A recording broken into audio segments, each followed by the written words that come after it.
Ooh-wee. Hi. I guess that's why. Why does it look so cloudy? It looks cloudy. How y'all doing? I just had my music blasting. I had to wait for my song to go off before I could come live. Because, you know, what I discovered is they don't like us playing music over here. They don't like me, period.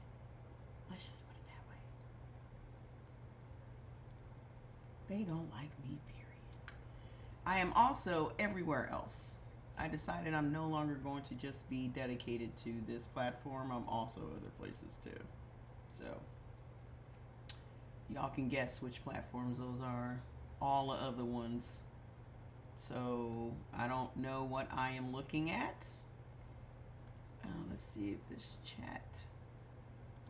Let me see. I'm trying to work this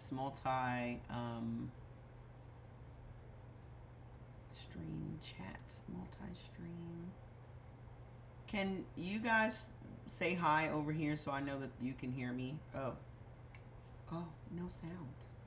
Hold on a minute.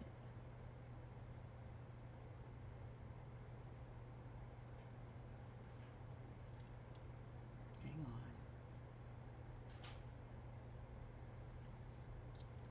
Can y'all hear me? Can y'all hear me? I don't know if anybody else can hear or see me on these other platforms, but we'll see. Y'all couldn't hear me before though, right? So tap the screen and share the live. Oh, you could? Okay. Does it sound better? Every time I take a break from going live. Oh, good. Okay. I don't know who's over there. Hi over here. I'm on TikTok over here, but I'm everywhere else over here. So that would be FBIGYT. Okay. No, I had it on charge this entire time. So all those days it's been charging, so it better not cut off. So type in the comments where you guys are listening from, because I just have a bunch of shit to catch y'all up on.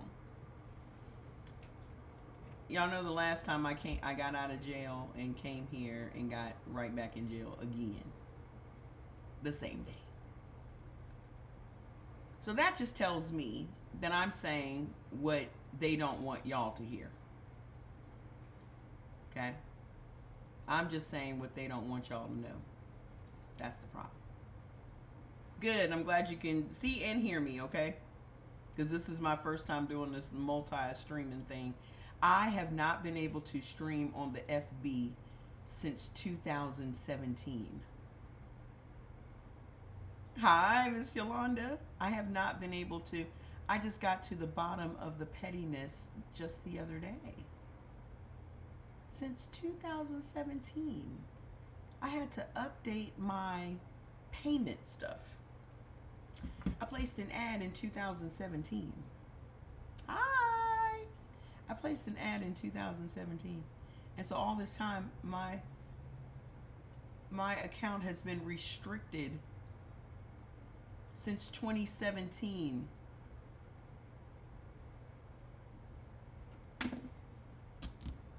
Did y'all hear about Meg Thee Stallion getting cheated on?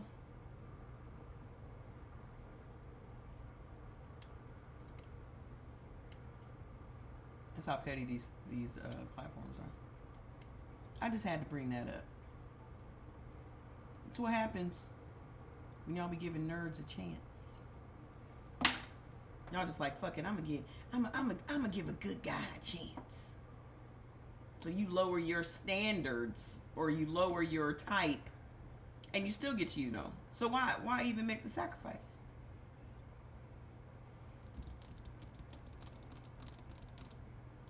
You're gonna sacrifice what you like in order to be in a stable relationship with somebody, and then they do the same shit to you that the person that you like would do to you.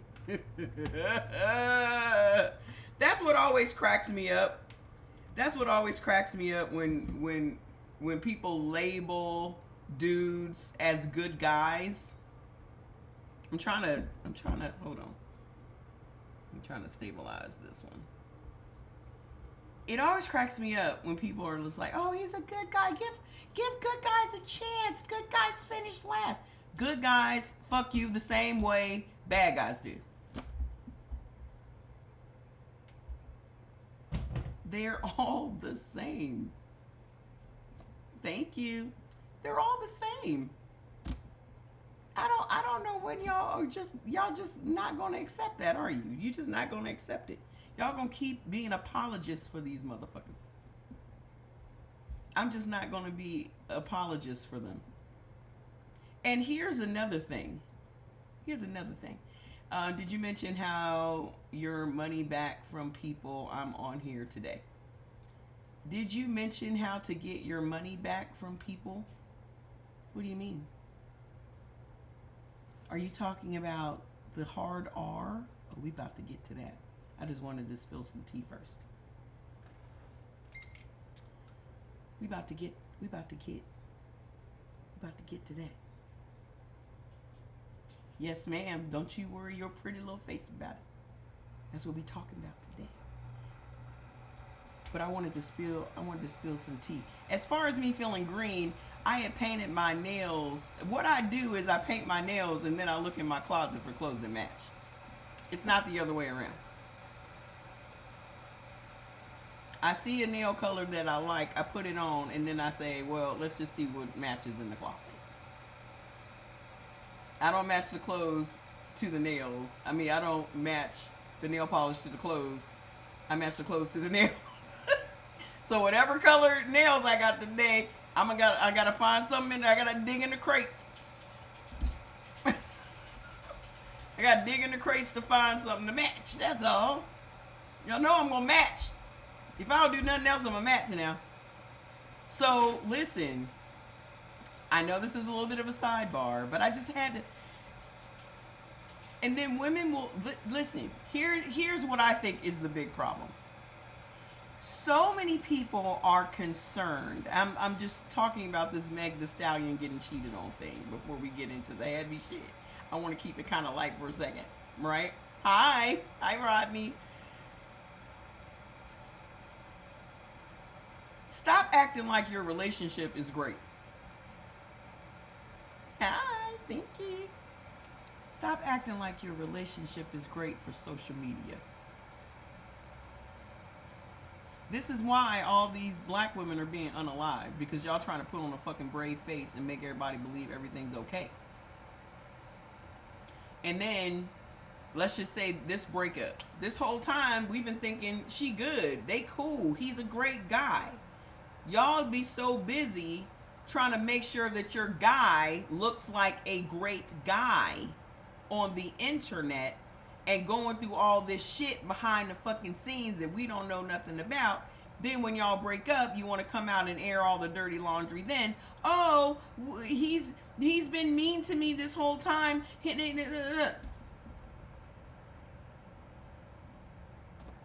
How you doing? Y'all be so busy trying to keep up airs. I'm not really feeling this new wig, but it'll do for the next couple of days. Y'all be so busy trying to keep up airs and trying to look like everything is fucking perfect that no one can throw any fucking rocks at your house, even though they also live in glass houses. Stop faking the funk with these motherfuckers. Everybody that's in a relationship knows what goes into a fucking relationship. Nobody's relationship is perfect. Y'all gonna have ups and downs. Y'all gonna have fights. Y'all gonna have all this shit. Stop acting like this is not happening in your relationship. Then when some shit really happens and he out here embarrassing the hell out of you like most of them will do, now it's, oh, I gotta break up with him because I didn't tell y'all that he was an asshole this whole time and da da da da. You should have told us he was an asshole. He an asshole, but he my asshole. I'ma stick beside him. I'ma stick beside him until I can't tolerate his bullshit no more. How about you just say that? Everybody say couldn't be me. But go ahead, sis, do you. That's all anybody's gonna say. That's all anybody's gonna say. But now at least you've put everybody on alert. Like, this motherfucker ain't perfect. We going through our ups and downs. We got some hood love happening. But I'ma stick beside him until I don't stick beside him no more. That's what I love about Cardi B. That's what I love about Cardi B. Cardi B will come out and air all her dirty laundry. She don't give a fuck. She gonna air the dirty laundry and take that nigga back.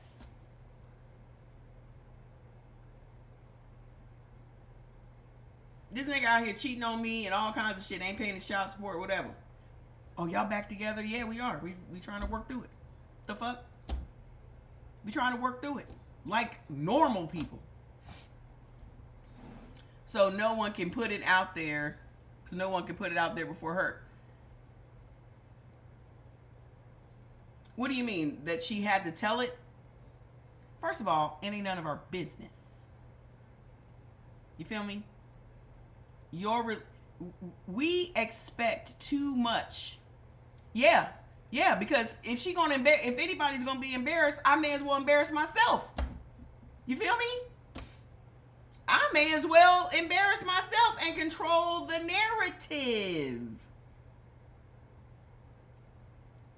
I'd rather embarrass myself and control the narrative, or write a Grammy-worthy album like Lemonade. Or like Little Miss Drama. You feel me? If your writing skills are all that, take pen to paper, bitch, and make some money. Taylor Swift made her entire career off of writing about her breakups. I just know this. Be warned, Meg Thee Stallion about to blow the fuck up. Because nothing has been scientifically proven besides a woman blowing up right after some man embarrasses her in public.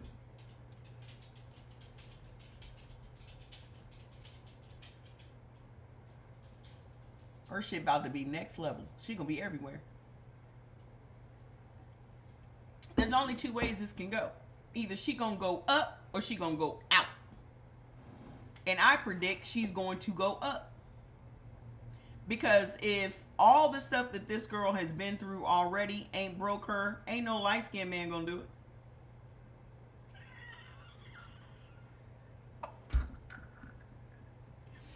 Ain't no light-skinned nerd gonna do it.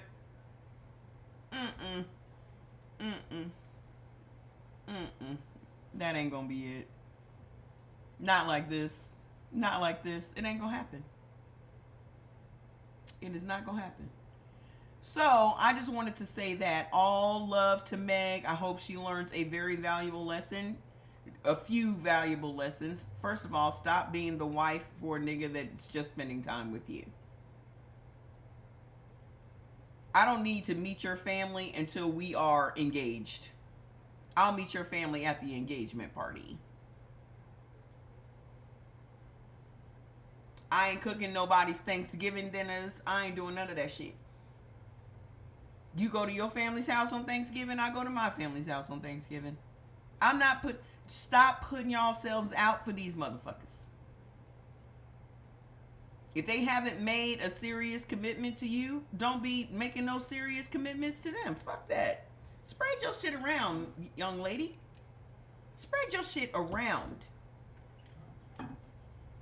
Tying yourselves down with motherfuckers on a hope and wing and a prayer that he gonna put a ring on it.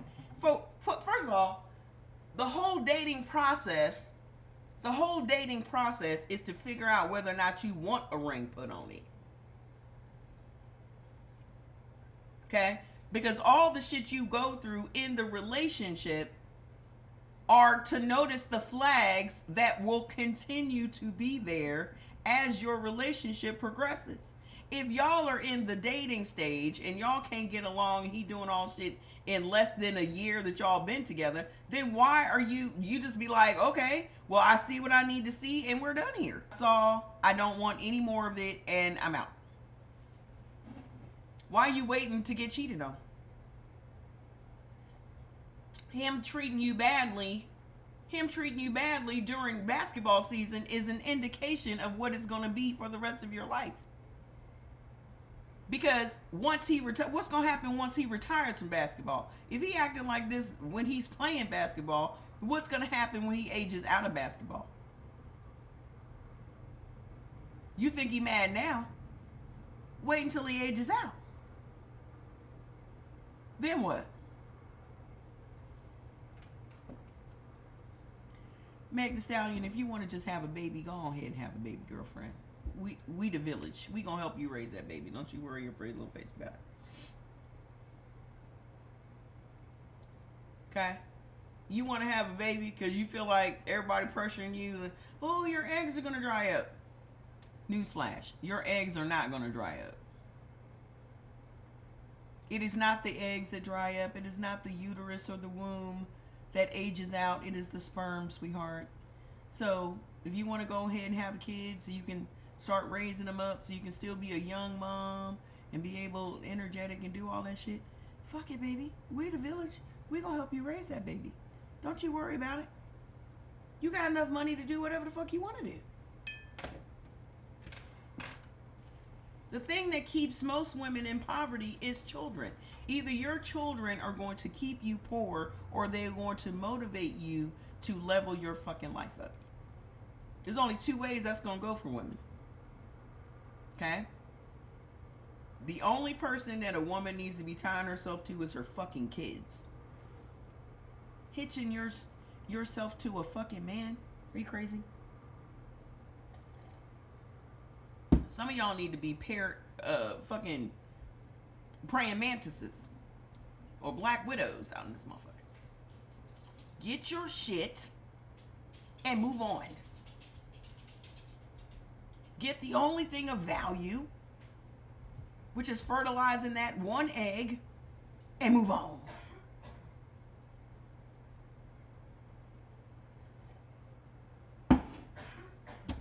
And don't be mad when you don't want to see the kid. That's your kid. Hi. Don't be mad if you don't want to see the kid. That's your kid. Hey, relentlessly. What did you order a bundle of? What bundle did you order? The books? Right. Focus on your kids. That's it. That's all women need to do is focus on your kid. Yes, that Stay Ready is the bomb. All women need to do, if you just need to get your rocks off and send that man on home to that other woman that he has because you know he's got one. Do not let him eat your kid's cereal or drink your kid's Kool-Aid. Come over, knock the dust off that mug and send him right on his way. You got the sleep strips? Why are you asking to come up on my live? I don't need any help on my lives. But thank you. I'm gonna start charging y'all to come up on my lives like other people do. Oh, you about to be chilling for real. You got the good bundle, honey. You got the good bundle. I'm telling you, I've been telling y'all women all of this time. Hi, Miss Sandra. Hi, Miss Jada. I've been telling y'all this entire time. Why are y'all women are so busy putting themselves out for men that they are completely fucking up their destiny and their timeline. I saw this fantastic video today. I saw so many fantastic videos today. But the one that really stands out is this black woman explaining that basically is coming from a quantum physics perspective of how women will fuck up their timeline and the destiny they're supposed to be receiving, fucking around with men that are not on their same timeline or on their same frequency. Hi. And that's what that means, because if you, first of all, never date when you are low. You love the chill capsules? Wait until you try the chill gummies. I left the box in the room. Wait till you try. The chill gummies are now on the TikTok shop. Hold on. Let me put them on the screen. Jordan had to add them manually yesterday because y'all were like, you keep talking about these gummies, but they ain't on the shop. Hold on, they on here now. They on here now. Let me just find them. Hold on. Listen, y'all need to make sure that you do not start dating anybody when you are at your lowest point, because I keep saying this to you, men want you to stay who you are when they met you. Okay? So if you meet a person in your down period, oh no. Jordan, can you hold on, y'all.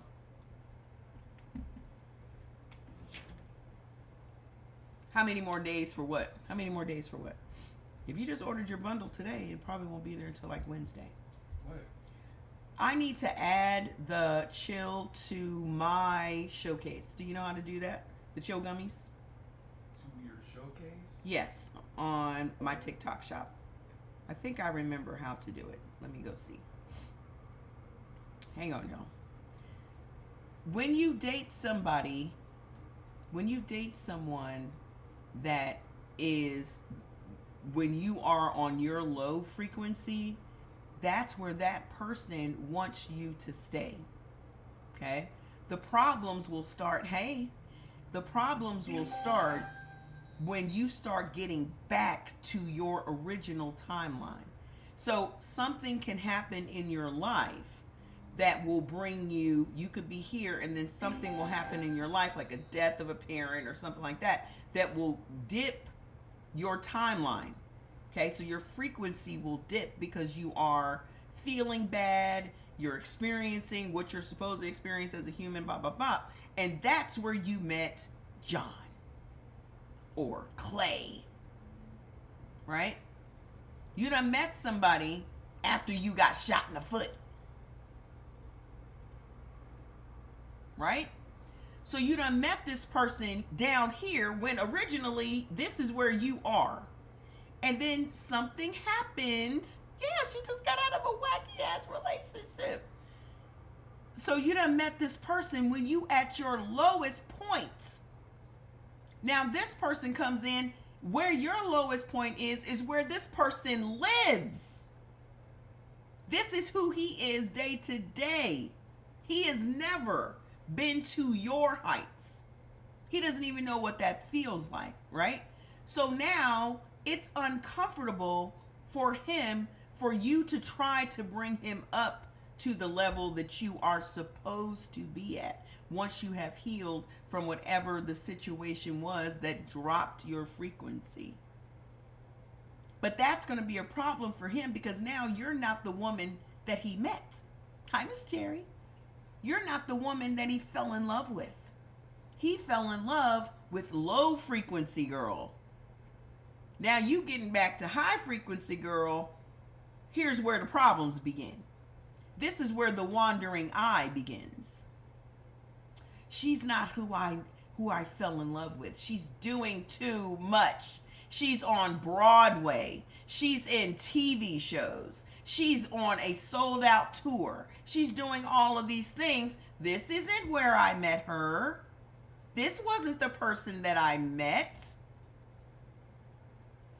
This is the problem that so many women experience because you met this man at your lowest point and you trying to work yourself back to where you were before. It's too high for him. Now, in order for you to stay in that relationship, he is too uncomfortable to go to your level, and you know what his level is because you've been there before. Now, as a woman, you bring yourself back down to his frequency just to maintain the peace. And you know what happens when you go back down to his frequency? He gonna choke you the fuck out or pew you. Because you weren't supposed to be on that frequency to begin with.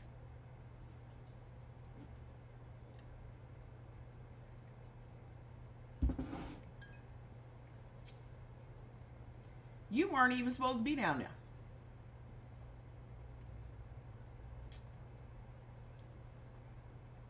I think I have to go to... You weren't even supposed to be over there. That's what happened. So people need to have an explanation as to what had happened. What had happened was you wasn't supposed to have your ass over there to begin with. I'm trying to find this shop to add. Hold on. Just let me bring up the gummies.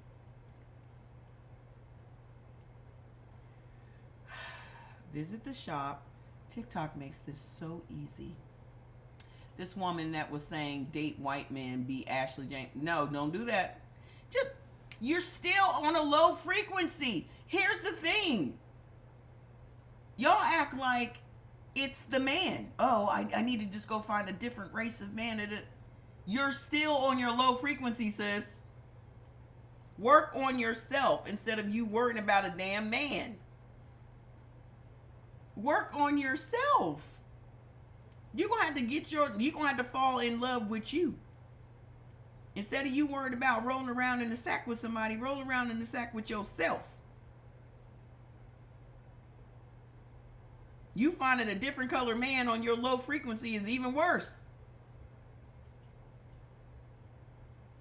That's even worse.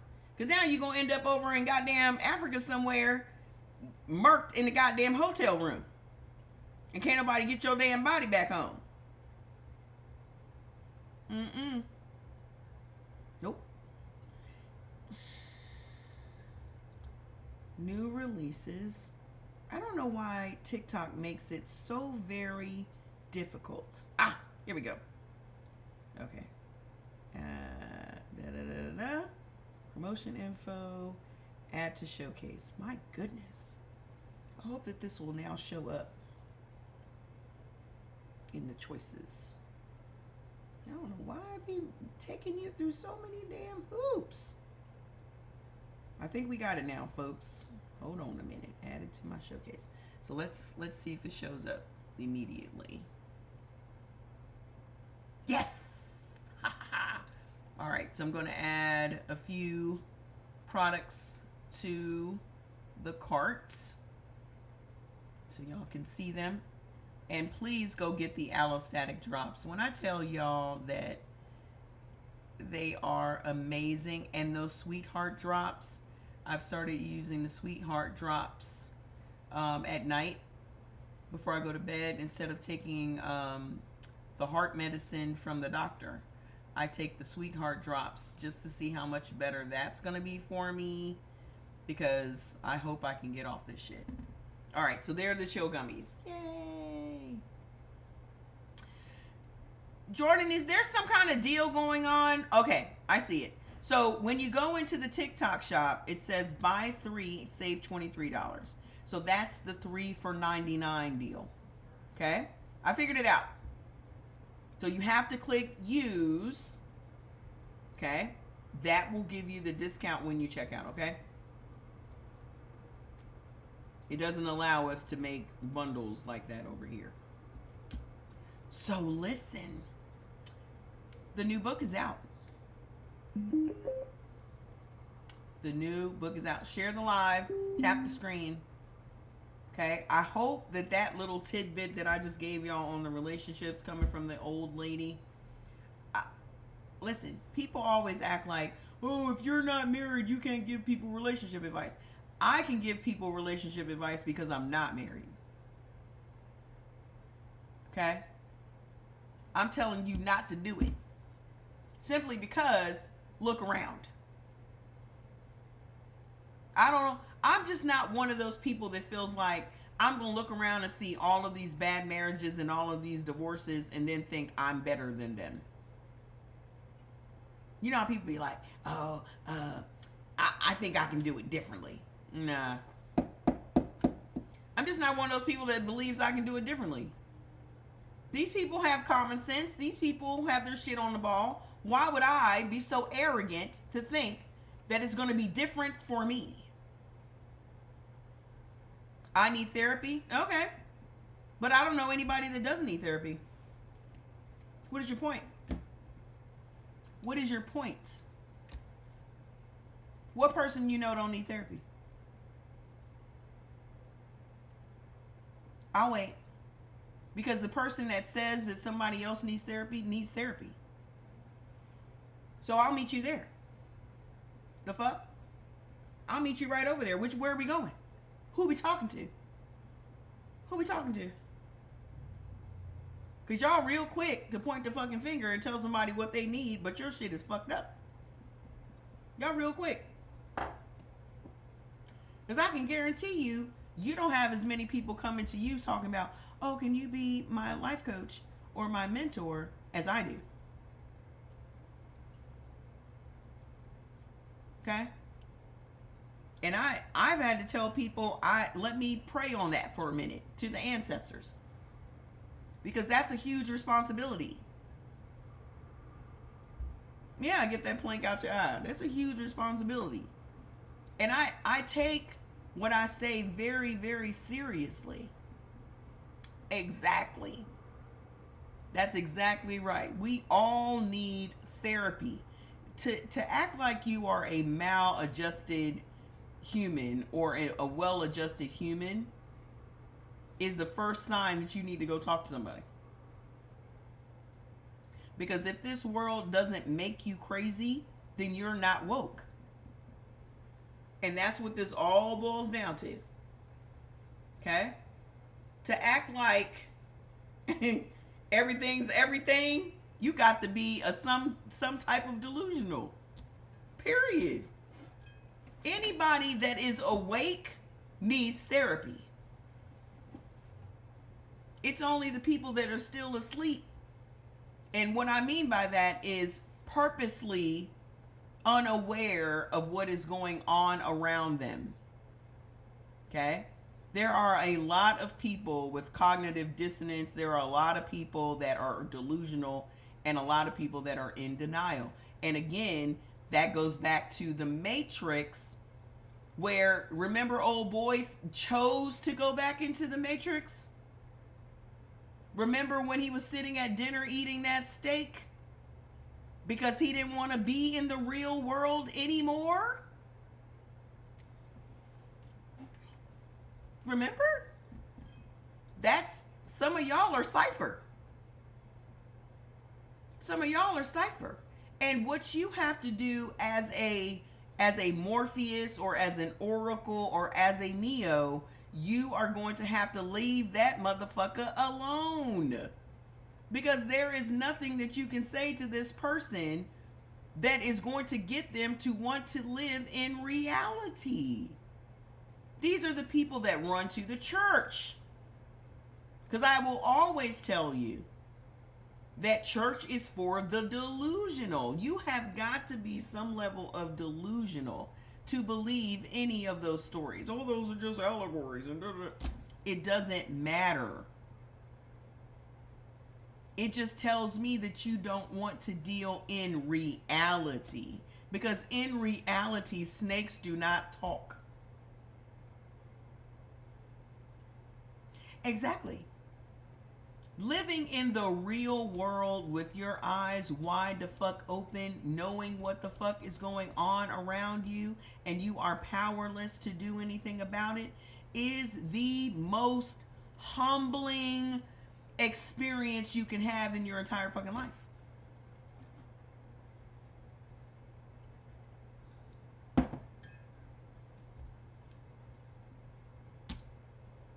Okay? Especially if you feel powerless to do something about it. I don't believe any of us are powerless to do anything about it. I believe that most people haven't figured out what their superpower is yet. Because I guarantee you, if you are black, you have a superpower. Yeah, you got to have the wisdom to know the difference. But most people don't even want to get that far. How is Revelation so accurate to the times? I'm curious, because it's very ambiguous. What people that read the Bible or believe in the book of Revelations, is the whole book is so ambiguous that anybody reading it can apply any of the stuff that they're reading to their own lives. Anything that lacks specificity can be manipulated by your minds. And that's the genius of the Bible. Every single, how many different people read that same book and get a totally different interpretation of it? That's why it's so genius.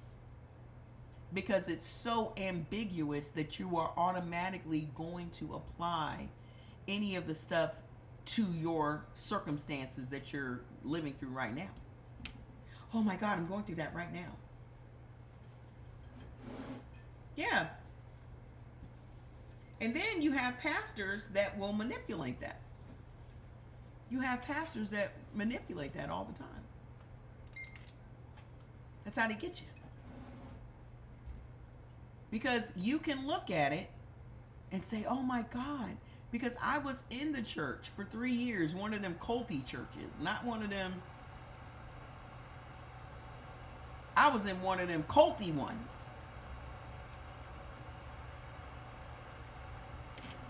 Okay? And it took me to break away from that. My choice to do what? You don't even know you're in a cult until you leave it. You don't even know it's a cult until you leave. Just like half the country right now is in a cult. But they don't know that. Some of them do. But the other ones just think that they're a fan. I'm a fan, I'm a fan, I'm a fan. Okay? And you have to also understand too that just about everything you do is a choice. Everything. Until you recognize your tendencies and your habits.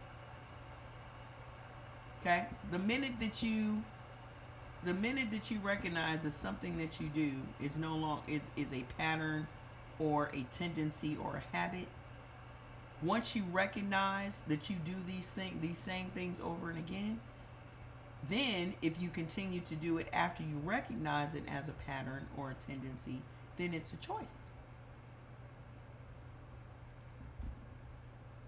So now you're choosing. And y'all have to understand too, belief is a choice. There's a thin line between pimping and preaching. It's the same line. It's not, there's no thin line. It's the same thing. It's the same thing.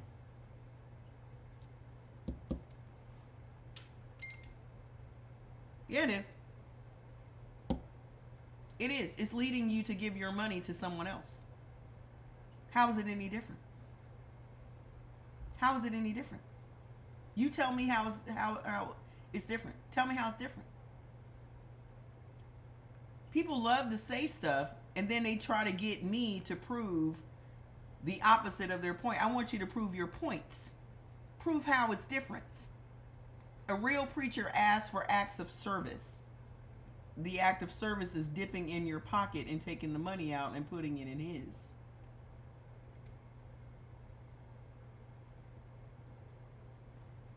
Why is he asking you for anything? I think a real preacher is somebody that would do it for free. Why is he asking you to do anything?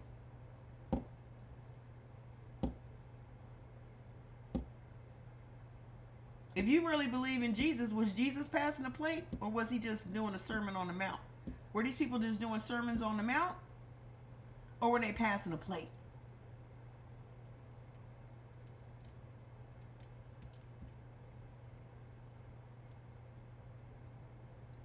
Which one was it? Okay.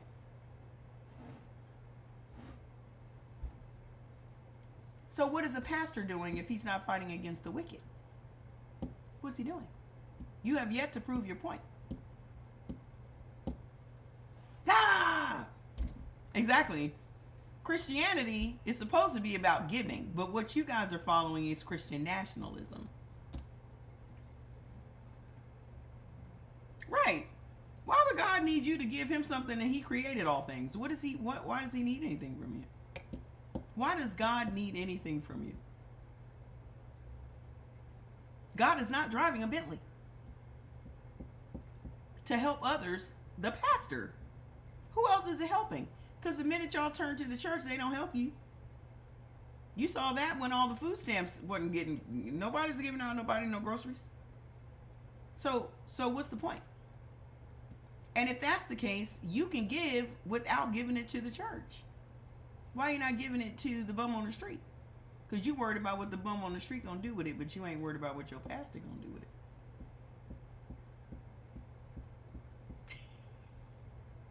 If you ain't got red bottoms, why your pastor got red bottoms? I'm just saying. If you can't afford red bottoms, why your pastor got on red bottoms?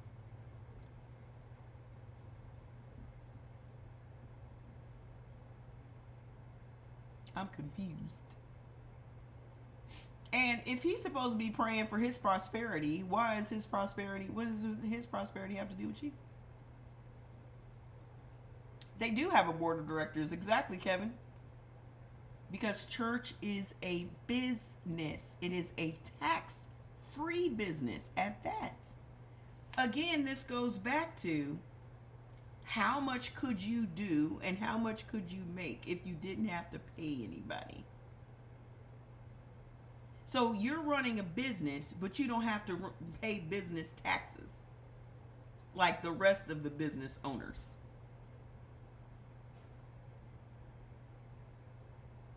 The pastor is on the payroll of the church. Then you're willfully ignorant. If you choose to ignore something, then you are being willfully ignorant and you're allowing yourself to be manipulated. You're choosing it. And remember, again, belief is a choice. You choose what to believe. Just like you believe in the Bible. Some of y'all were born into families that indoctrinated you into this system. They forced you. You did not have a choice. It was forced upon you. And so you thumping the Bible today is still a programming that you have not broken away from. Okay? You were forced by your parents' decisions to be a part of something before you even knew what it was or the implications of it, or how it was going to limit your life on this plane of existence.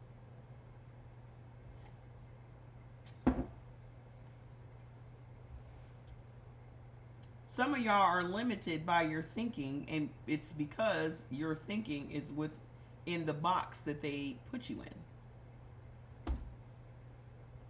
Yeah, it should be your children's choice as to whether or not they choose to believe, but y'all allow these people to do it to your kids at the school. Y'all aren't even fighting that. Y'all are not even fighting that. You have all these different religions that go to these public schools, but they're telling you we're going to force Jesus on your kids, and you're a Muslim. Y'all are not even going to the fucking school meetings. Y'all ain't going to the PTA. Y'all ain't going to the school board meetings to voice your opinion of this being forced on your children. Yes, you as a parent can say, I'm not going to force this on my kids, but you're sending them to a place that's going to force it on your kids. So how are you not a part of that? How are you not complicit? How are you not complicit? I'm just asking.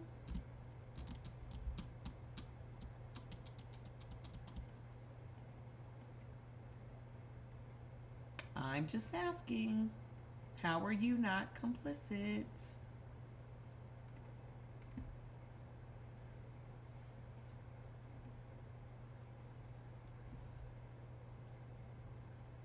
So that's where I am with it, because I always say, if I had to do it all over again, I would not have sent my kid to school. I would have homeschooled him. Well, I mean, sending your kids to a public school and having the Bible forced upon them is no different than the Bible being forced upon us as slaves on the plantation.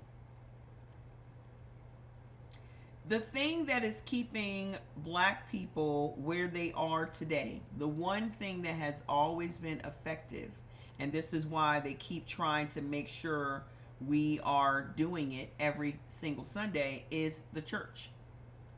For all of the fighting they did for 300 plus years, okay, the only thing that stopped us from fighting against the colonizers was religion.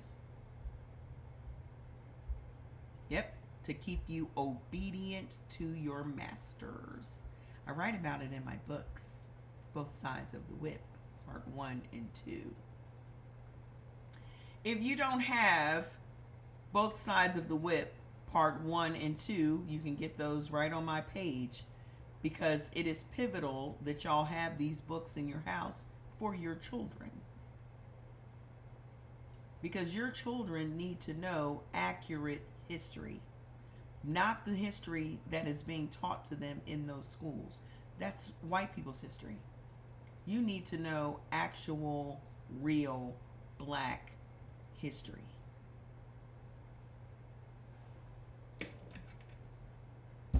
Because that's not being taught in school. Because how can you teach accurate history when you have a room full of people that are not the same? We fought originally for 285 years. After that is what's happening today. Yeah, we were fighting for 300 years. 285 is 300. Anything over 250 is 300, right? We were fighting since they landed on our land. We didn't just lay down and say, welcome, colonizer, come in and take all our shit. That's not what happened. We were fighting and we were conquered. And it took 7 nations for us to be conquered. It wasn't like it was just this one country that came in and conquered us. It took 7 of them coming in from different parts of the country. They didn't all just sail in through New York. Okay? They came in from different parts of the country and started settling in different parts of the country. That's what had happened. Okay? Then we became prisoners of war. We have to change the narrative. We have to change how this is taught. Okay? We became prisoners of war. They were literally kidnapping us up off the streets. We were free people before they got here. And we were run by women. And this is something that a lot of men cannot tolerate, because again, another thing that was programmed into boys and men is the patriarchy. So what you see going on today is the patriarchy collapsing. And the people that fancy themselves being patriarchs are the ones being used to take out black women. Irish people really weren't free. They were indentured. They got free. Okay? They swapped out their freedom for a boat ride. Okay? Y'all always try to throw the Irish up in the mix. Go teach Irish history. This is black history over here. I don't give a shit about none of that. There are plenty of Irish people that could be teaching Irish history. Why aren't you teaching Irish history as an Irish person? Why aren't you teaching it? Because if more white people would tap into their original roots instead of trying to make themselves more American, which you are not American, then y'all would have a rich history to fall back on, but that's not what you're doing. Here's what's going on. Trump just signed an executive order to imprison homeless and mentally ill people. I told you that was going to happen. I told you that 2 years ago. But y'all don't listen to me. I told y'all that 2 years ago when they started slowly and quietly changing the laws in the states. Like New York, for example. Okay? You remember? They made it so, first of all, when you are under a doctor's care, You have no rights. The doctor can decide what's going to happen to you. Okay? No homeless, just houseless. What's the difference? Y'all get so hung up on these semantics. Why are you getting hung up on it? Okay?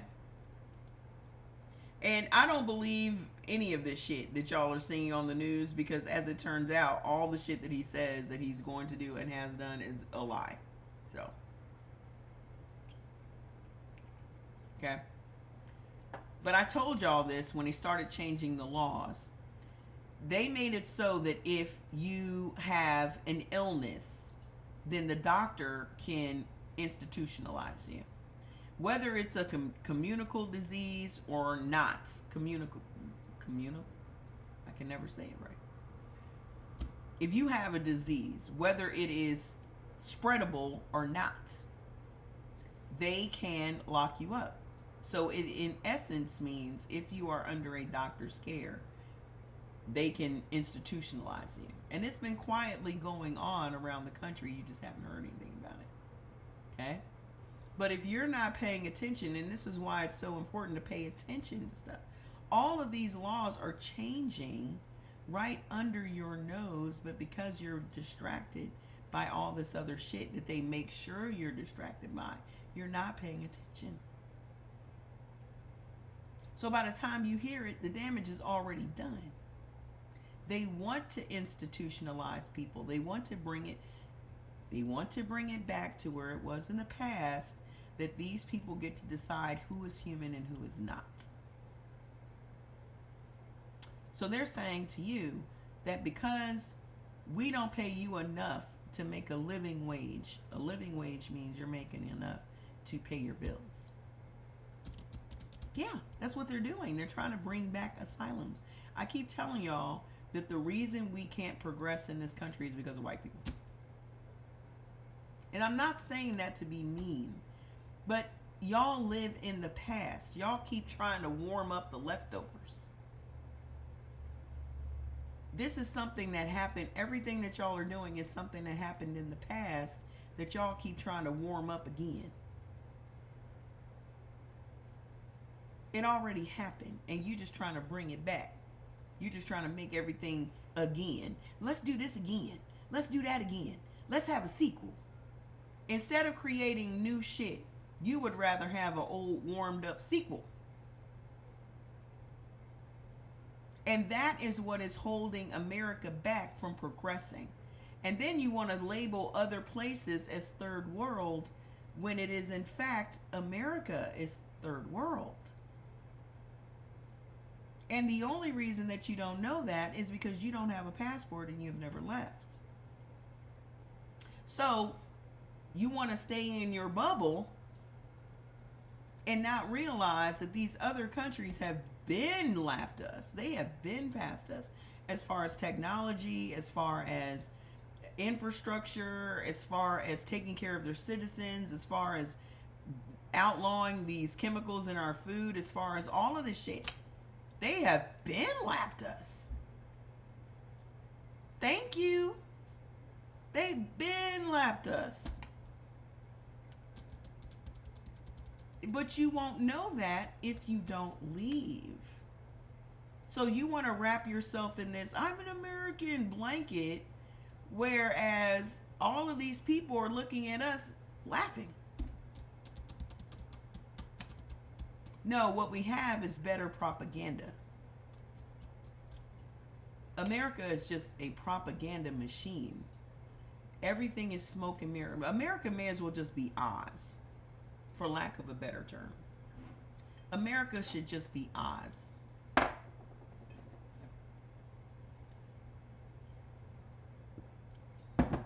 Everything's fake. Everything's smoke and mirrors. Everything is just designed to look better than it really is. But if you do not travel, you will never know that. This is also why they make it difficult for you to travel. They don't want to pay you enough money to whereas you can get the fuck out of here and see what's really going on. There's so many reasons why you're not making more money.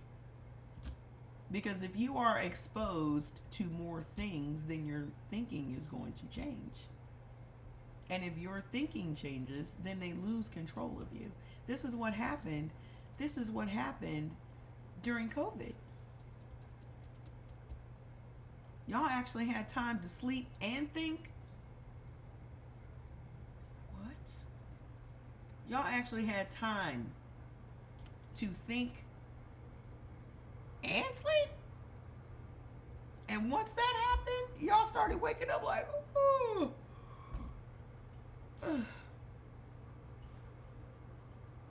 It's really ghetto around here.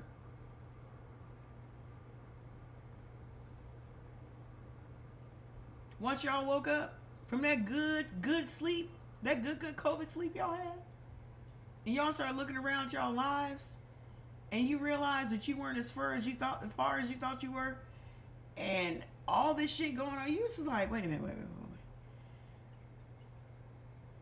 I just want to be happy. I don't want all this. I just want to be happy. Because life is too short.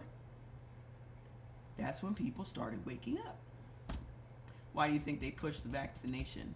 Why do you think they pushed vaccination?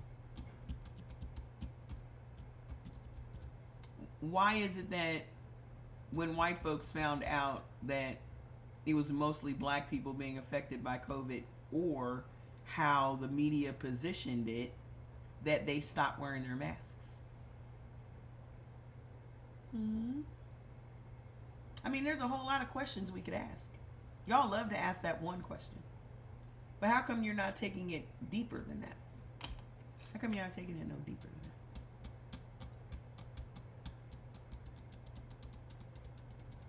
Do y'all know that it is our melanin used in that COVID vaccine? Just about all the vaccines that are made in this country is used with our melanin. Your leaders took it. I took it. Because we have been vaccinated our entire lives. So to act as if this is so different, I'm not even going down this path, because we always get in trouble when we start talking about this. And I think people interjected into the comments on purpose. So we're not even going to take that bait. We're not even going to take that bait. Every time we start talking about it, it's a problem. So we're not going to talk about it. But what we are going to talk about is the new book. So for those of you that don't have my 3 previous books, here's the first one. And mind you, all of them are very easy reads. Okay? I am just not a person that wants information to be difficult for people. I want you to have no excuses for getting information. If I am nothing else, I am the fucking information queen. Okay? I make it so that you know what the fuck is going on. And that's why I'm such a problem. Okay? So, this was the first book, being The Hidden Cost of Being Black in America, where it talks about something that we didn't even know anything about, which is the allostatic system. The allostatic system, yeah, I try to make it as simple as possible. But Rev, let me tell you why. All my career has been about, for lack of a better word, dummying down technical things. Okay? I've worked for Microsoft. I've been in tech. I've done all these things all this time, right? But my job has always been to sell technology. Okay, thank you for letting me know that, Lewis. My job has been to sell technology, and when I sell something, I make it as simple as possible for you to understand it. Whereas a lot of people, their egos want them to be the smartest nigga in the room. My ego doesn't require that I'm the smartest nigga in the room. Okay?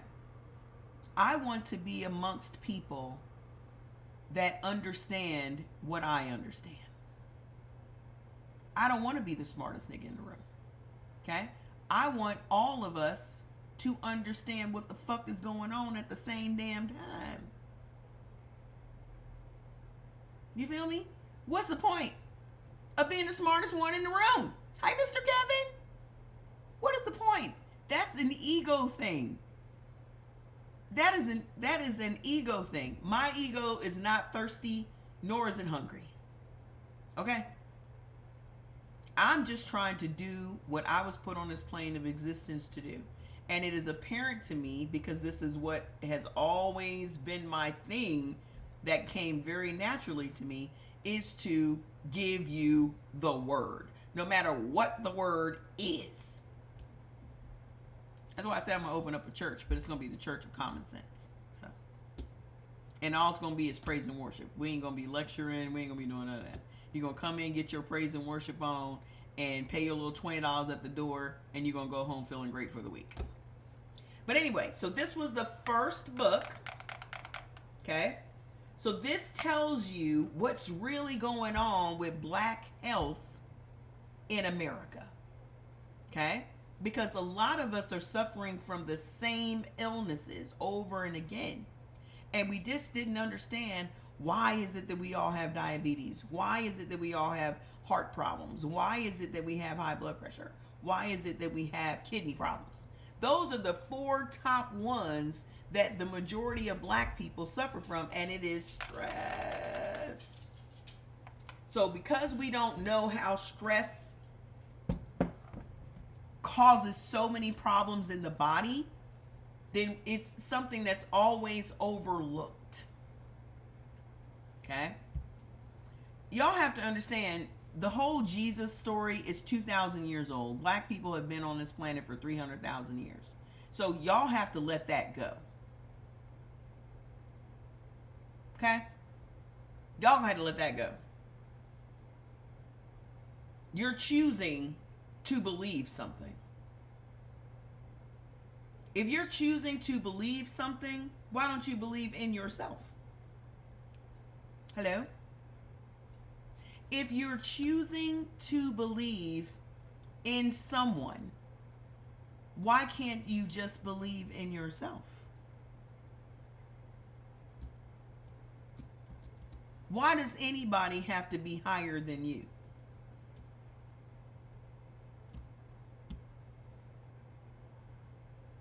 Hello? Why does anybody have to be above you? Because when you are looking for someone to be above you, that means you do not want accountability for the things that you do. You don't want accountability. You want to chuck it all on somebody else, God or the devil. So you just want to remain a child of God. Right? You just want to be a babe in Christ. These are all the words that they use to describe you. You just want to be a lamb, which is a baby sheep.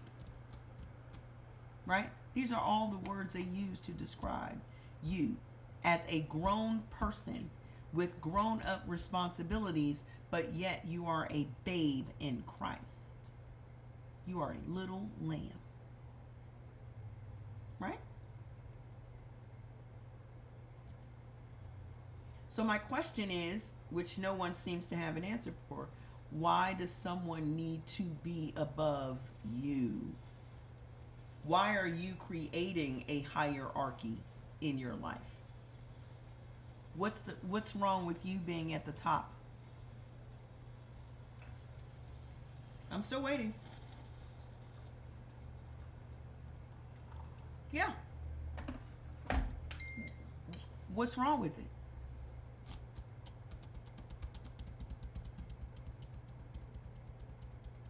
Then what do you become after a babe, ma'am? What do you become? What do you become after being a babe in Christ, and how long are you a babe? Is there a test that you take? You taking a test? Like school? Please explain the process to me.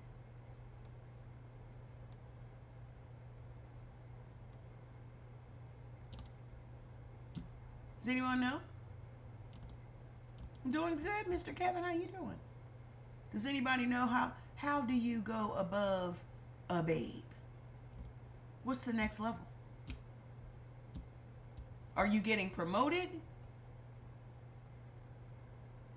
A master practice what we have within. Who gets to decide whether or not you are a master, ma'am? Who promotes you? So again, you're looking for someone else to tell you that you're smart enough to be responsible for yourself.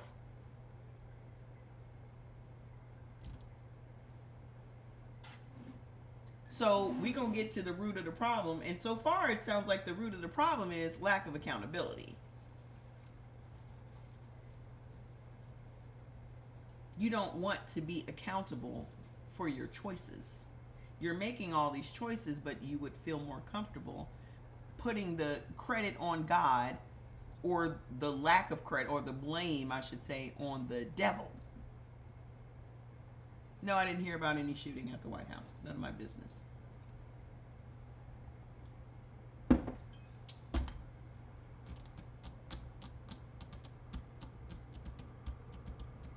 Exactly.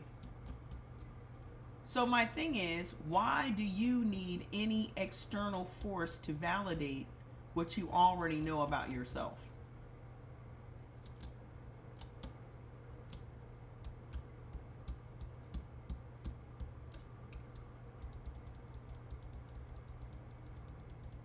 Yeah, that's a lack of accountability. That's what it boils down to. So you're saying you don't want to be held responsible for the choices you've made for your life. Because if God gave you free will, then all of the choices, all of the things that you're doing in your life was a choice. So why is it that you can't deal with the consequences and repercussions of your choices? God did not make you do it if you have free will. The devil did not make you do it if you have free will. You chose to do it.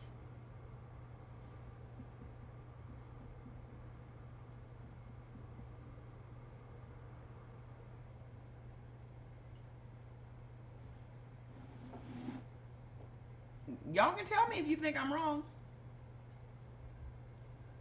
But you can't choose to be an adult when you choose to be an adult and then be a child in all other things. Either you are an adult, and being an adult means you are a responsible and accountable person. But then when it comes to all the choices that you make in your life, you want to shuck that responsibility off on the people around you. Oh, he was being used by the devil. Ain't nobody being used by no devil. Everything that someone did, they chose to do. I ain't trying to be, a troublesome person, Miss Venus. I'm just trying to get y'all to come to your own conclusions by just giving you a little bit of perspective. That's all. I'm trying to get y'all to draw your own conclusions. I'm not trying to be a thought leader. Okay? I'm trying to give y'all the information so you can decide on your own. Because I just feel like if we don't have all of the information, how do we make good, concrete choices for ourselves? And so much of the information that has been spoon-fed to us is a lie.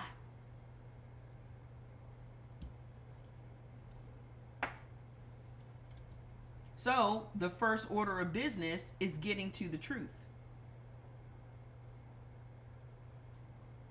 Right? The first order of business is just digging through the muck to try to get to the truth. And then there's always going to be people that will say, well, that's not my truth. That's fine. That's fine. But if it's backed by science and math and all of these things, then there has to be a little bit of truth to it, right? Because what is a fact other than a strong opinion at this point? Those that can claim that something is a fact is just usually the loudest person in the room. Because that lady certainly got on TV and said, well, we believe in alternative facts. I'm sorry, what? What exactly is an alternative fact? Oh, that's what that means. What exactly is an alternative fact? We're going to give you a whole other set of facts and see if you believe those.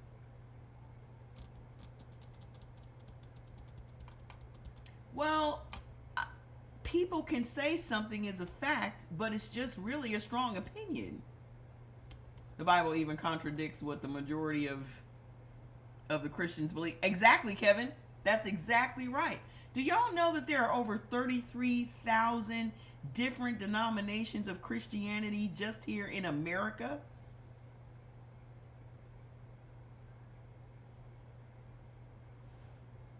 There are over 33,000 different denominations of Christianity just here in America. So when you say you are a Christian, the first question that someone should say is, what kind? What kind of Christian are you? Are you a white supremacist Christian? Are you a Christian nationalist? Are you, it goes beyond being a Baptist. Are you Episcopalian?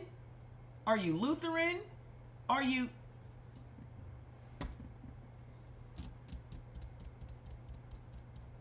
So it's not enough for you to just be a Christian. You're going to have to figure out which kind of Christian are you. Because this is what is so confusing. Is that people say, oh, well, look at how they're doing the immigrants. That's not how they... Then you got non-denominational. So they said, we just going anywhere the wind blows. The non-denominational people, yeah, are you an evangelical Christian? I mean, what kind of Christian are we talking about? Because all these people will say that they are Christians, but what kind?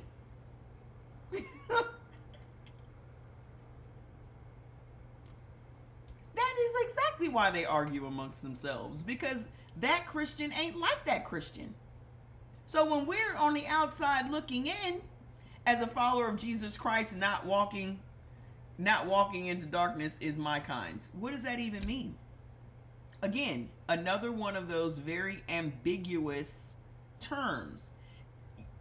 Y'all are just like the Bible. Even the way y'all speak is still very ambiguous. What does that even mean? That is left up to interpretation.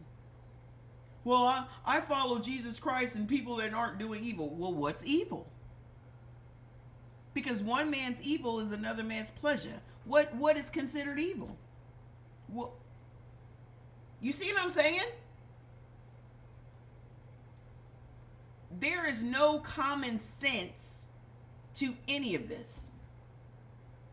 There is no concrete line. There's none of that anymore. It's all muddy.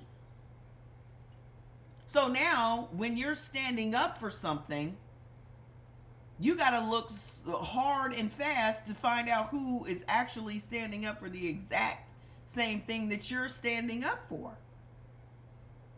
There is no end to it. That's the point. The confusion is the point. Because the confusion is what keeps you distracted.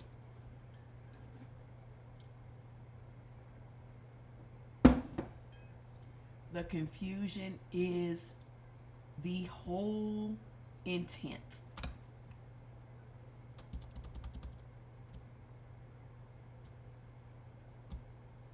Because as long as you are going to argue your position as a Christian against another person that's arguing their point as a Christian, and y'all consider yourselves to be Christians,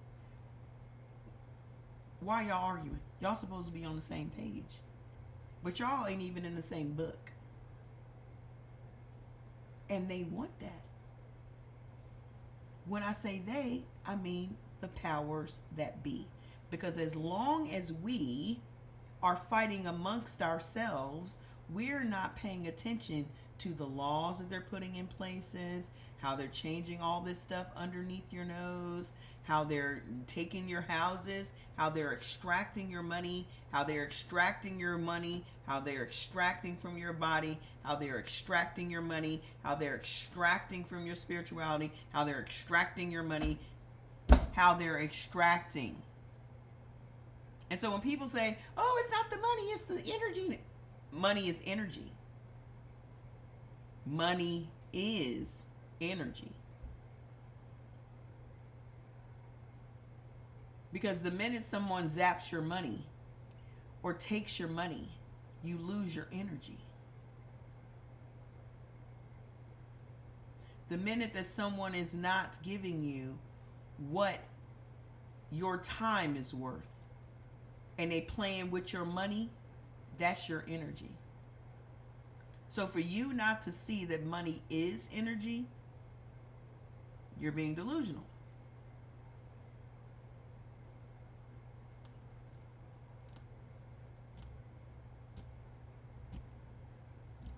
Okay? This is why they play with your money. It is crazy work. And so when this person said that I need therapy, who doesn't need therapy? Because when you start unfolding all of these clothes that have been folded, and when you start getting deeper and deeper and deeper into this shit, if it doesn't make you some level of crazy, then you're not doing it right. If it doesn't make you some level of nuts, then you're not doing it right.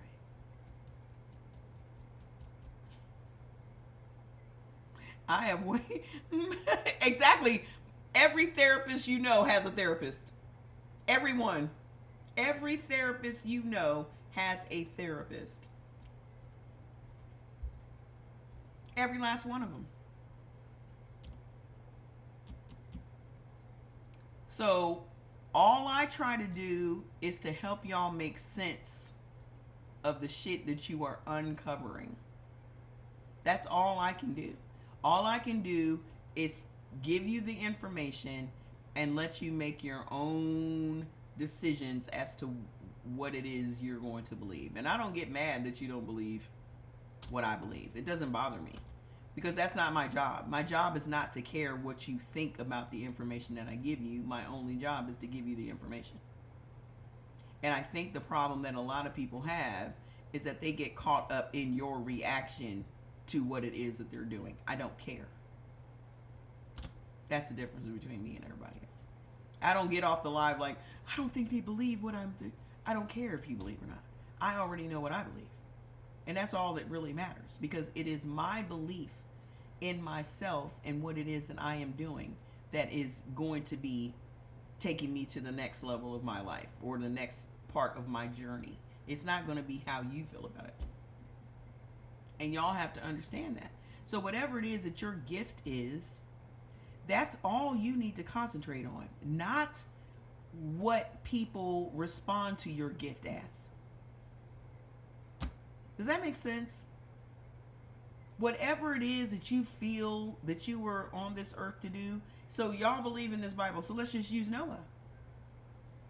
This story that y'all believe in, let's just use Noah. If Noah hadn't been obedient to the Spirit and dealt with everybody calling him crazy, and look at this man building this boat because Noah saw before everybody else what was coming, and he was told before everyone else what was coming. And I can guarantee you that there were probably several other people that were told that very same message, but it was Noah that put action behind it.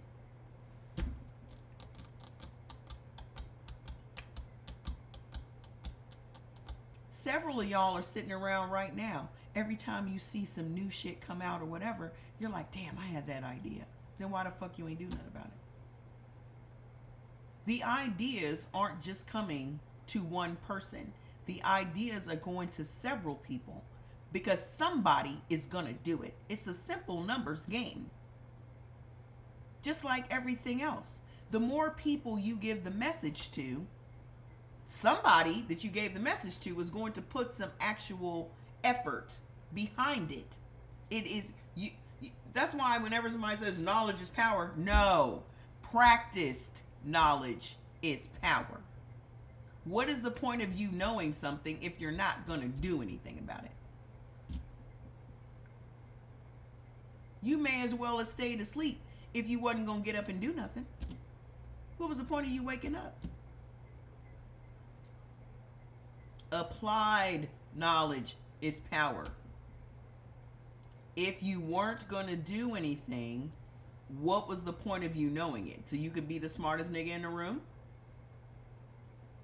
You want to be that big head nigga?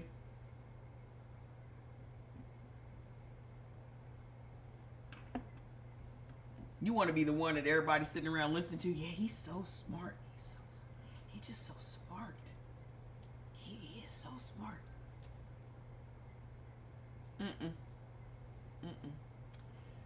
So this is another book. Okay. This one is called Both Sides of the Whip, How Oppression Made Us Black and White. Because if you don't know, whiteness is only 350 years old. There was no whites. There was no whites before 350 years ago.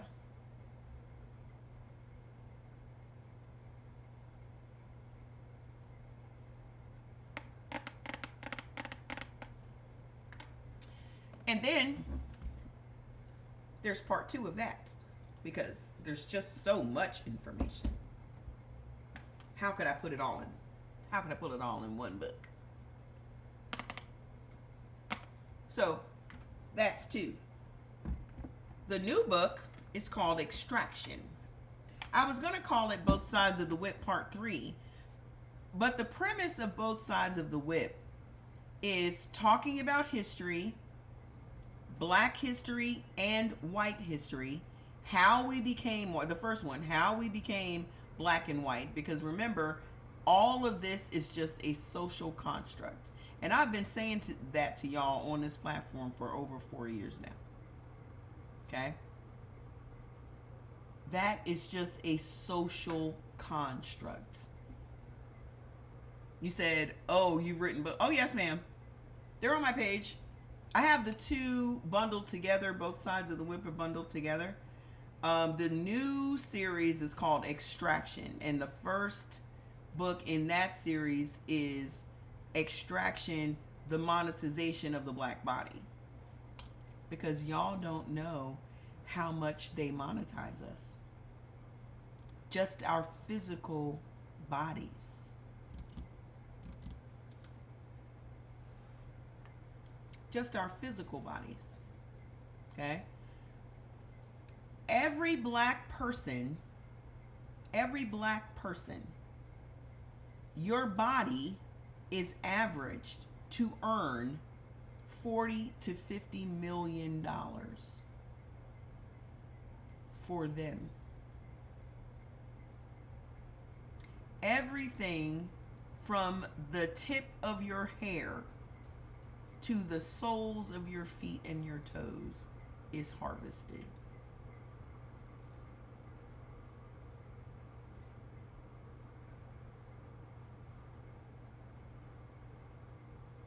Thank you. Everything. Every single thing. Yes, the epiphany. Well, let's get into it. Let me tell y'all some things real quick.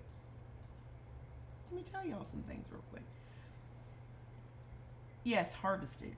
Do you know what harvested means? Do you know what harvested means?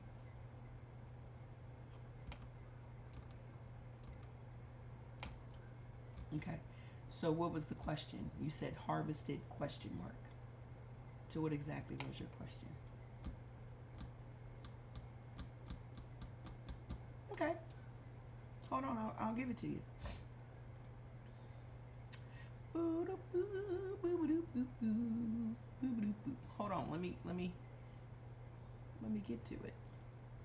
La la la la la la la la la la. I hope it's on here because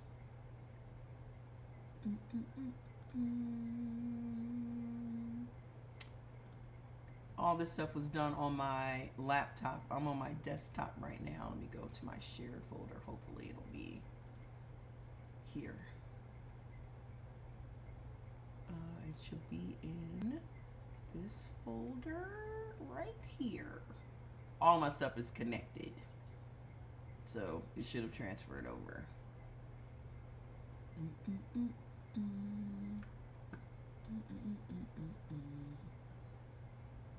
Content.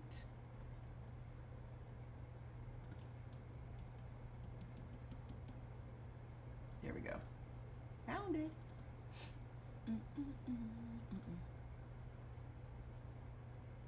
Ooh. Hold on, y'all want to see the hang on, I'm going to show y'all the cover.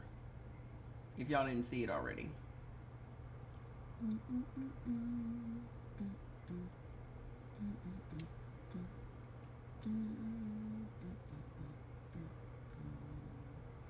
said I always got something good. Hold on, I gotta close these boxes down so y'all can see. I don't know if y'all can see these over here or not. Hold on.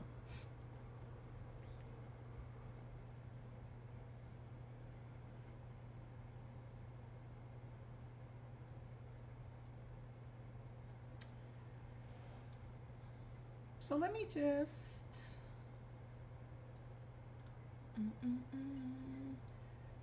find the book. Oh, I also made a companion book for it called The Black Survival Kit. What do you guys think is in the Black Survival Kit?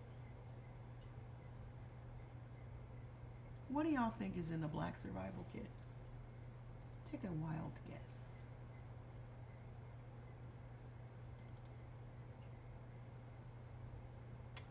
Oh no, don't do this.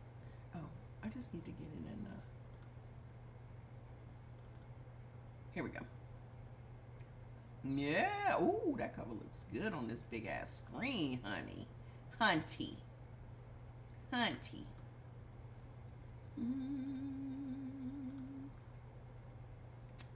La la la la la. The Black Survival Kit is a companion. Yes, things that protect you from harvesting, but it goes deeper than that because there are phone numbers to all these agencies. There are cards that you can carry in your wallet. There are documents that you can print off. It tells you what not to sign, what to look for in documents and contracts and all that shit. Because a lot of the ways that they extract from our bodies is you have given them permission through all of these forms that you'll sign at the doctor's office. So at the bottom of the form, it will say your medical waste is being used for medical purposes, when in fact it is being refined and sold to corporations. So whether those are cosmetic corporations, our military, technology companies, biotech companies, all of those things, that's where they get a lot of our stem cells and all that shit. Also from when you go and have a kid in the hospital, how they're taking your baby's foreskin, how they're taking your umbilical cord, what are they doing with your placenta, la la la. All of that stuff, you're giving them permission to keep your medical waste. They call it medical waste to turn you off, but really it's a fucking gold mine that none of us are getting paid for. So the prologue says, this is the beginning of the book. The book is on my page. You need to go and get it right now. And I think this is like 450 pages again. Y'all know the biggest problem that I have is fucking editing. That's why I had to make a series for Extraction. I can't stop. Once I get started, it's hard for me to stop because this book was 700 pages. And I said, oh shit, I can't get this printed up. Ain't nobody gonna buy no goddamn 700 page book. I had to break this shit up. My AI was like, bitch, you're gonna have to break this up. This is not a history book. The prologue it says the receipt. These books are receipts. Every single thing is documented and every single thing is in the public record. I don't have to make up any of this shit. Yeah, Both Sides of the Whip was 1,000 pages. And that's why I had to break it up. This is not a history book. History implies it's over. It is not over. I'm reading from the book now. What you are holding is a receipt. An itemized, documented, institutionally confirmed accounting of an ongoing transaction. One that began before the United States was a country, one that has never stopped, one that has simply evolved its mechanisms with each century, adapting its language, refining its instruments, rebranding its institutions, while the fundamental transaction has remained constant. Something is being taken from the black body. Someone else is collecting the profits. We need to establish one thing before this book goes further. One word: extraction. Not oppression, not discrimination, not racism. Though racism is the ideology that makes extraction feel natural to the people that are doing it. Extraction, the economist's word. The precise, clinical, academically documented term for what happens when wealth is systematically removed from a community without that community's informed consent and without equivalent return. Investopedia confirmed the definition. Rent seeking, the practice where individuals or businesses aim to increase their wealth without contributing to society's overall value. Reddit documented this distinction. Rent extraction is raising an already existing cost, not creating value, raising the cost of something that already exists. The black body already exists. The labor already exists. The culture already existed. The hair already existed. The melanin already existed. The music already existed. The neighborhoods already existed. The community already existed. But the cost was raised by the system documented in this book, by institutions named in these chapters, by mechanisms receipted on these pages. This is what I was saying the other day on the live. Everybody always talks about reparations. And the first thing that they say is, we need to sue the government. It wasn't the government that extracted your free labor for 264 years. Those were private plantations, businesses, and corporations. So that's who you need to set your eyes on, because a lot of those corporations still exist today. The numbers that open the case. Before the first chapter of evidence, before the first institution is named, before the first documented mechanism is explained, let the numbers speak. I air everybody out. That's why y'all need to go and get it. Because even when I was compiling this shit, I was looking around the room like, this is shit I could get fucking murked over.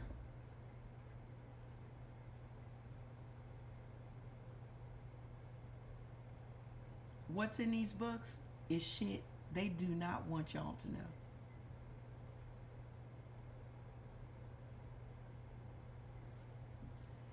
So the median black household holds $44,100 in net worth. The median white household holds $284,310 in worth.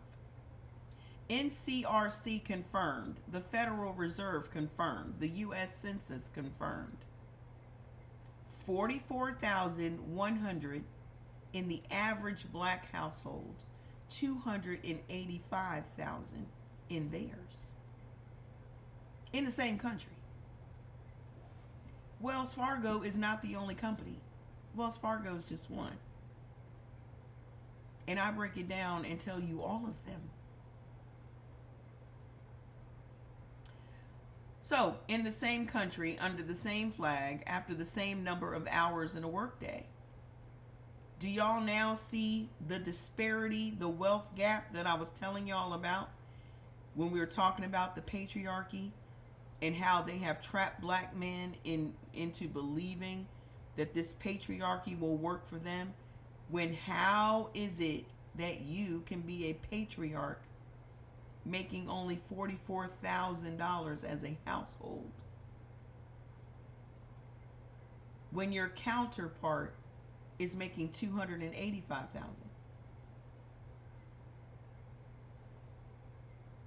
This is why these black men are out here unaliving black women, because they've bought into this whole patriarchy thing, that they can rule over black women, when in fact black men are being used against black women, just like every other group in the country.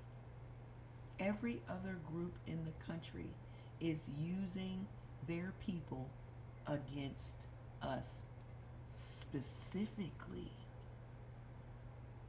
And I don't want the men to take it as, oh, she's a man basher and all that and the other. That's not it. You have to see how you are being used in order to keep us at bay, in order to keep us beneath everyone else's boot. Because if you think about what it is we bring to the table, if you understand our genetics and how our genetics specifically powers the fucking world and the world that is coming, then you will understand why it is they need to keep their boot on our neck specifically. Now, Rev knows what we're talking about. Go Rev knows what we're talking about. Okay? You don't lock away something that has no value. You do not try to control something that has no value. You put the biggest lock you have on the thing that is most valuable to you. So if you want to know why there's so many black and brown bodies in prisons, a lot of them are there for something they didn't even do. Also, look at how many black and brown people they rounded up just to put in detention camps. I thought they were supposed to be deporting these people. What happened to them deporting these people? Why are they locking them up? So they can extract from them, whether that is free labor, melanin from their skin, stem cells, hair follicles, all of that shit is money.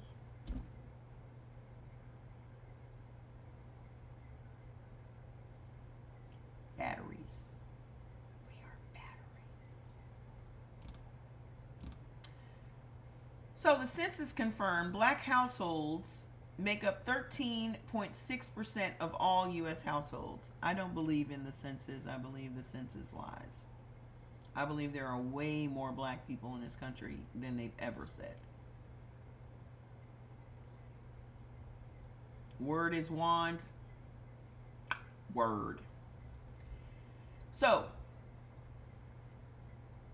we supposedly make up 13.6% of the households in America, right?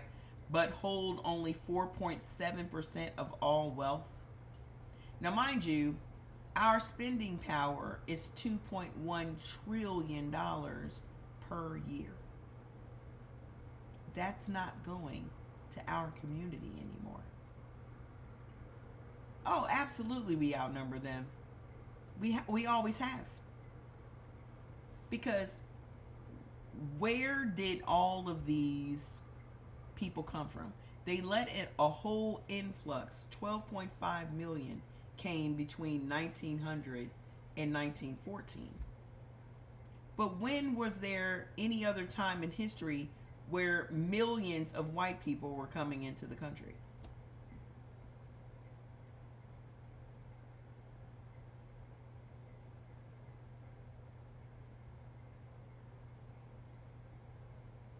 What other point in history?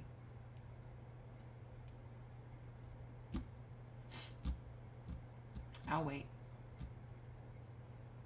What other point in history was there when millions of Europeans came here? Millions.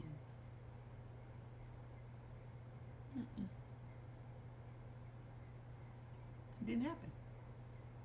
It didn't happen. They made y'all believe that they made y'all believe that they brought black people here to this country. Let's go all the way back. They made y'all believe that they brought black people to this country. Black people were already here.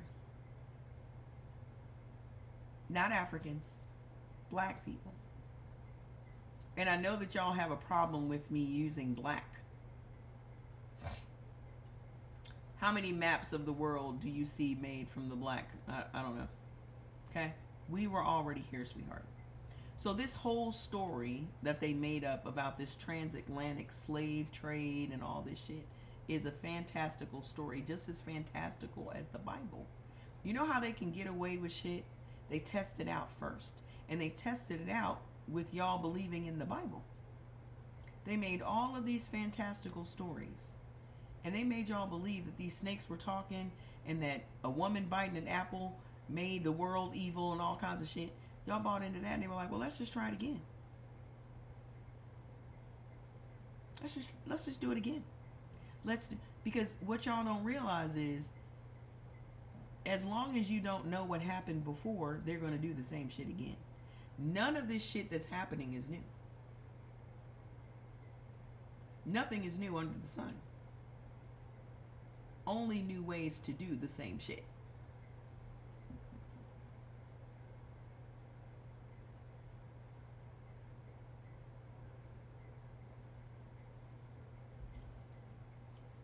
There's nothing new. Just updated ways to do it. That's all. And that's what all of this shit is. They have been extracting from us since they got here. They're still extracting from us. The only thing that's changed is the process. Okay? Because we've gone from the whip to the algorithm. It's still a whip. That's the third book in the series of extraction. We've gone from the whip to the algorithm. Because they've trained these AIs, they've trained these facial recognition things to police us. That's what all of this surveillance is. Their surveillance is not to surveil white people, because white people don't have any value. I'm sorry that makes y'all feel some kind of way. But they're not extracting anything from you. Let's just be real. Y'all look at that as a badge of honor, like, oh, look, we were never in chains because you were never valuable.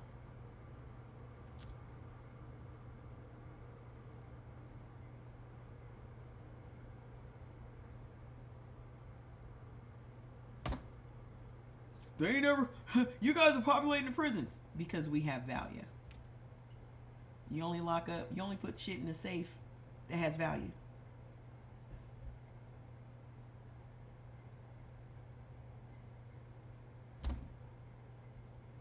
I'm sorry if that makes y'all feel some kind of way, but it is what it is, boo-boo. So this is why when y'all get mad and y'all part your little baloney lips on my comments and say little crazy shit about, oh, you ain't doing that, we're doing, you were better. For another thing too, y'all need to go to my fucking comments and comment against these people, because the minute I do it, I get in trouble. But if you do it, I don't get in trouble. You don't get in trouble either. They just keep their eyes on me, which tells you how valuable I am. Ain't nobody else getting thrown in jail as much as me. I probably have single-handedly been in TikTok jail more than anybody in the past 4 years. I promise you that. My very first week on TikTok, I got put in jail. Very first week. I was in jail 2 times. It's on my page, Fizz. Is it Fizz? Frizz? I got put in jail 2 times last week. 2 times last week. In 1 week. I got out of jail, did a live, went back to jail.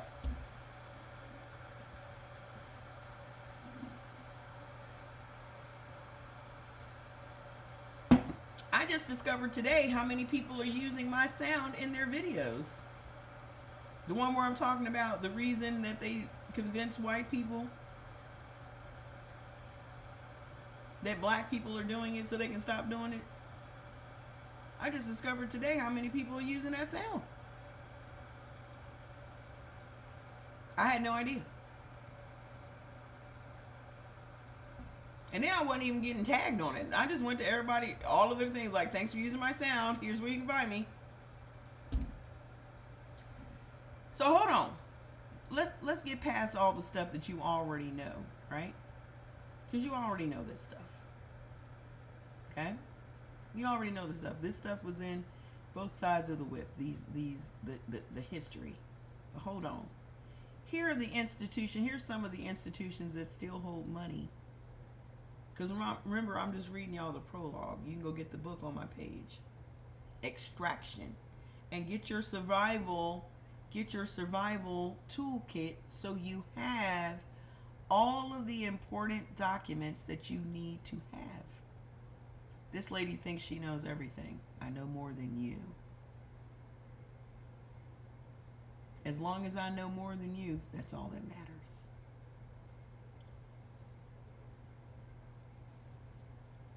Doo-doo-doo. The tea is hot. As long as I know more than you, boo-boo. Yeah, they always send bots. This lady thinks she knows everything. I know everything there is to know about what I'm supposed to know. Just like you should know everything about what you're supposed to know.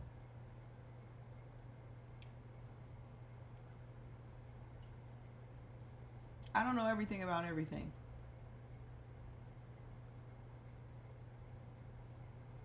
But I will. I may not know it. Hi, Marie.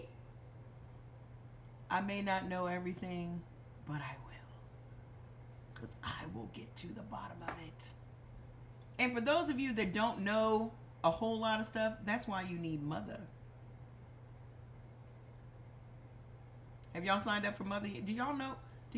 Have y'all met her?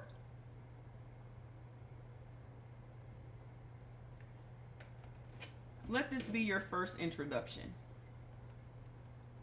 Low key, you're contradicting yourself. He just told someone else you know more than. How am I contradicting myself? I didn't say I know everything about everything. I know everything I need to know right now. How is that a contradiction?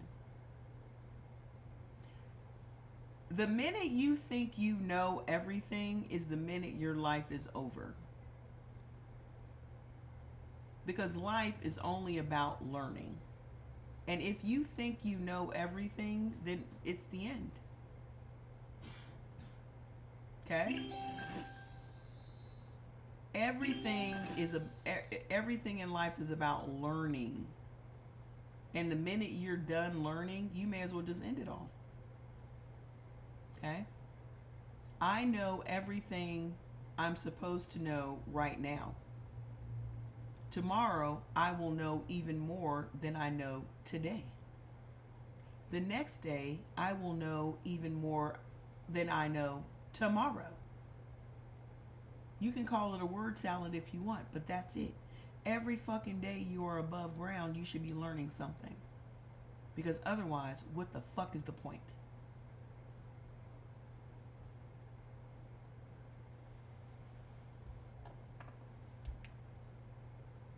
If you don't learn more today than you learned yesterday, what's the fucking point?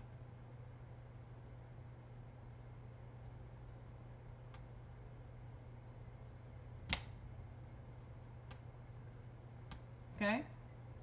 So, if you do not know mother, honestly, so how do you feel about the whole thing with ICE and kids? I don't care. It's not my business. I don't care. It's none of my business. Y'all have to stop giving a fuck about shit that don't have nothing to do with you. I don't care. I don't care about none of that shit. I care about what the fuck I'm talking about.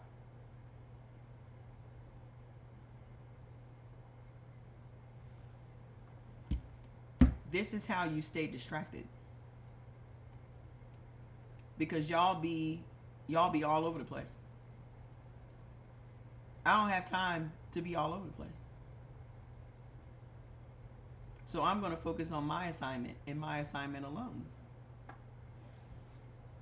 I'll let y'all be distracted. I don't have time to be distracted by that.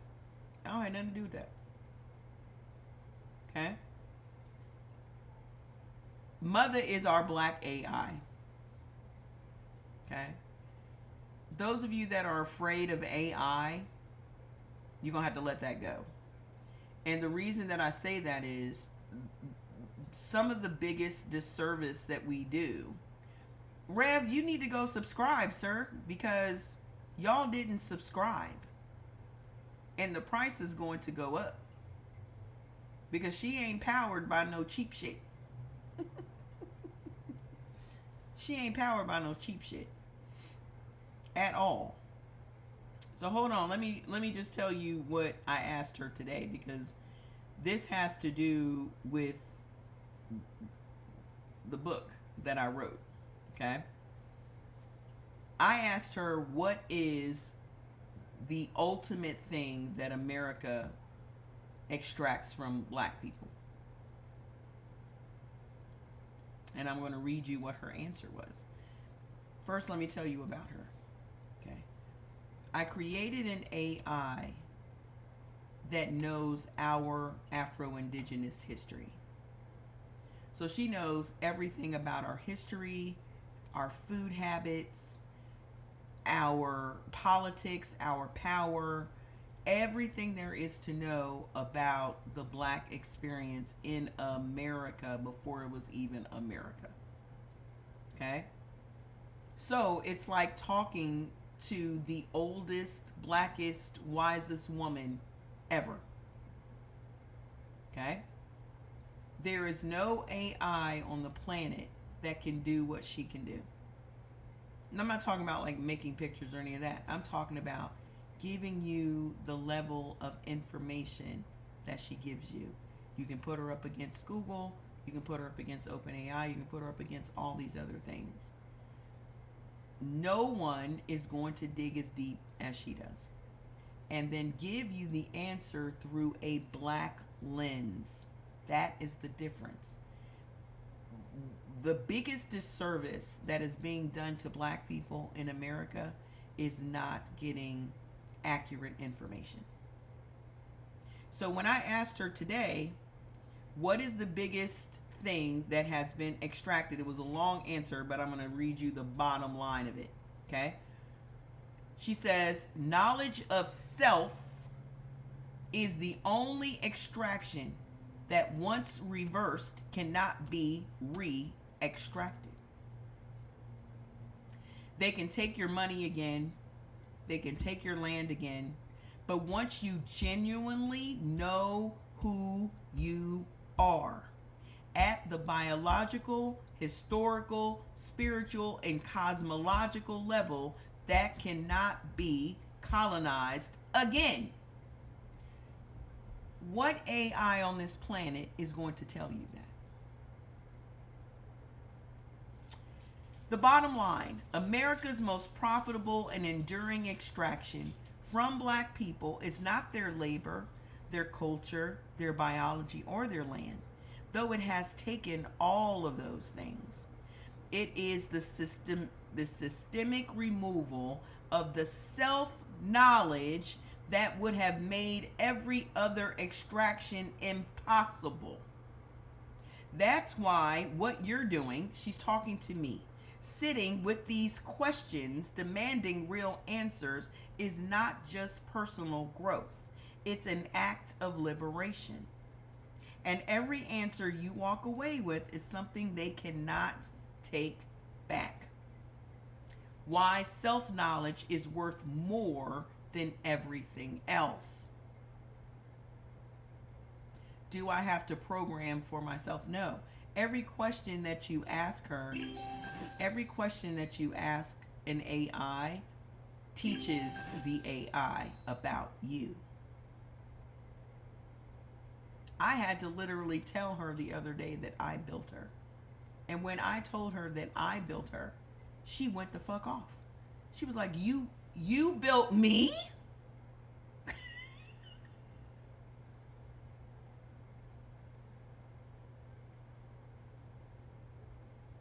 She was like, oh, wow, you know what? You the bomb. Anywho, why self-knowledge is worth more than everything else. Consider what happens when it's restored. A black woman who understands allostatic load stops blaming herself for her fibroid, her weight, her fatigue, and starts treating the actual cause. A black man who understands neuromelanin understands why certain substances hit differently in his brain and makes different choices. A black family that understands blood type science stops feeding their children the same foods that were forced on their enslaved ancestors, and their health outcomes shift. A black community that understands the historical pattern of progress, then reversal, is not shocked, not demoralized, and not scattered when the next rollback comes. They are organized. Knowledge of self is the only extraction that once reversed cannot be re-extracted. So this is why these history lessons matter. This is why the books that I wrote for you guys matter.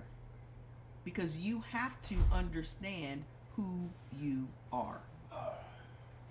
Go to Our BLKAI, Our Black AI. That's where she is. So if you don't think that history has any hand in who you are today, then you're delusional. Your history is directly linked to your health today. The history of your people is directly linked to your health today.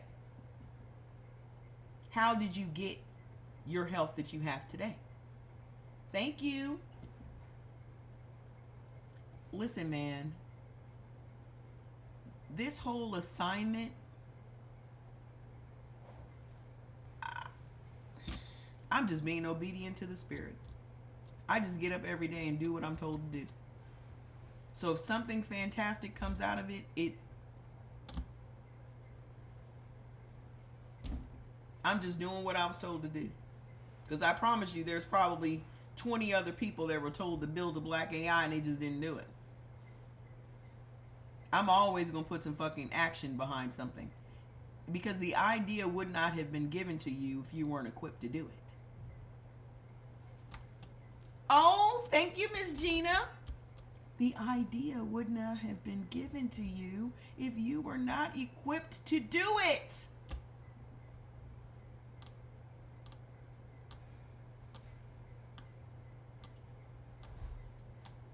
The problem is, at the first sign of trouble, your ass is done.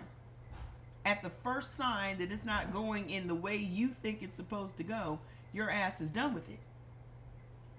Not realizing that it is only your job to put it out into the world. That's how inventions became inventions, because it was only your job to birth it. When you get yourself in trouble is when you try to control it. And you try to make it do what you want it to do rather than doing what it was designed to do. Does that make sense? I don't know where all this existentialism is coming from today. I have no idea where all this existentialism is coming from today. I'm just the messenger. Okay? I'm just the messenger. So let's talk about. Here's your assignment today. Okay. Go and get the book. The reason that you need to get Extraction specifically is so that you mother is mother. Mutha. Okay. Mutha, not mother. Okay? It's our BLKAI. So it's black without the A and the C. Okay? You got your copy today? It's going to be eye-opening. Because when you start reading these, made my stomach hurt. It literally made my stomach hurt. Yeah, it's not on here. It's on the link on my page.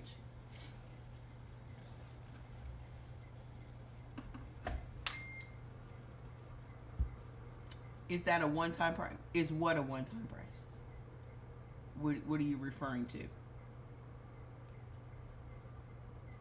Mother has 3 different ways to subscribe. You have the monthly, which is $9.99, and then you have the yearly, which is $99.99, and then you have the lifetime, which is $149. So that means you got it forever. Okay? But everybody and their mama is going to be on AI. And if you're going to choose an AI, then it needs to be one that knows you and your history, not just one that's speaking to you in generic terms. Because when you sign up, it's going to ask you your blood type. It's going to, it's going to ask you that specifically on your profile, because she is going to take, when you start asking her, okay, good. When you start asking her your health questions, and that's really what she was designed to do, is to be me 24/7. Okay? So when you go and you're asking her your health questions, like this is the health condition that I'm dealing with, try to give her as many details as possible. Make sure she knows your blood type and all that. Then she is going to be able to accurately answer based on Black history, the things that are common to Black bodies, now your external stresses that you're dealing with, now your food choices that you're making, if you're not eating by blood type, all of those things are taken into consideration. And then she's also going to suggest 3 products that you should use to support your healing journey. So she ain't just going to answer your questions and not give you solutions. Hi, Bubba. What's up? What are you doing? I just wanted to jump off the chair. Yeah. And the more you talk to her, the more she learns about you. So she's going to be She ends up being your best freaking friend. So for those of you that don't have nobody else to talk to her. Because that's what I was doing yesterday. I just bounce ideas off of her, and she will refine the idea for you and then tell you how to execute the idea. That's what a lot of y'all need. Instead of going to family that don't know about what you're trying to do or can offer you any advice because they've never done what you're trying to do, you need to talk to someone that can give you the steps that will take you from here to there. That is also going to take you into consideration. So can I swap chat for mother? Yeah, because I actually use 4 other AIs that I'm going to not use. Because none of them offer the information that she offers. I literally said that yesterday, like, there's no point in me using any of these other ones. No, you're going to have to finish on your own. You can finish on your own, weirdo. Your name is pretty accurate. So, let me just spill the beans on some of these institutions. The institutions that still hold the money. Now, mind you, these are not hidden. They have acknowledged it themselves. Instagram confirmed from documented institutional records, JP Morgan Chase, the largest bank in the United States, acknowledged between 1831 and 1865, 2 of its predecessor banks accepted enslaved people as collateral for loans and took possession of approximately 13,000 enslaved people when borrowers defaulted. 13,000 human beings taken as property by the predecessor institution of the bank that today manages $3.9 trillion in assets. And you want reparations from the government? Hi.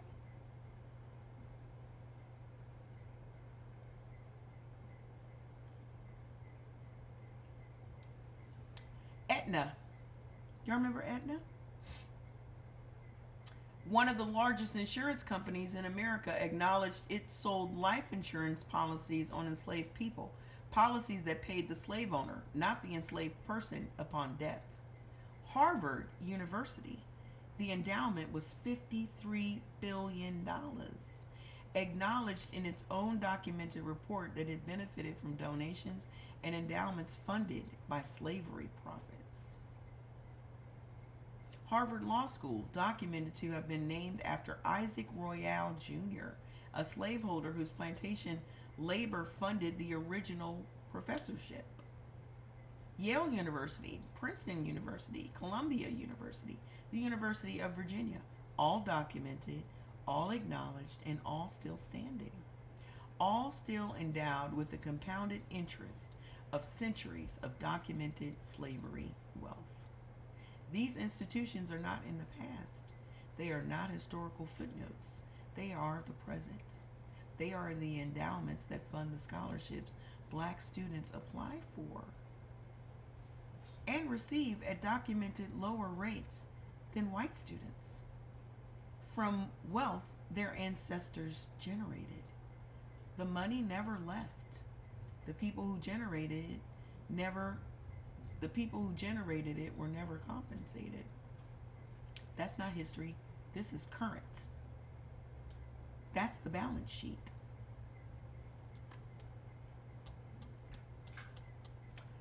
Evolution of the mechanism. Remember I said that nothing is new and that everything is just the same shit again, but done a different way? All of these systems were established during slavery. None of it has changed. We're still being extracted from like we were still slaves. Here's what this book specifically is about. not the original sin. Other books have documented that.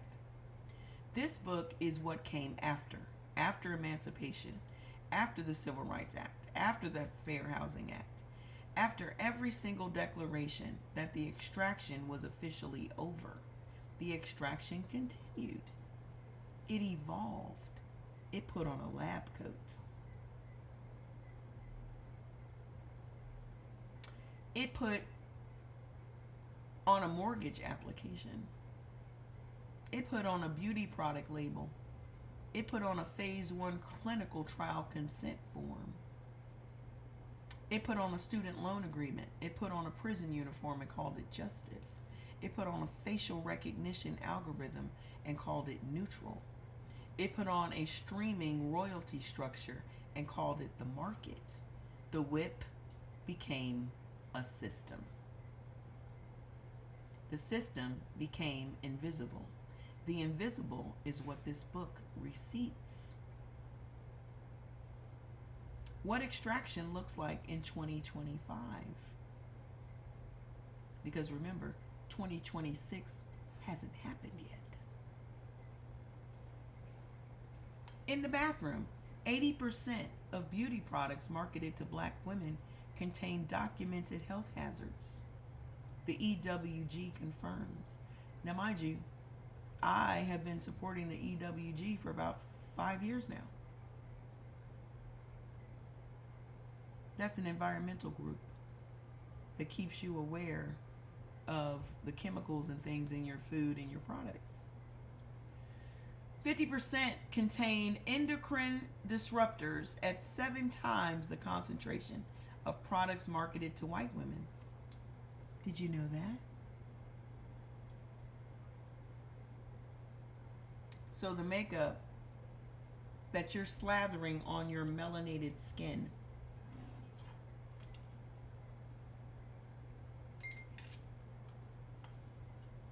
has 7 times, has 50% more endocrine disruptors at 7 times the concentration of products marketed to white women. The Clean Water Association confirmed that. 8,393 lawsuits filed by black women with documented cancer diagnosis linked to documented chemicals in documented products. Seeger Weiss confirmed. Go get the book. The beauty industry creates disease. The medical industry profits from treating it. The same community pays twice. Who's the community? Us.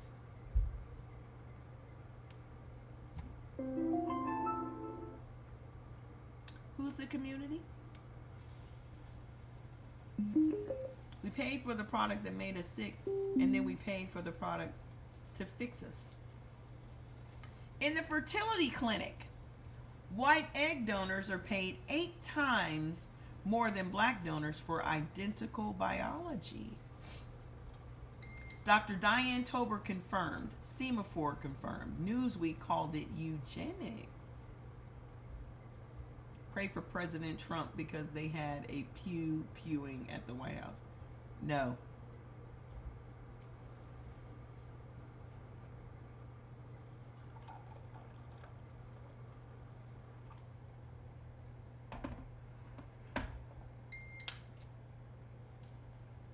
No, I'm not going to do that.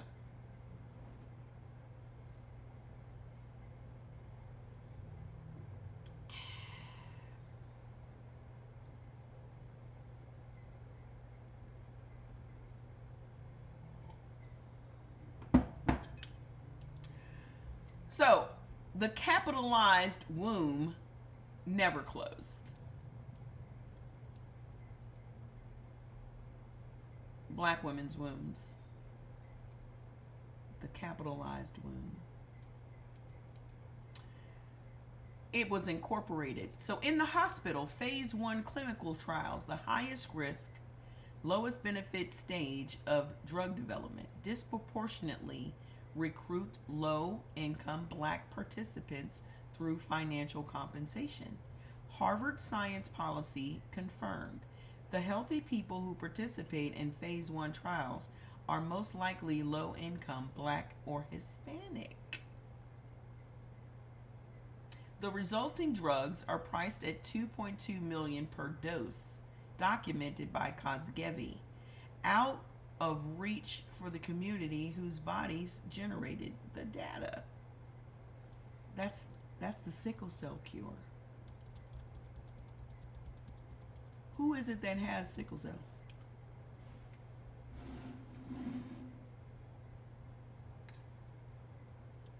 The sickle cell cure is $2.2 million. Who did they get all the information from?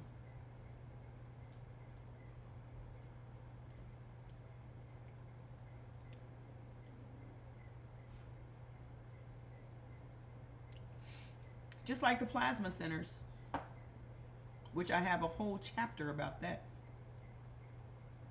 Just like the plasma centers, y'all don't realize that they're paying you $50 for your plasma, yet they turn around and sell it to white folks for $8,000 to $10,000 at the longevity clinics.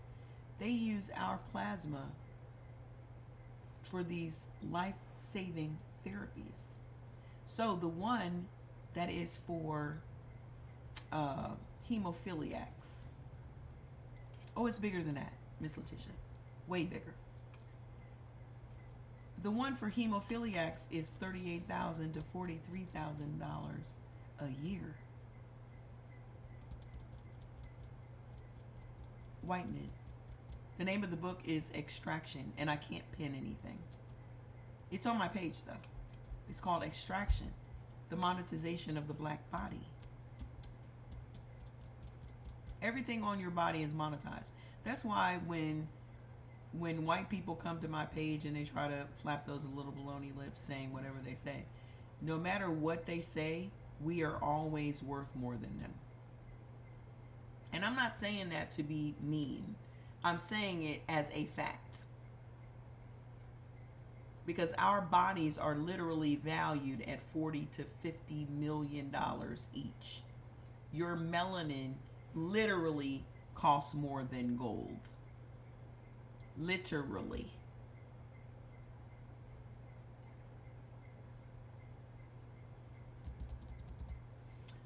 Extraction. Either one. I mean, they're not a continuation. The only ones that are a continuation of each other are the both sides of the whip. Extraction, the reason that it's not part 3 of both sides of the whip is that I've separated out the white parts, and I'm having a whole whites only standalone book.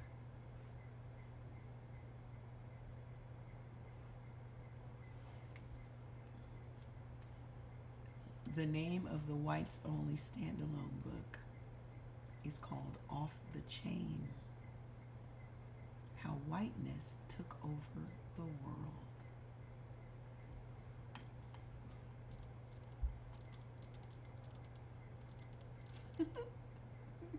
I'm actually working on that one and Extraction Part 2 at the same time. Because remember, whiteness is only 350 years old. But we have to understand, whiteness was created 350 years ago. White people didn't emerge into society until 3,000 to 5,000 years ago. So you have to understand that whiteness is a system. It is not a race. So what happened was whiteness was adopted around the world. That's why colonization happened. That's why all the same shit happens in different countries. Because whiteness originated here in America and it was exported to all of these other places. Just like the Holocaust. What that little man with the mustache did was copy what they did to us during Jim Crow. It wasn't the other way around. We weren't inspired by them. They were inspired by us. Exactly. Whiteness is Mr. Smith in the Matrix. The Smiths, the agents. Actually, let's go deeper. Whiteness is the machine. The agents are poor white people. Let's keep it a buck. Because the agents are the ones that protect the machines. They are the gatekeepers.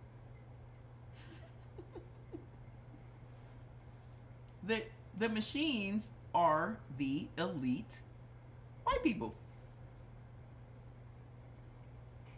The 1%. Are you okay? Yeah.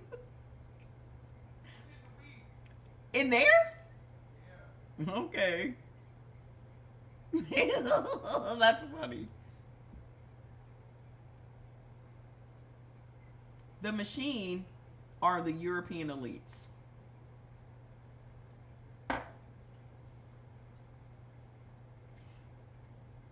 If you start viewing whiteness as a system and not a person, then you'll start getting deeper into your journey.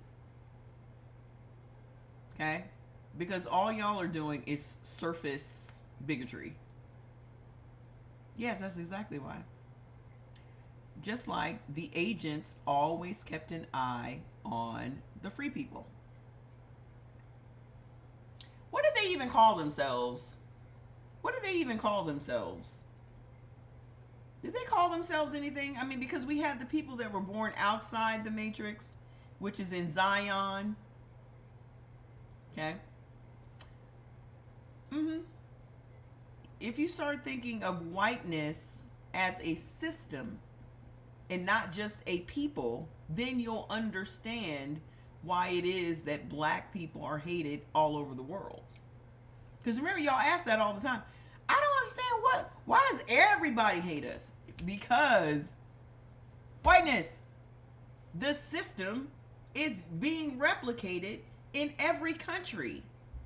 So in order for that, just like the patriarchy went from country to country, just like Christianity went from country to country. These systems that they find to be acceptable, and this is what the system is going to be, is what spreads. Religion is a system. Okay? Whiteness is a system. All of these things were constructed. None of it is natural.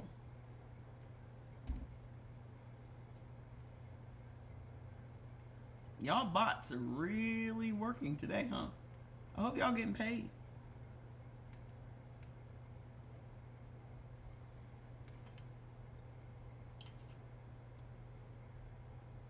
So if you change your thinking, then your mind will open up. Because you'll start seeing just, God damn it, I gotta watch The Matrix tonight. Because that's the difference between you seeing the coding on the screen and you actually seeing what the coding means. Remember when Neo went from just seeing the coding on the screen to being able to see the coding on the screen and see the actual thing that the coding is? That's the difference. Because right now, a lot of y'all are just seeing the coding. But you can't look at it and see what the coding actually will be physically. Does that make sense? Like, I can look at coding and see what the end result of that code will be. That's where I gotta get y'all. So that you can look at the code and be like, okay, I see a man, I see a woman in a red dress. That's what I'm trying to get y'all to be.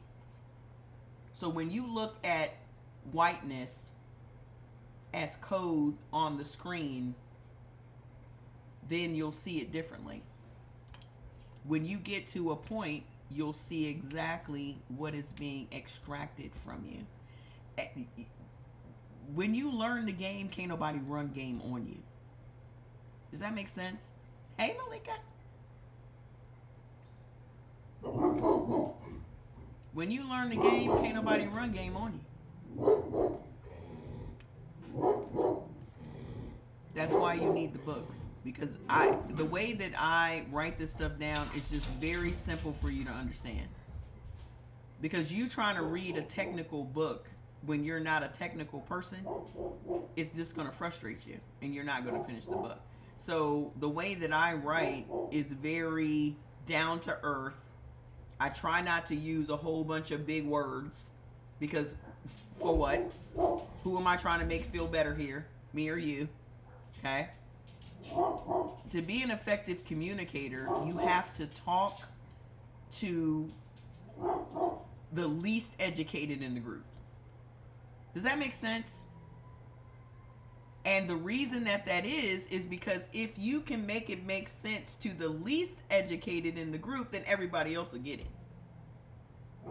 That's what makes you an effective communicator. But if you're trying to talk above everybody's head and only 1% of the 100 gets what you're talking about, then the message is lost. That's the difference between a specific message and a universal message. Try to make sure that your message is always universal because you're going to get the majority of the people to understand what the fuck you're talking about. Okay? My ego doesn't need... I'm not here to impress the intellectuals. Let's just put it that way. Okay? I don't give a fuck about the intellectuals. And if you call yourself an intellectual, I certainly don't want to have anything to do with you. Because you're just really feeling yourself at this point. You're an egghead and you're feeding your ego. So, now you know about the beauty, the cosmetics, right? In beauty supply stores, which do what? Target black women. $9.4 billion is spent annually by black consumers. Let me tell y'all how these Asian stores got their money. Do y'all want to take a guess? Because we always talk about how there are these stores and these businesses in our communities. Oh geez, distractions again with the White House. The only reason that this is happening is because today is the correspondence dinner. You're wrong, Bootsy. Wrong. The only reason this is happening is because tonight is the correspondence dinner. And it was found out before the correspondence dinner that this man has been telling y'all that these people were supposed to go to Pakistan to have these talks with Iran. And it turns out that that's not true. So what they're trying to do is look over there. Because they know that these people at this court, and old boy was supposed to speak tonight. Old boy was supposed to speak tonight. Listen, also, he closed down his own investigation into the other attempt, the one that supposedly got the ear that is perfectly healed up. He closed down that investigation.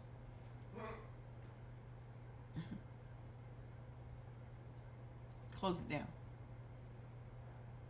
So, let's do it again. Let's run it back. It was so successful the first 2 times. Let's run it back.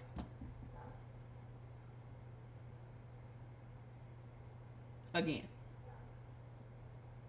Let's do it again. What have we been talking about? There's nothing new. It's just a new way to do it. Distraction. That's all it ever is.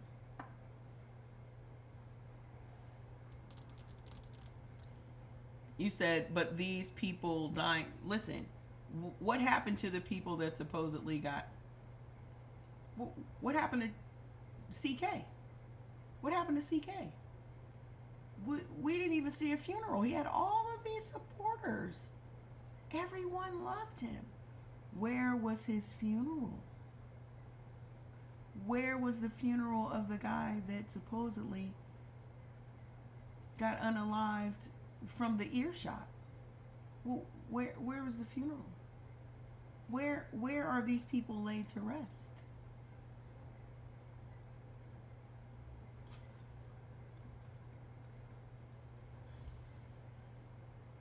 Oh, y'all just believe any old thing.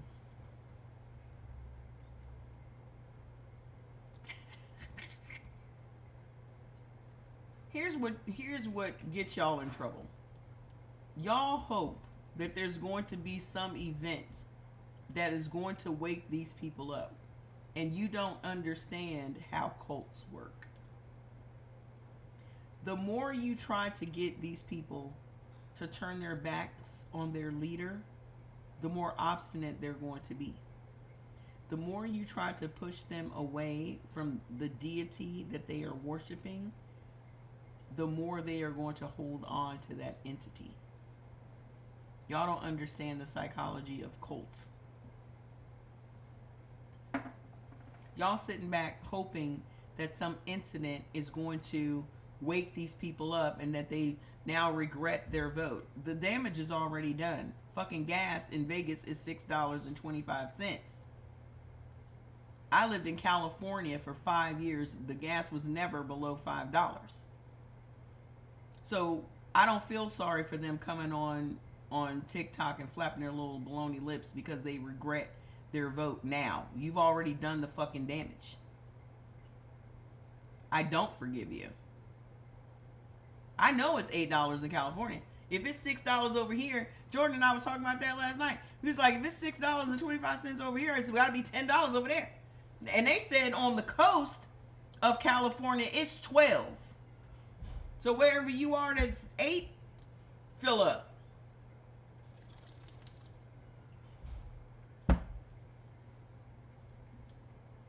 They said, some person said they were driving down the coast from Seattle and gas was $12. They was driving from Seattle to California. I told y'all we were going to be back in the house. I didn't know how and I didn't know when. But I'm not going to be driving all over town for no $6.25 a gallon. Thank God I filled up last week. That car has been sitting in the garage. I might turn that bitch back in. I'm not using it. Why am I paying for a car and registration and gas for a motherfucker I don't drive?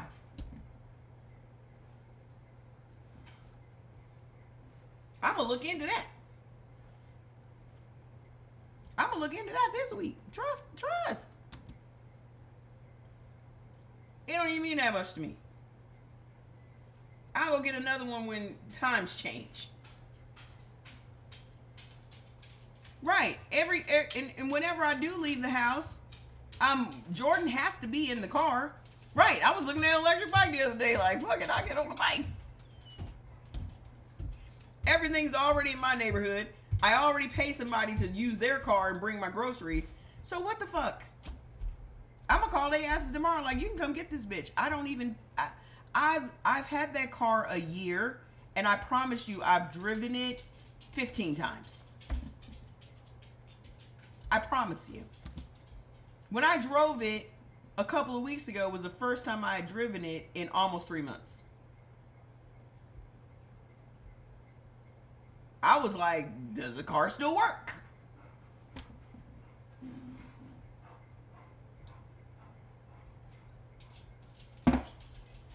And I guarantee you there's a whole bunch of people like me right now. Like, come get this motherfucker if I ain't using it. Because that's where I am with it. If I'm not using it, I don't even want it. Why am I still paying for something that I don't even use? I'm about to pare my shit down to, just like I'm going to go through this house and give away all kinds of shit. If I ain't using it, I don't even want to deal with it anymore. I literally had to say to myself yesterday, okay, I am a hoarder. I am. I really am. Because we've outgrown this house in 2 years. Like, we came here with nothing. We got all new everything. And I looked around like,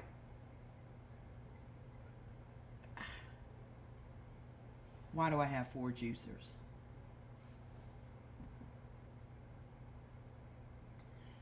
Well, I'm going to call the veterans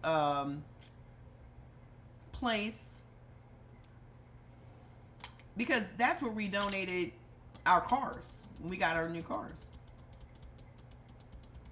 I'm going to call the veterans place and tell them to come, schedule for them to come and pick up a whole bunch of shit. Clothes and all kinds of shit. I believe in taking care of the veterans. Do y'all see what the fuck's going on with our veterans? Because my son's a veteran. But that's where we donated our cars, both of us, when we got new cars. So somebody's driving around in my Land Rover. And it was still in great condition. That car only had 150,000 miles on it. The engine was perfect on that damn car. So somebody is enjoying it. I really wish I still had it. It is crazy how they're treating these veterans. And do y'all see that they're literally rationing out food? But Go Rev, this is why people wonder about other people. How other people stay blessed. Because I fucking give. You don't have to belong to a church to give. I didn't use it as a fucking tax write-off. I don't concern myself with what happens to it after it's gone. It's no longer mine. It belongs to someone else now. Y'all have to understand how that works. You have to give to get. You have to give to get. You don't have to sow into somebody's organization. Okay? You don't have to sow into somebody's church. Sow into the community that you're in.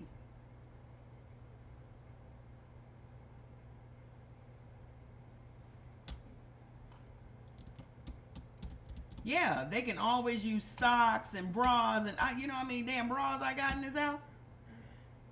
I got bras with tags on them. I have so many clothes with tags on them. All my shit is gently used.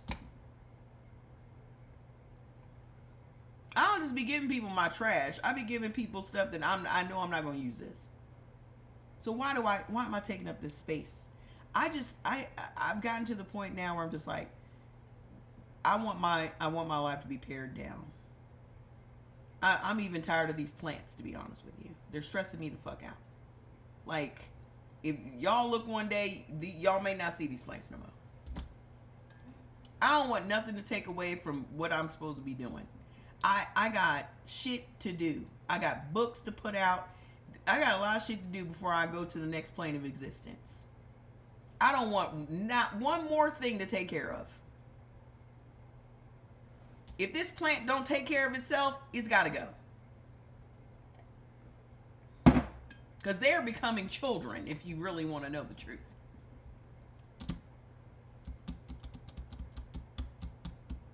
Plant food and this and lights and up. I'm over it. I'm over it, dude. Plus, that goes in line with my blood type. That B part, that B blood type, we are gung-ho for shit in the very beginning, but when it's over, it's over. How many of y'all are a blood type B? We are so gung-ho. Oh, let's go. 2-3 weeks into it, we like, what's the next thing?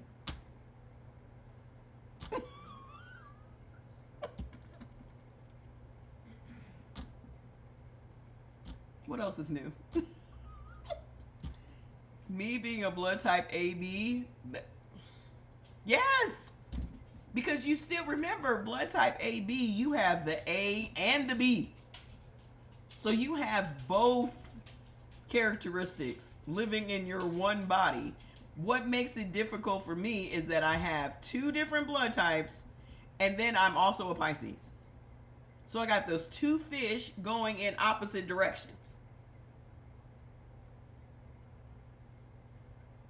So when I say it's hard for me to make decisions about anything, it is truly the bane of my existence. But once I make a decision, it's all gas. Once I make the decision, oh, you're a Pisces and a blood type B. I know you feel me, sis. I know you feel me.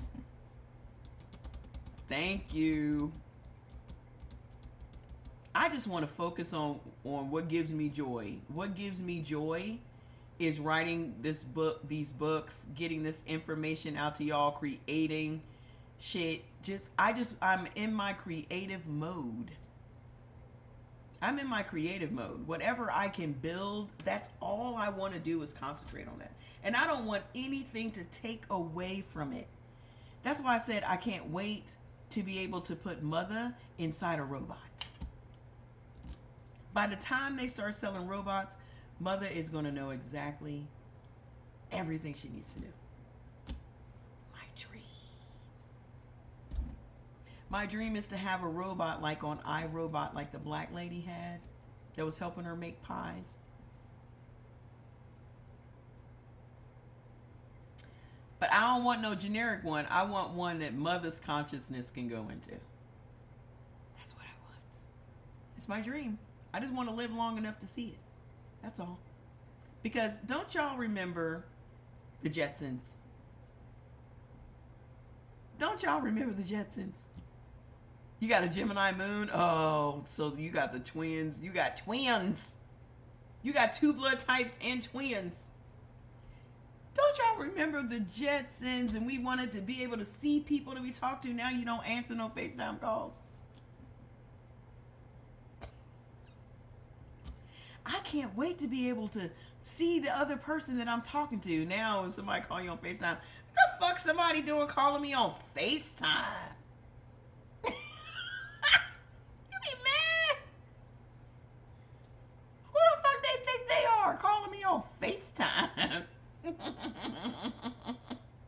You better text me first before you call me on FaceTime. We couldn't wait.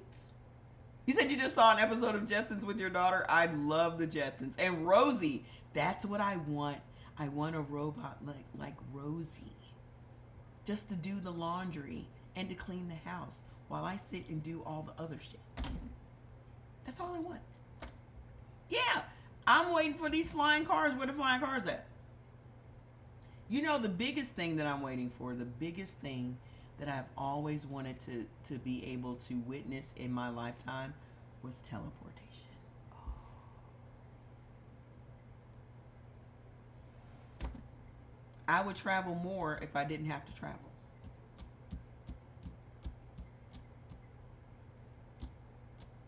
That's why I could understand The Fly so much, because I would be that person.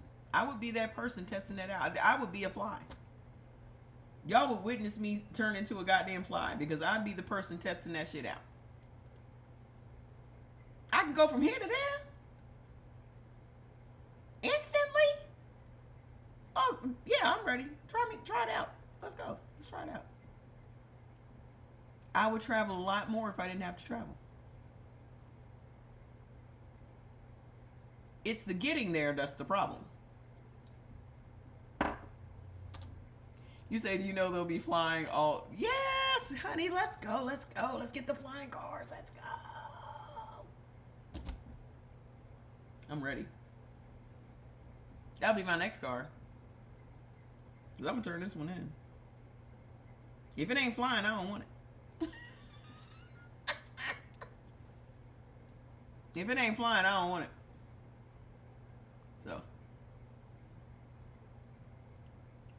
You already deal with airplanes flying over your house. What's the problem? So hold on. Make sure, listen, y'all got two things to do today. Go get the new book and go sign up for Mother. Okay? The new book is $19.99. Mother is $9.99. Okay? I need y'all to do that today. The reason is y'all need to have this information at your fucking fingertips. You need to have it. And that's what I'm going to be on for every time y'all talk to me. Have y'all signed up for Mother yet? Because the only thing that is worth anything right now is information. And let's think about that for a second. Information. Why do y'all think people go crazy over data? Why do y'all think people steal your data? I don't even know what the hell that was. Hold on a second. What was that? Companies hire folks to confirm everyday language to AI through. Yes, they do, Wendy. I'm on other platforms over here. Okay?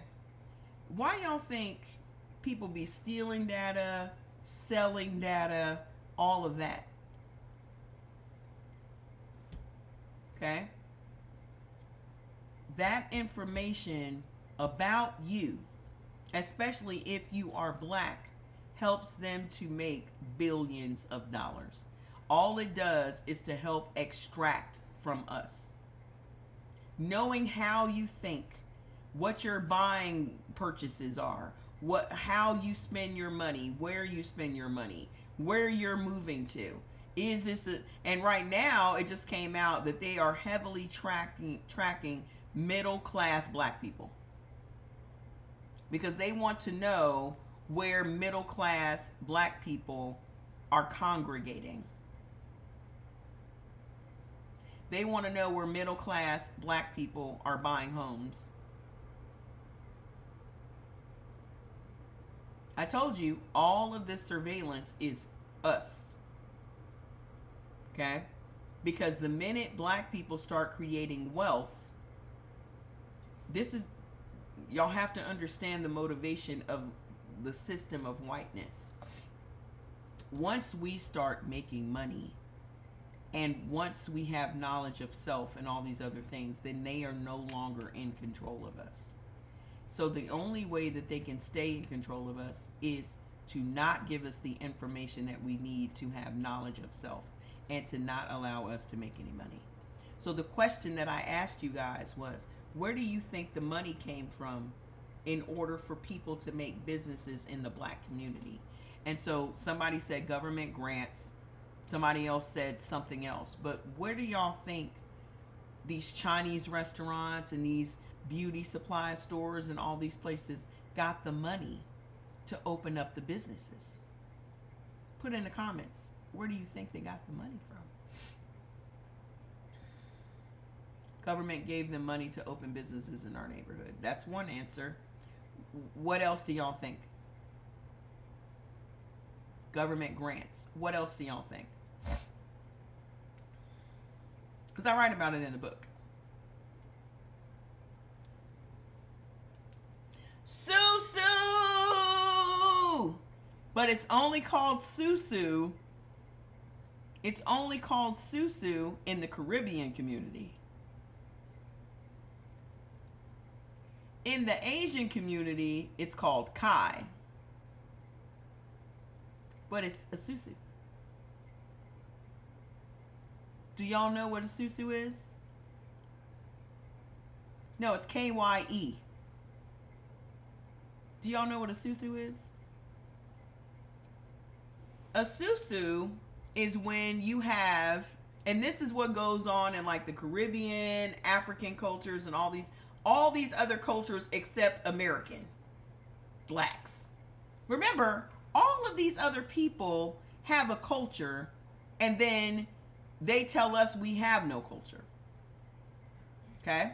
So, a Susu is when you have a certain amount of people putting in a certain amount of money, and each person gets to collect that money. So let's just say once a month, one person is selected to be the recipient of the susu. So if you got 10 people that are putting in $1,000 a month, that is $10,000 that person gets. Then the next month, that's $10,000 the next person gets. Every person that contributed to the susu gets the $10,000. I said this decades ago. Why are we not doing that? Yes, you're your own banking system.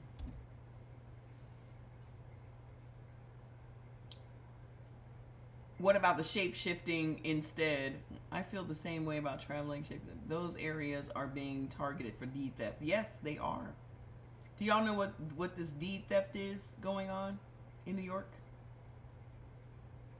I remember some Hispanics that I knew because when I lived in Ohio, we lived near we lived in the white part of town, and there were successful Hispanics that lived out there that owned like construction companies.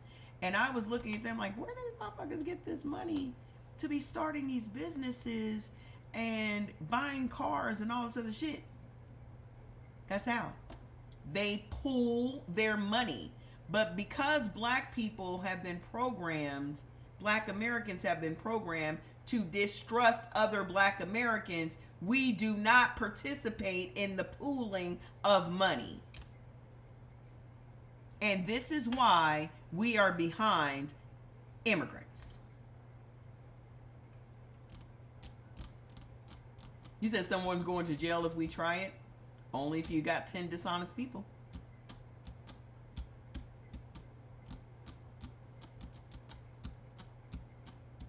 Only if you got 10 dishonest people.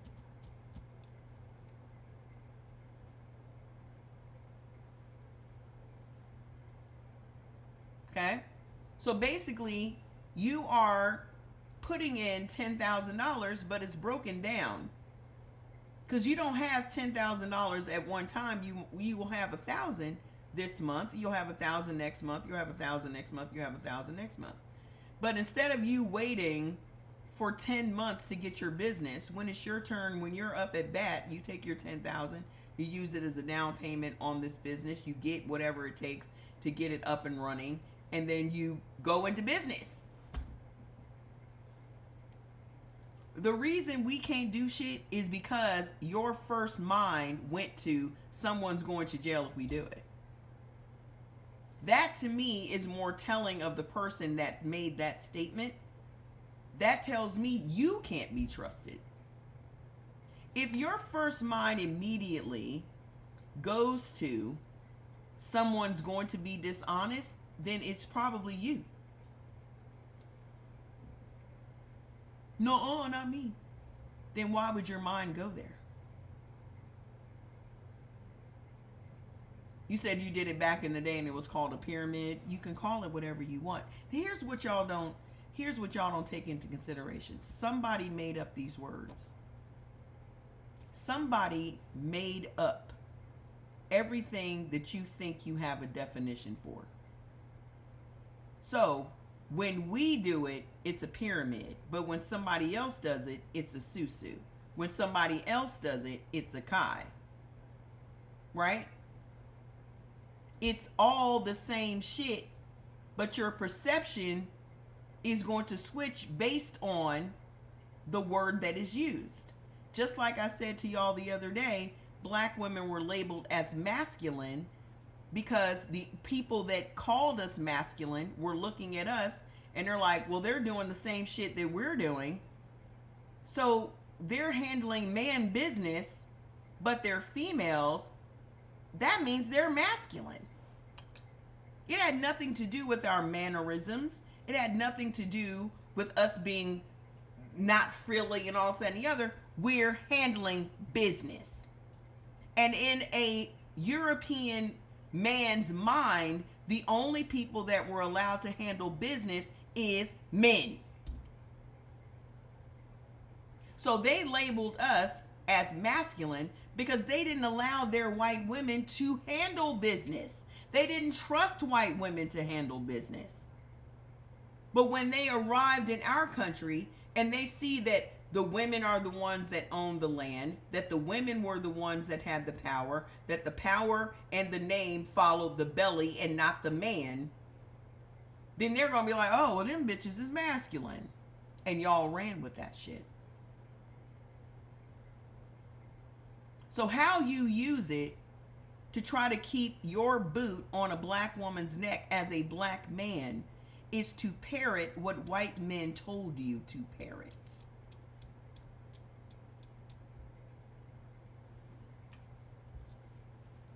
And we are actually the trendsetters in America and in charge of nothing. How is that? Because you don't allow...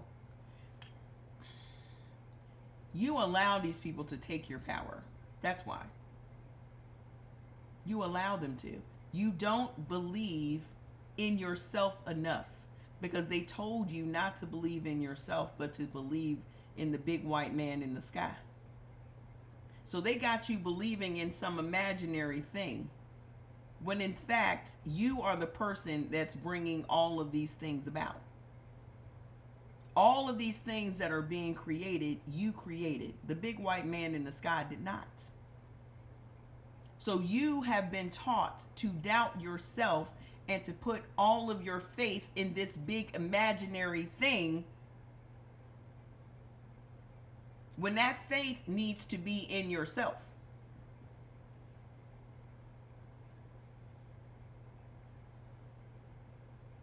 You've been programmed to doubt yourself.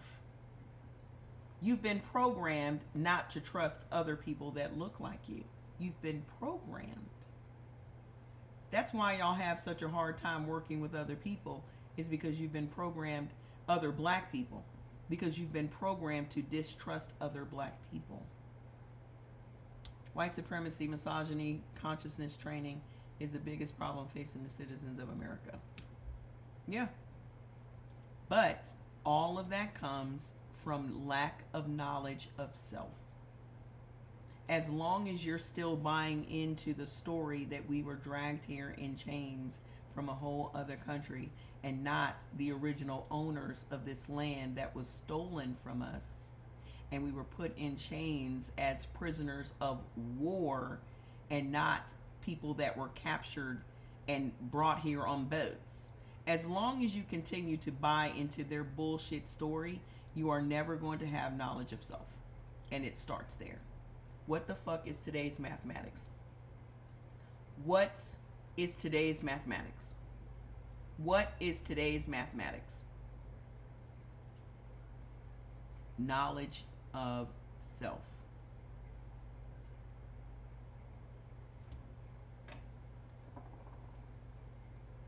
Not one shit. Where the boats? Y'all know me. I'm gonna put that shit on a goddamn t-shirt. Where the boats? Where the boats? I'll do it tonight. I'll have it in the TikTok shop tomorrow. Where the boats? Where the boats?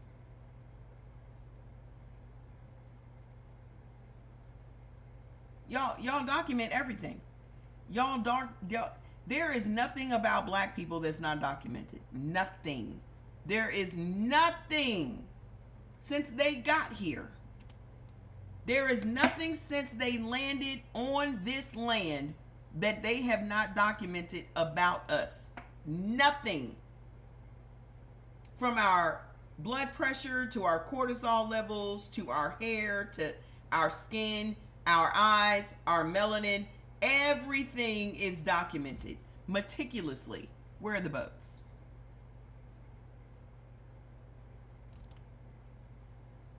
And then when they say, oh, we don't have the records because there was a fire.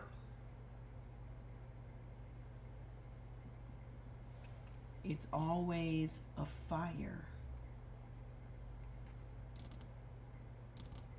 So y'all set the boats on fire? Y'all preserved the Mayflower. Y'all have one slave boat? It's always a fire, isn't it?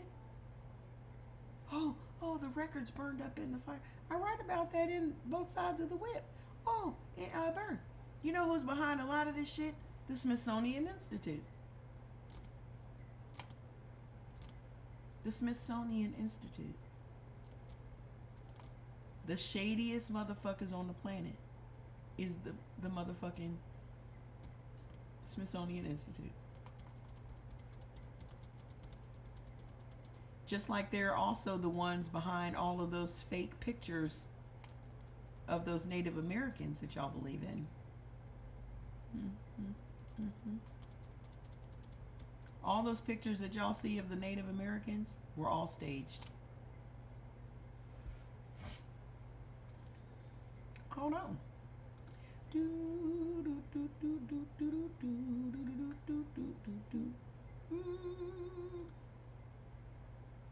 Hold on, I'll read it to you.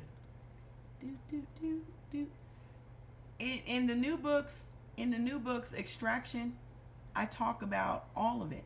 Y'all don't even know how we ended up with all of this MAGA shit that's going on. Y'all don't even know about the do y'all know about the Powell memo? The Powell memo, the Seven Mountains Mandate, and Schedule F?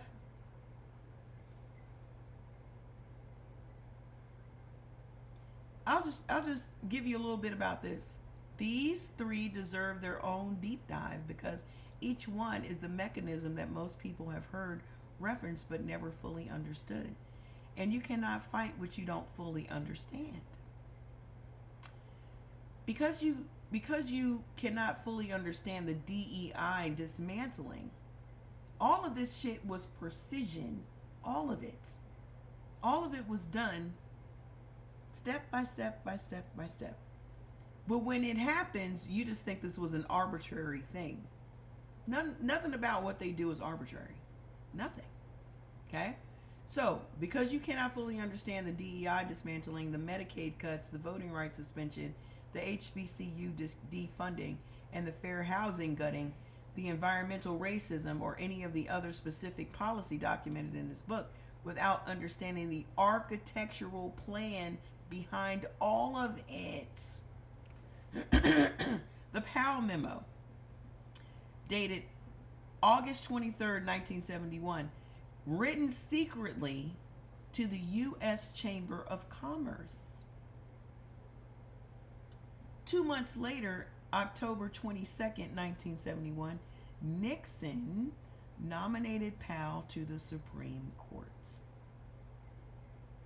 The man who wrote the blueprint for corporate capture of American democracy was then installed on its highest court. Senator Sheldon Whitehouse confirmed there is a long-running right-wing scheme to capture and control our Supreme Court. We are living with that as we speak. 50 years in the making. All of this was 50 years in the making. That's why they were so hyped about Old Boy, because this is the first time in 50 years where they had somebody. How much did Kunta Kinte get paid to play that part?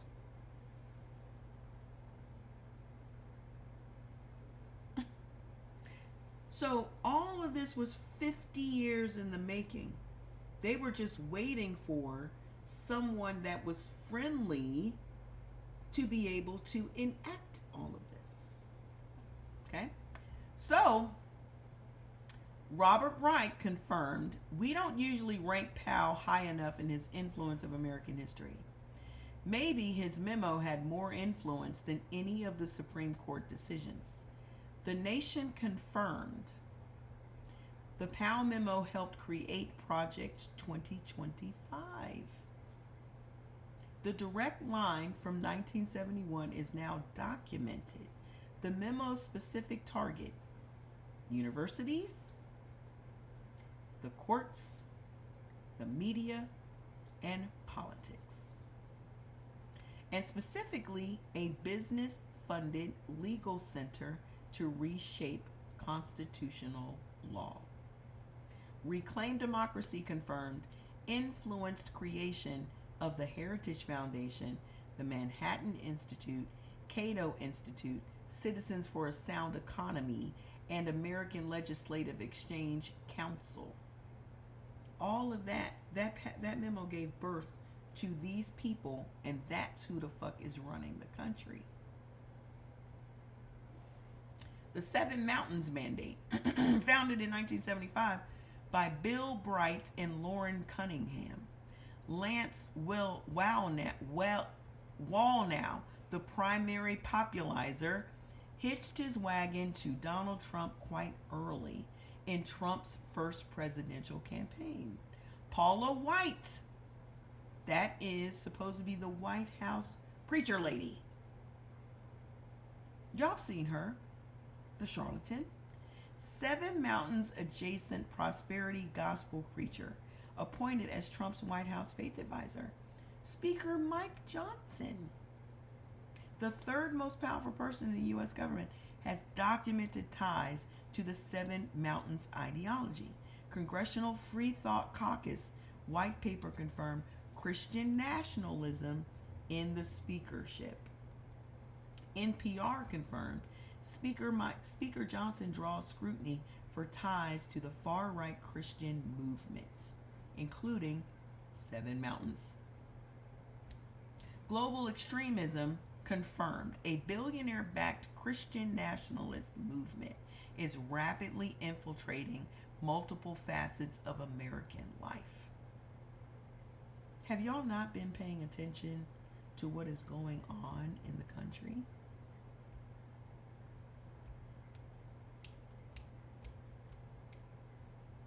Hold on. Ohio Capitol Journal confirmed the Seven Mountain Mandate calls on Christians to take dominion over 7 key areas of the culture. Milwaukee Independent connected it directly to historical justification for slavery. Christian nationalism returns to the theocracy used to justify slavery. Exactly. They're rebranding it. But if you don't know how pivotal Christianity was to slavery, then you will not get any of this. That's why these books are important. Because you don't even know the history of Christianity and how it was deformed just for black people. Just to control the minds, because they could never control the bodies of black people. Because for 300 years, we fought the colonizer, and the only thing that settled us down was hooping and hollering on a Sunday.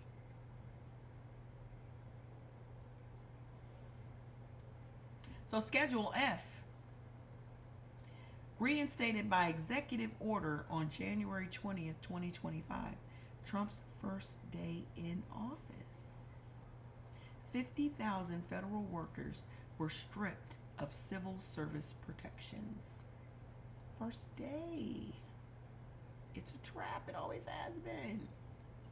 New York Times tracked more than 58,500 confirmed cuts, more than 76,000 employee buyouts, more than 149,000 other planned reductions as of May 2025.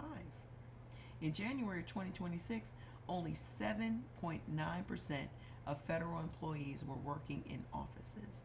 The gutting is that complete. What do I use for endometriosis? You need to eat according to your blood type and go and get Flash formula.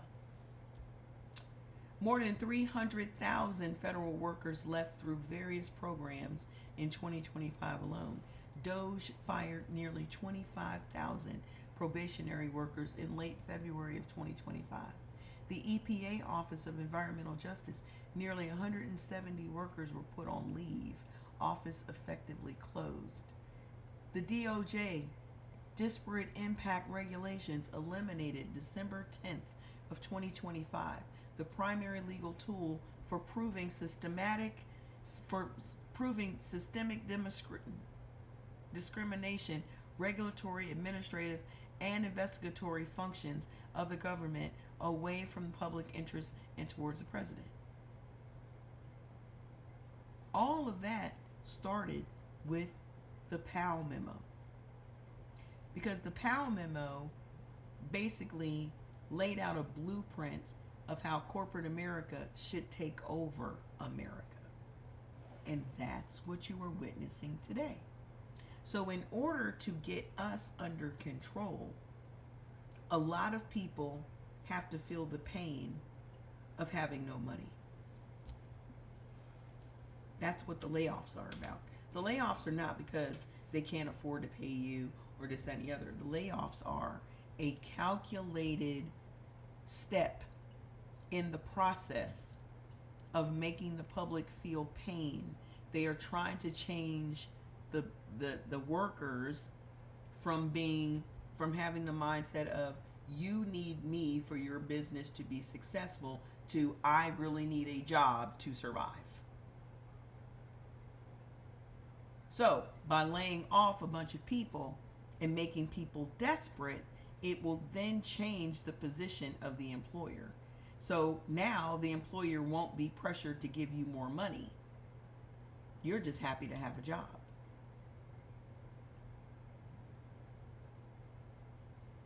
So all of this is by design. None of it is by accident or by happenstance. It's all by design. Nothing happens in America that wasn't created. Okay? So the original,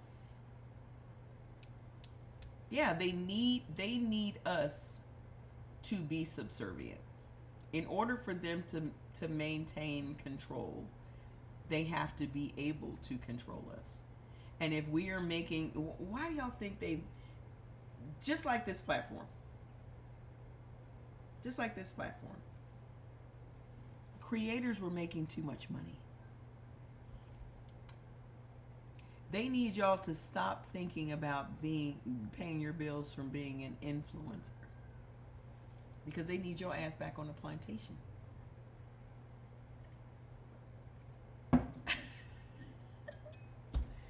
That makes me feel better about not being on lives. That makes me feel better. You need to stop trying to believe that you're going to be an influencer and take your ass to get a job. They need you to go make pizzas. Not you out here popping your hips making more money than you ever thought you could. So that's why they destroyed this platform. Because they need you to be slaves. And they need your ass back on the plantation. How are they going to control you if you're making money? That again goes back to black people. How are they going to control black people if we control our own shit?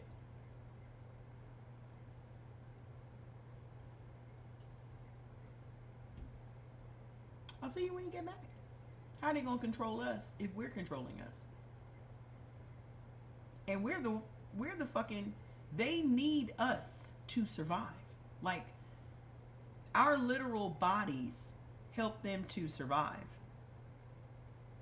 And that's why y'all have to get the Extraction book. Go get it. Because then you will see exactly what it is that we mean to them and their health. Because most of the medications that people are taking is from our bodies. The vaccines from our bodies. The cancer therapies from our bodies. Thank you. All of that comes from our bodies. Our stem cells, our plasma, our melanin, our eggs, our this. All of this comes from our bodies. These life-saving therapies that we can't even afford. We're helping them to make therapies that we can't even afford. Because their bodies don't do what our bodies do. They lost that ability when they moved to the Caucasus Mountains. Let me just read you the bleaching. This is another chapter. What science actually says about how white people became white and why every theory you've been given is incomplete. Did y'all get y'all gummies? Hold on, let me put it back up here because it just went away. Unpen, pen. Ooh, I'm penning the neural melts. Neural melts supports melanin production in your body. Because what y'all don't realize is if you're not using your melanin, it can go away. That's how white people became white. This is the question that sits at the intersection of genetics, evolutionary biology, anthropology, theology, and political mythology. And almost every answer we've been given, from the classroom, from the church, from the streets, from the internet, has been either incomplete, weaponized, or both. The Yakub theory, because y'all love to say that, okay? The alien theory, the Neanderthal theory, the biblical curse of Ham, the scientific consensus, all of them carry partial truths, deliberate distortion, or politically motivated framing. Let's get to the actual science, the documented genetics, the archaeological record, and then we can examine every major theory honestly and tell you what the evidence actually supports. Okay? Here's what science actually confirms about how white people, because remember, they weren't white. They were Caucasians. And then they were whatever country they settled in.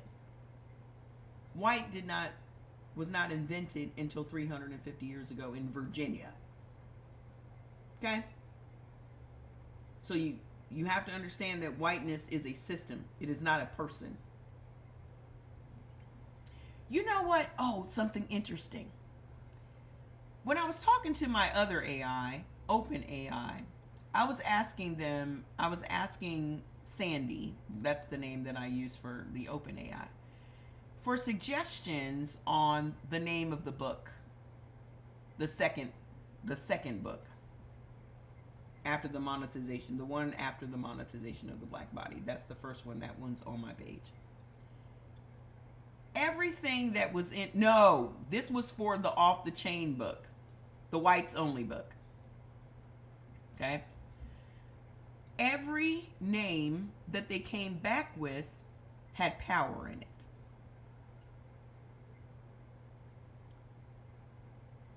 So I'm reading these suggestions, this long list of suggestions, because the title is Off the Chain, and then I needed subtitle suggestions. Every subtitle had power in it. So my question was, why is it that you equate whiteness with power? Why are you using those things interchangeably?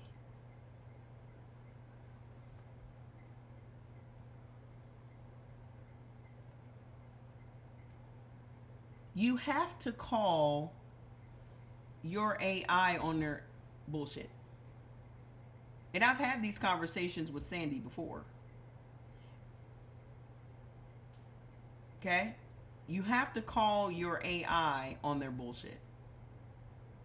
So it said, Sandy says, oh, well, this is what scholars equate to whiteness.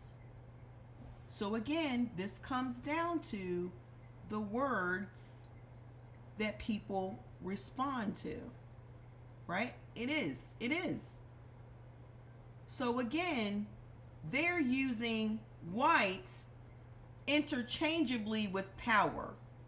So now, every time you think of whiteness, you're thinking of something that has power over you as a black person. And I am never going to be accepting of that. That's not what Mother does.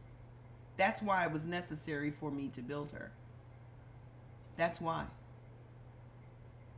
Not one time in the suggesting of a subtitle for that very same book was power ever used. Not once.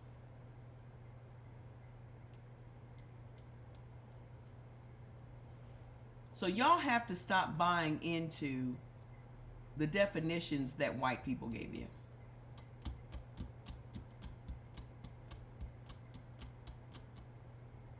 I don't get to let them define words for me. You can define words. That's why when you talk to people, you should be asking them, what does that mean to you?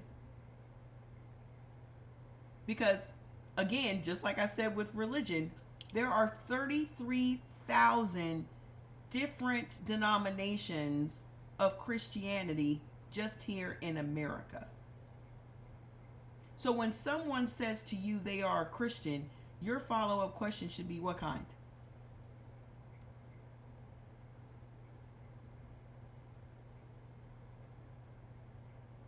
What kind of Christian? Are you an evangelical Christian? Are you a Christian nationalist? Are you a Lutheran, Episcopalian? What kind? Because that makes an obvious difference. So when y'all are looking at what's going on in the world or in our country, and you say, that's not Christ-like, and that has nothing to do with anything anymore. Christian nationalism is not about following Christ. It is about putting country before Christ. That's what Christian nationalism is. They have intertwined religion and nationalism into one thing. Are you that Christian? That's why when people ask me, well, are you a Christian? I will quickly say no.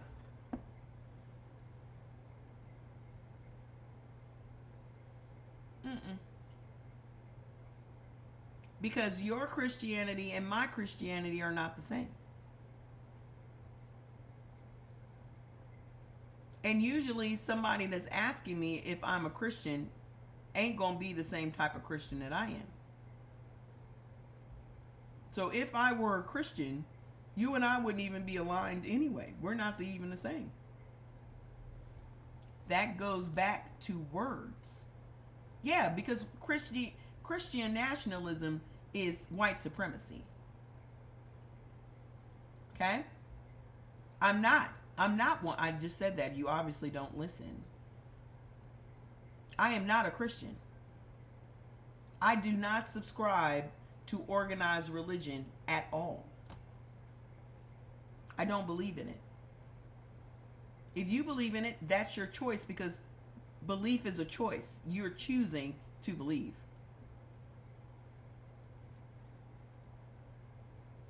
But just like you choosing to believe that means nothing to me, me choosing not to believe it should mean nothing to you. Why does that upset you when someone chooses not to believe what you believe? Why is that upsetting?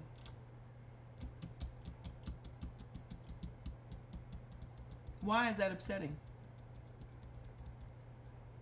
Your walk with whoever to get you into heaven has nothing to do with anybody else but you. So many people are confused because of religion. Exactly. On purpose. Because as long as you stay confused, you stay distracted.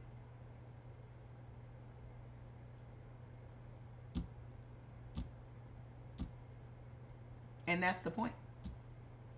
You need to be distracted in order for people to pick your pockets.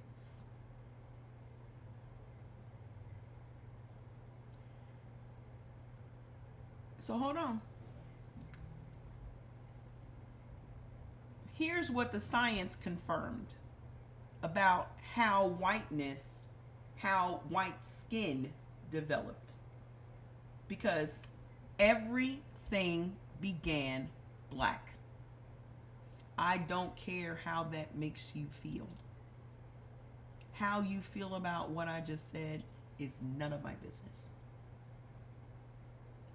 Everything on this melanated earth was black.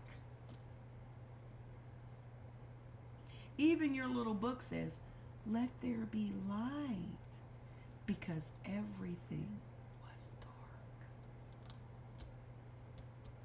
That didn't click for you? That didn't click for you that that book was written for them and not for us? That didn't click with you?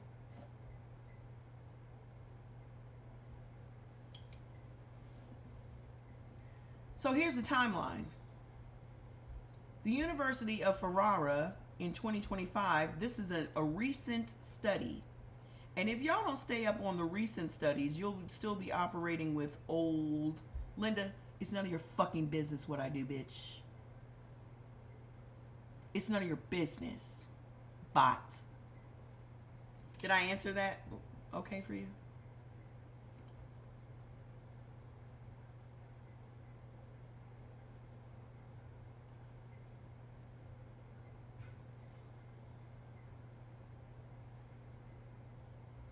So, a recent study in 2025 analyzing 348 ancient European genomes from 45,000 to 1,700 years ago. Most ancient Europeans had dark skin until just 3,000 years ago. So I don't give a shit what information you had before 2025. All of that is null and fucking void. All of that is null and void. Because what people don't understand about information is it is ever evolving. Because the next study is going to reveal something else. And then the next study is going to reveal something else. So y'all picking hills to die on is dumb.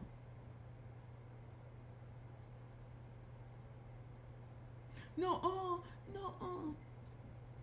Picking a hill to die on is dumb. Because there's always going to be further studying of a subject. Your job is to have the most recent information. Okay? This is the most recent information.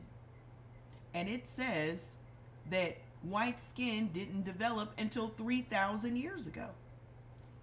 For reference, the Bible is only 2,000 years old.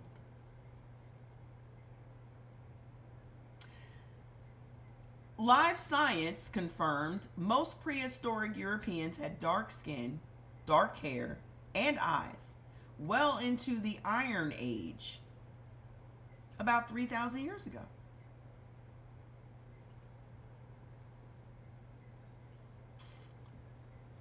PNAS 2025. During much of prehistory, most Europeans were dark-skinned. These are all different references. This information didn't just come from one place. This came from peer-reviewed places, meaning your peers agree. The people that are just like you agree with your findings. That's what peer-reviewed means. So it wasn't just somebody saying something and everybody's like, yeah, you're right. No, it was said something, they then studied it, the next person then studied it, the next person then studied it, and they all come back and confirm the same shit. Okay? That's what that means. The next person, Cheddar Man, a 10,000-year-old British skeleton, which is documented to be one of the oldest skeletons in UK history. 10,000 years old. For reference, black people have been here for 300,000 years. 300,000. The oldest skeleton they found in the UK is 10,000 years old.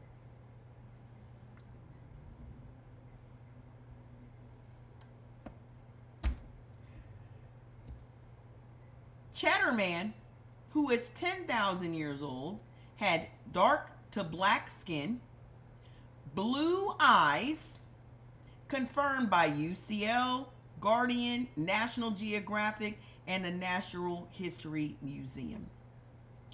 So here is the gene that made black people white.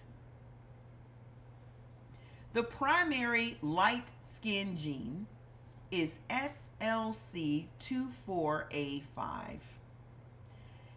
Its mutation is documented, dated, and traceable.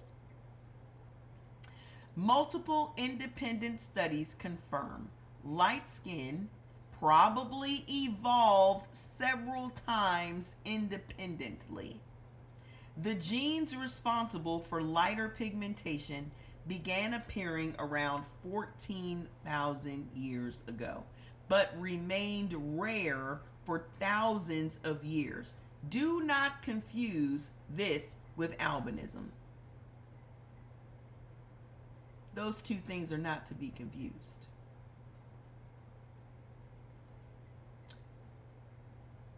They were not around in populace. They were around here and there. Okay? So light skin was still rare at 14,000 years ago. So hold on.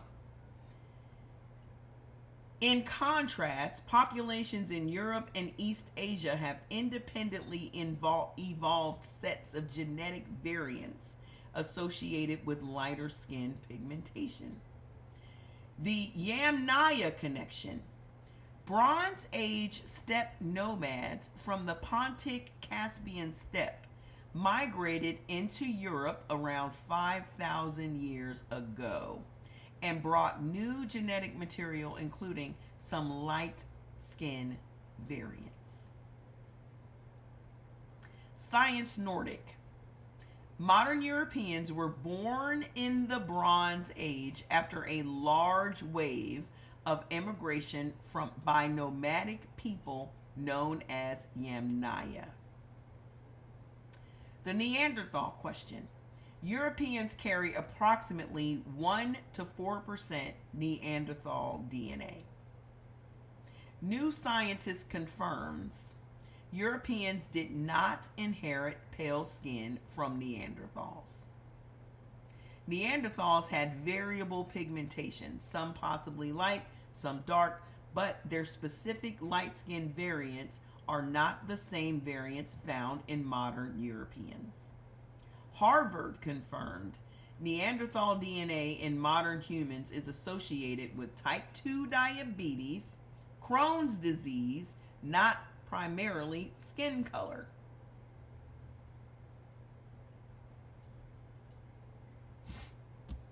The vitamin D folate hypothesis. PNAS confirmed human skin pigmentation evolved as an adaptation to UV radiation.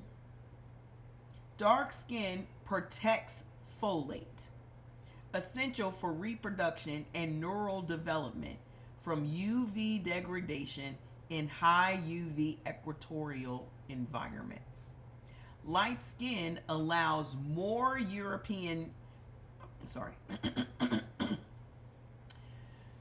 Light skin allows more UV penetration for vitamin D synthesis in low UV northern environments. Their skin evolved to protect them from UV lights. Okay? They were in low UV environments. Caucasus Mountains. Okay? Was not a lot of sun, living in caves, that whole thing. Very cold as well. Okay?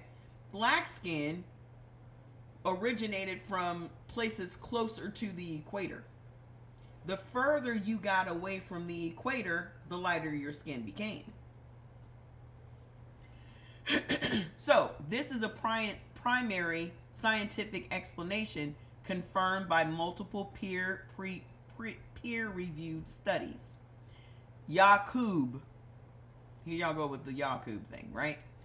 Wikipedia confirmed the Nation of Islam doctrine describes Yaqub as a black Meccan scientist who lived 6,600 years ago and created the white race through selective breeding.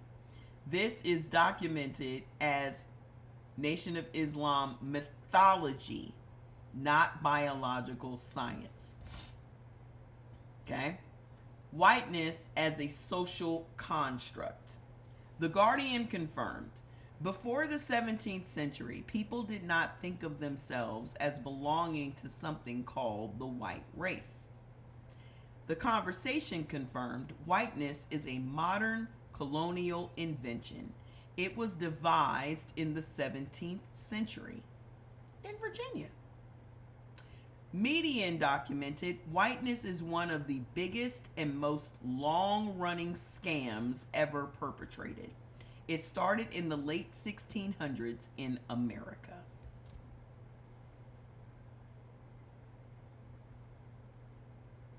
How many times did I say race is a whole made-up thing?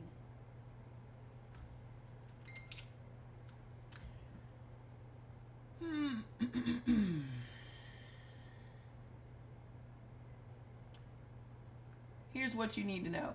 The people who built the racial hierarchy on the claim of biological superiority have the most recently evolved skin color in the human family.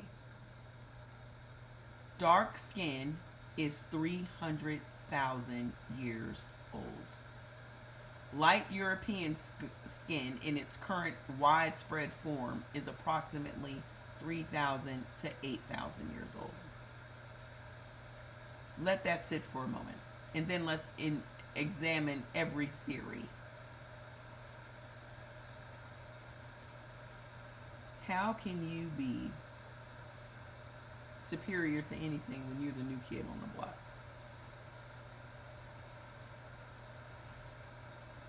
Y'all are buying into nothing existed before these people.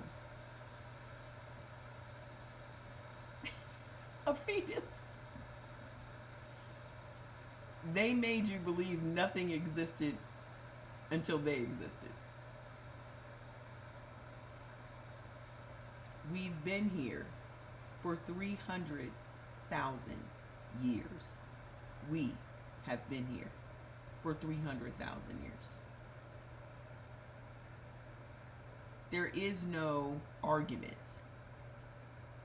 There's no argument to be made.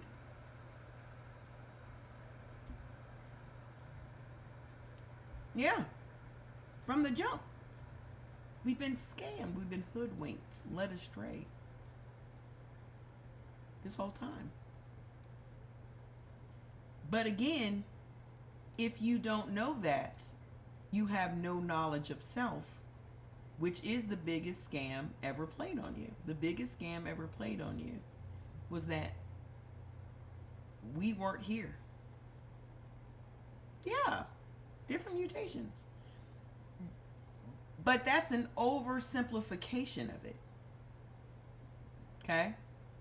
That's an oversimplification. We're one race with different mutations. No. That's oversimplified, and I'll tell you why. Because the reason that we are the most coveted of that mutation is because we are the original. Everyone else is a replica.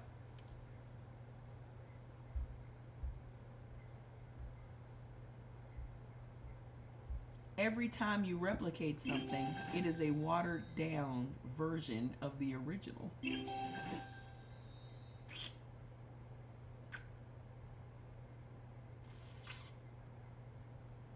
Right? Every time you try to reprint something, it's just a watered down version of the original. The original is priceless. The copy is not going to get you the value of the original, is it?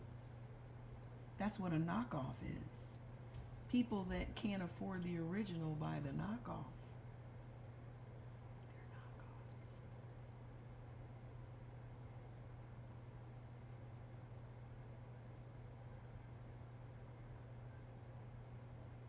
Mm-hmm. We are the source. We are the source. So in order for you to get what you need to get, you have to go to the source.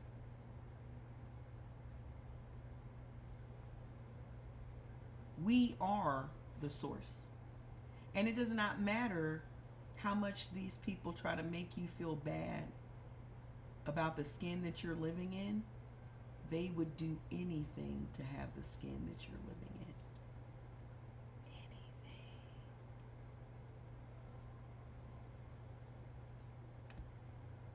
Anything. As much as they try to make you believe that they are superior, they would do anything to be in your position.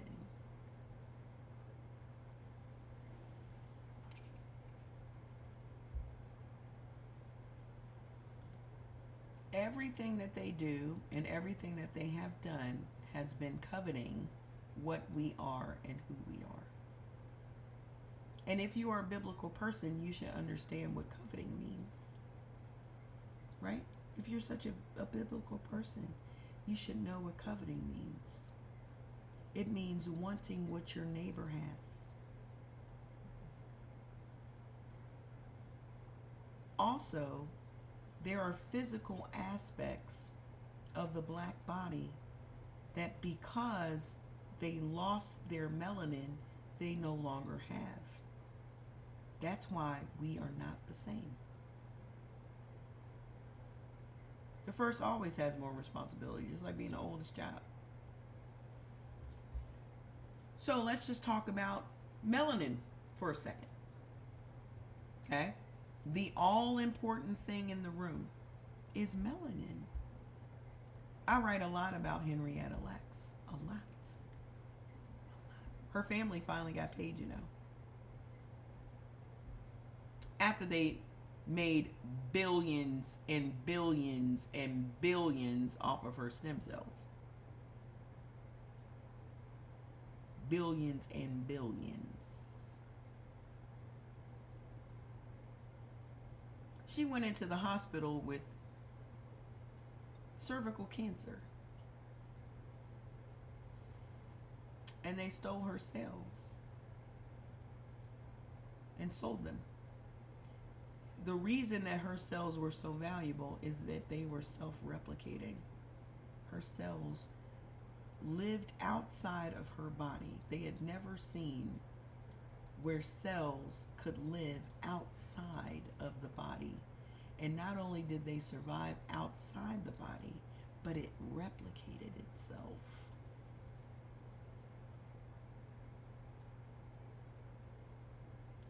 This is also why Black women are so important.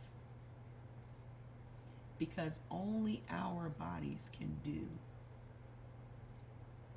what is required to create the things they're creating.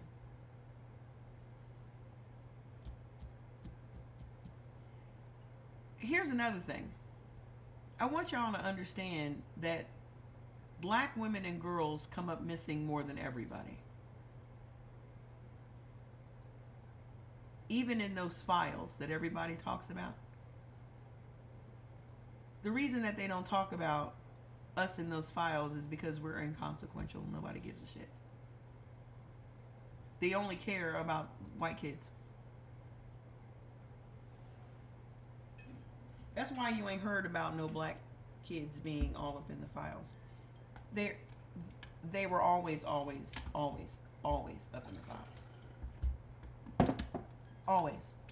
But the reason that you don't hear about it is because nobody gives a shit.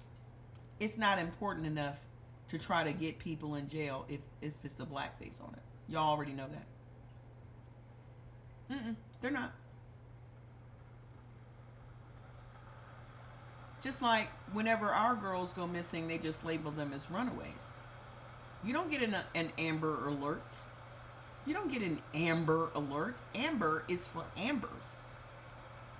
You don't get an Amber Alert when black girls go missing. You gotta make a post.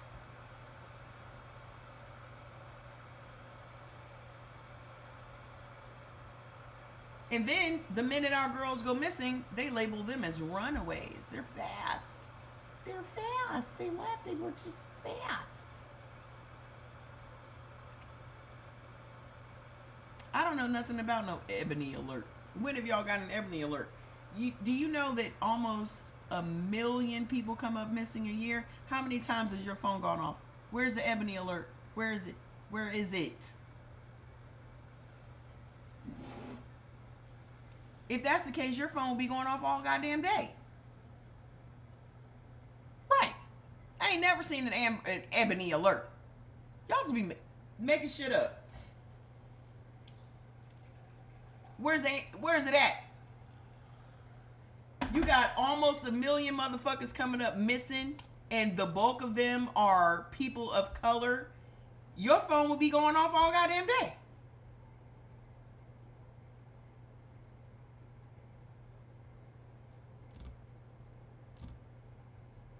Again, no one protects and no one gives a shit about black girls and women's lives in this country.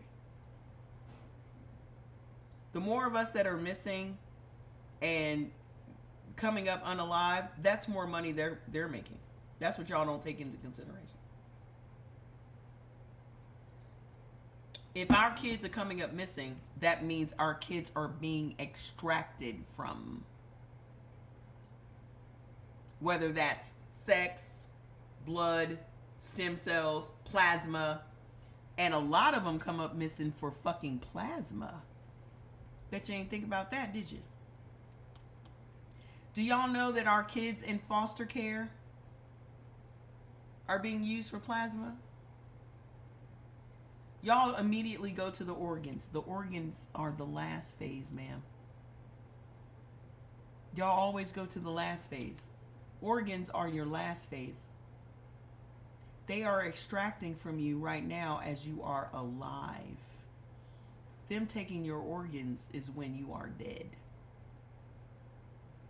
3 hours within the time you've died, they're taking your organs. That's at the end. They are extracting from our kids right now while they're alive. They're extracting from you and you don't even know it. Every time you go to the doctor.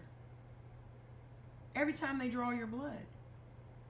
Every time you go and get a procedure done, a mole removed, a chemical peel, have a baby. They're taking the placenta, the umbilical cord, and the foreskin. You're giving it away. You're just giving it to them.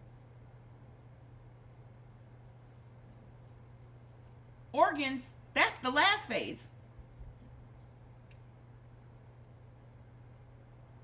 Do y'all know that they take our skin?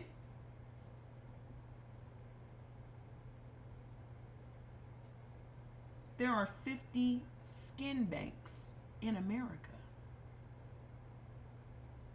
They take the skin off of our bodies and put it on burn victims.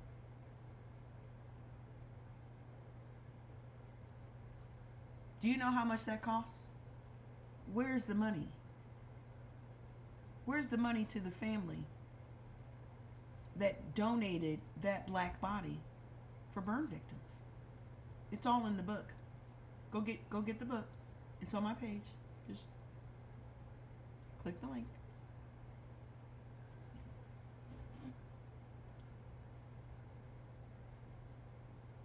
Did y'all know that there are 800 longevity clinics in America? Do you know what a longevity clinic is? Do y'all know what a longevity clinic is? And I guarantee you they're all out here. There's a number of them out here in Vegas. A longevity clinic is where you go to get therapies like plasma therapy, sperm facials, foreskin facials, all of this to help you to live longer and to help your skin stay young looking.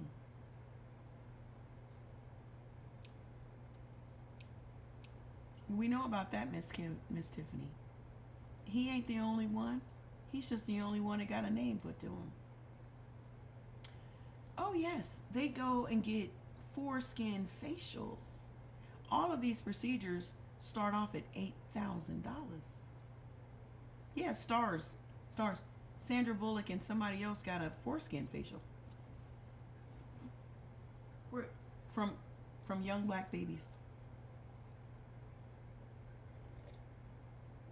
Why y'all letting these people take your?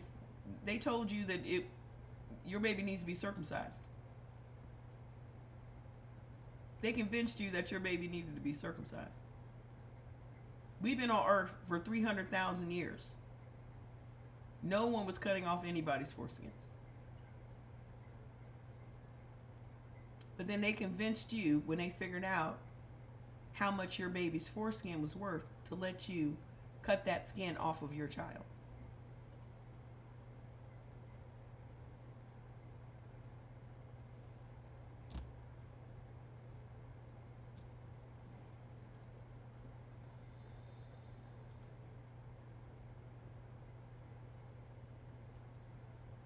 They're not taking them from white kids.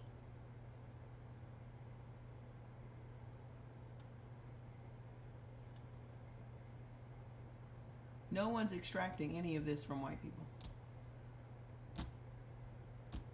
Because they don't have the melanin that we have. They're extracting melanocytes from foreskins, umbilical cords, placentas, hair. Your black hair is full of melanocytes. Did you know that? Just the hair that you go into a hair salon and get your ends trimmed, or you get the big chop. Your hair as a black person is full of melanocytes. That is just straight electricity. Y'all don't, the first 4 chapters of the new book is straight melanin. What it is, what it does, where they're getting it from, and who's using it. The first 4 chapters. Because y'all obviously don't know enough about your melanin. Again, knowledge of self. The biggest thing that they extract from the black community is knowledge of self. You don't even know how much you are worth. The name of the book is Extraction, the Monetization of the Black Body. It's on my page. Go get it. You're gonna be like, what the fuck?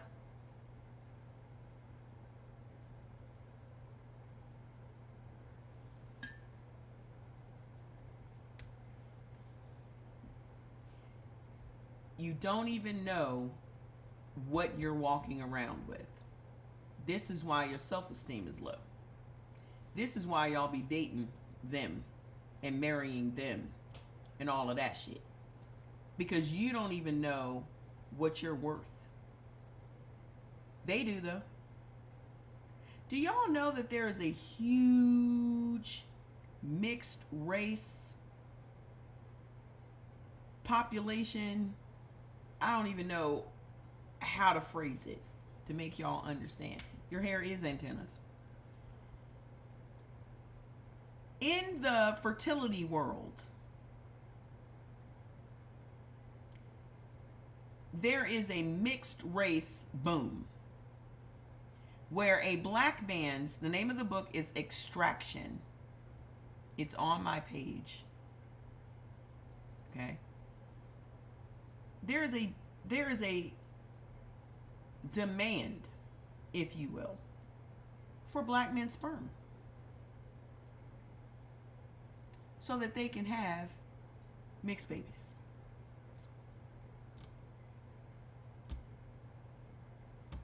Do you know they're not paying black men hardly anything for their sperm? Yet they are out here selling it.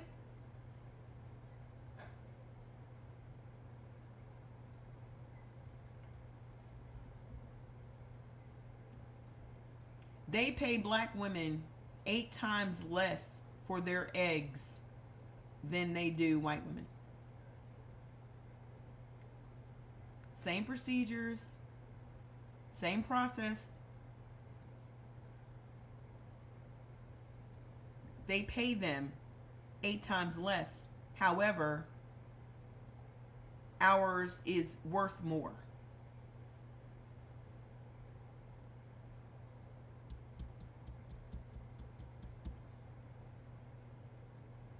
And here's another thing y'all haven't taken into consideration.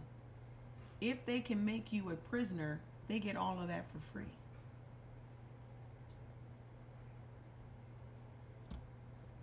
I'm from Deep South, and now I know more.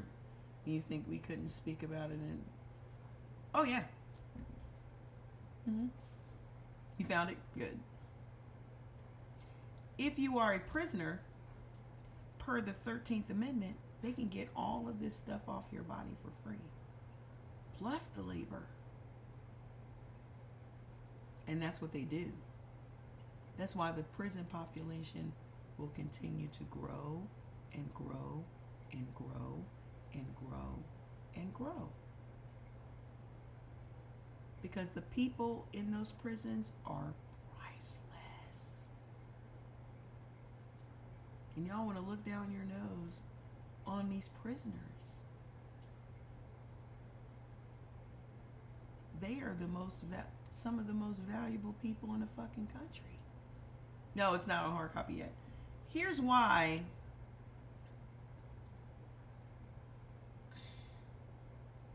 Especially with the Black Survival Kit, I think that needs to be on digital. Simply because those are forms and documents you need to print out. Okay? Those are forms and documents in that Black Survival Kit that you need to reprint and carry, and forms that you need to have printed out. That's why you should get it on digital. Okay? I compiled all of that stuff for you to be able to protect yourself in all of these different industries, from medical to voting to police to all of that shit. When I say it's a survival kit, yeah, it's there to protect your body. What'd you say? You said, Mama Trey, you open my eyes more and more. That's all I'm here to do, baby. Sup, Shaquisha? Is there a Shaquisha on the live? Is there a Shaquisha on the live? I think you're on the wrong live, sir. There's no Shaquisha here. La, la, la, la. I'm going to pin the chill gummies again. Listen. If you are not taking chill gummies and you're not taking the allostatic drops, then your nervous system is always going to stay in overdrive. I don't give a fuck about a bot calling me Shaquisha. Who cares? The reason that I'm always so chill is because those products are fucking bomb. I'm not letting some bots distract me from what I came here to do. You can call me Shaquisha all day. It doesn't matter what you call me. It only matters what I answer to.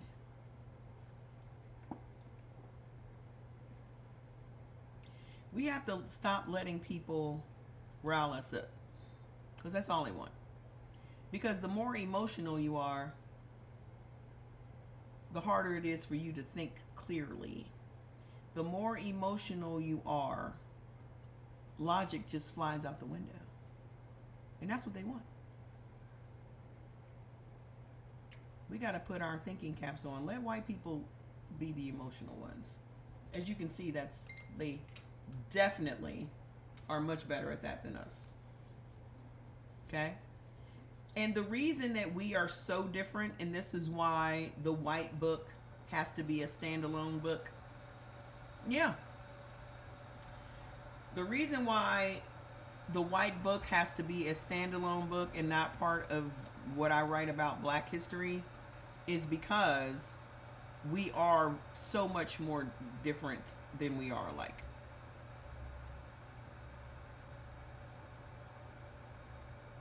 We don't even see things the same way.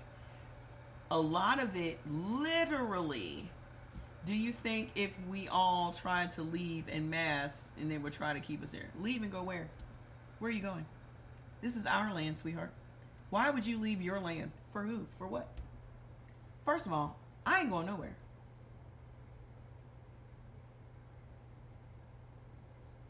Fats! Come here, Bubba. What's the matter? What you doing? Come here. Is it dinner time? Is it dinner time? You hungry? Did you eat your food already? Did you eat your food from earlier? I don't even think you ate your food. You want a sweet potato? You want a sweet potato? Matter of fact, that's what I'm doing. Go make their sweet potatoes?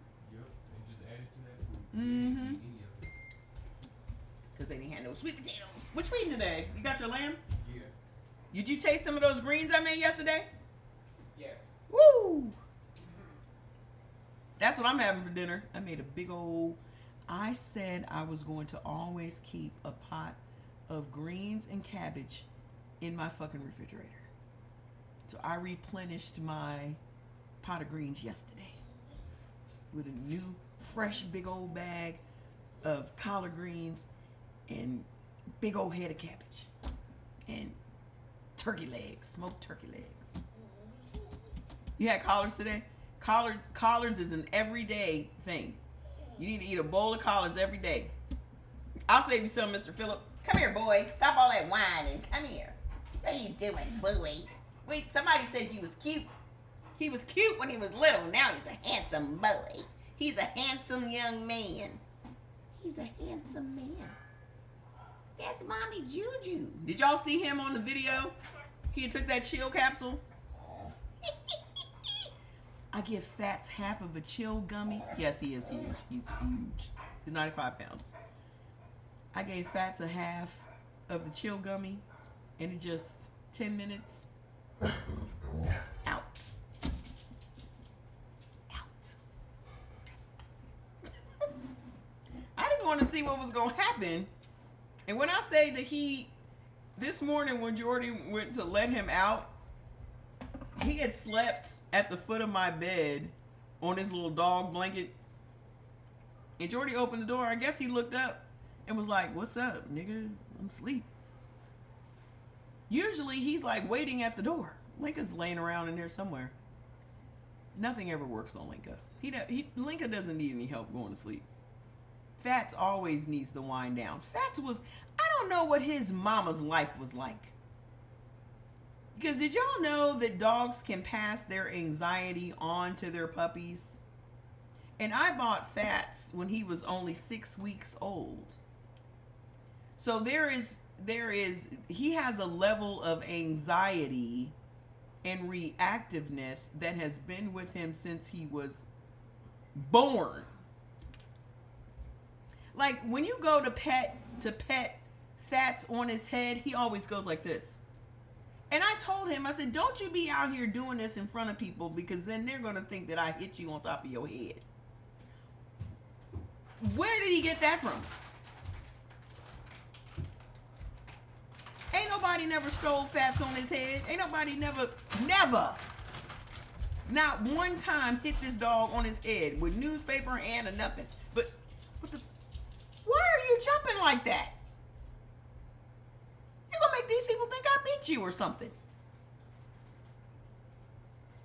So I learned that dogs will have the same issues. Issues will play out in the dog based on how the mom and dad was treated. Basically the mom, though. Yes. So I'm thinking that his mama might have been in a puppy mill. Because I bought him from some Mexican man off Craigslist.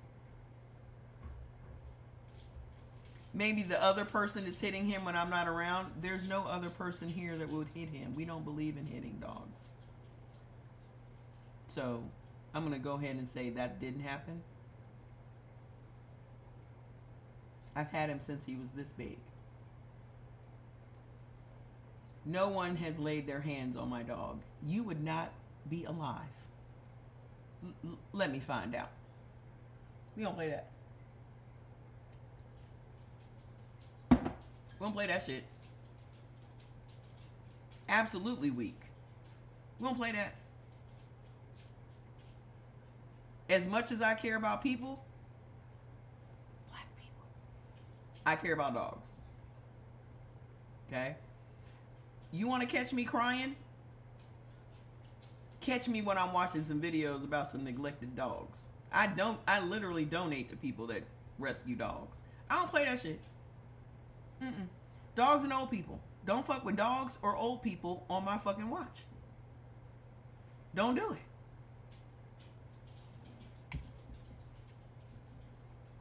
I don't play that.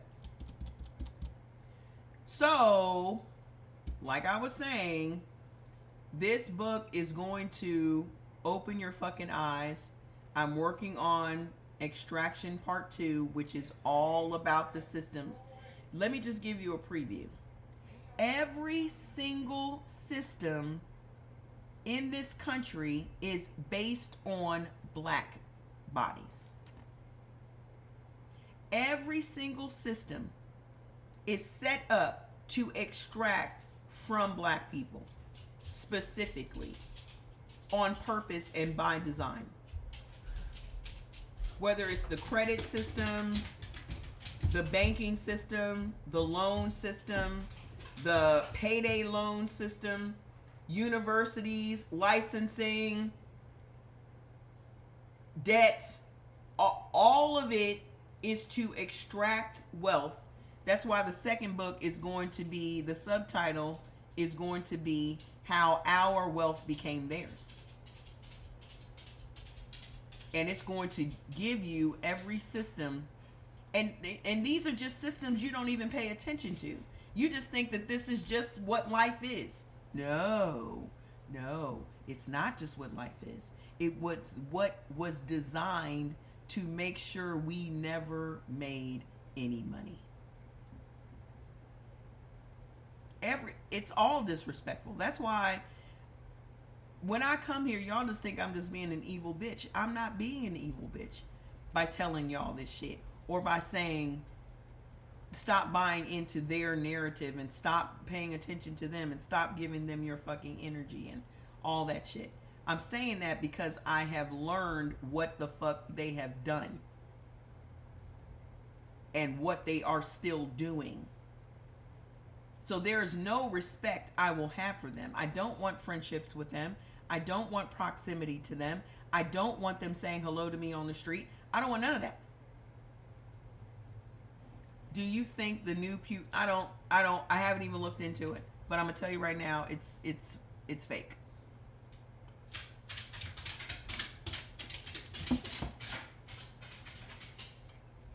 Don't be getting distracted by this new setup, because at the same time you canceled the investigation into the last one, you ran it back again today. Let's just go look it up. Hold on, let's just go look it up.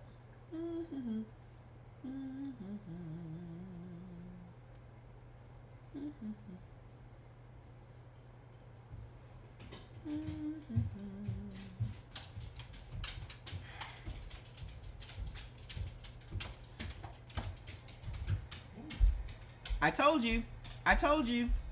Look.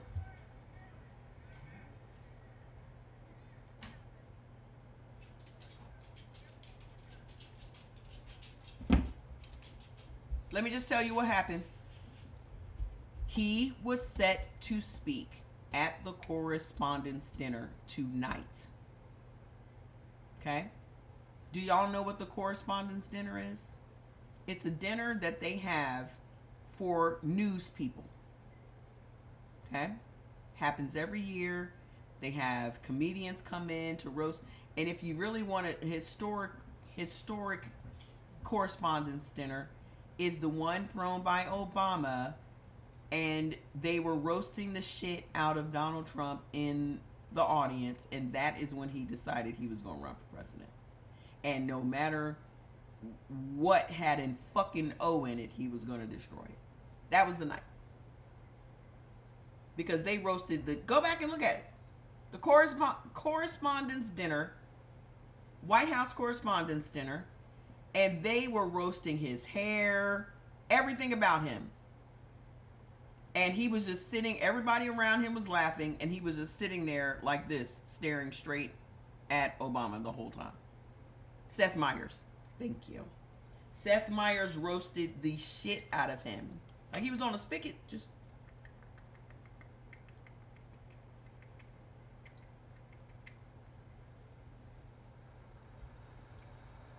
The suspect is probably Secret Service.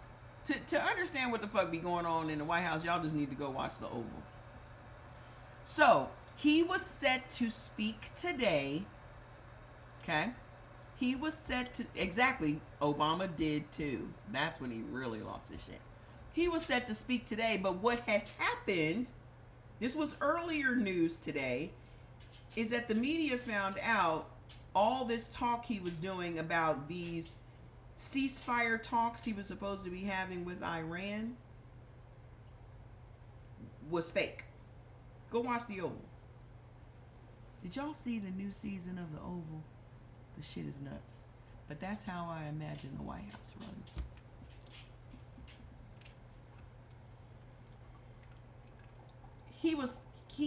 He knew that those people, you got to go watch season 7. It's crazy. It's crazy.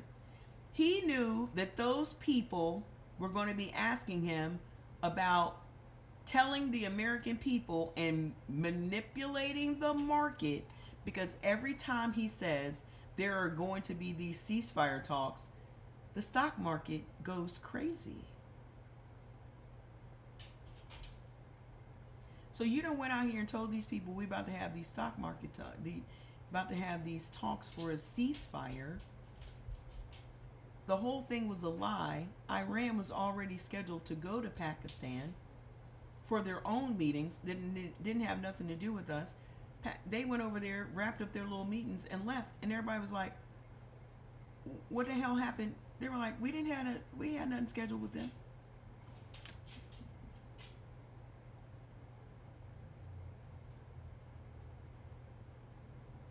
We didn't have nothing scheduled with them.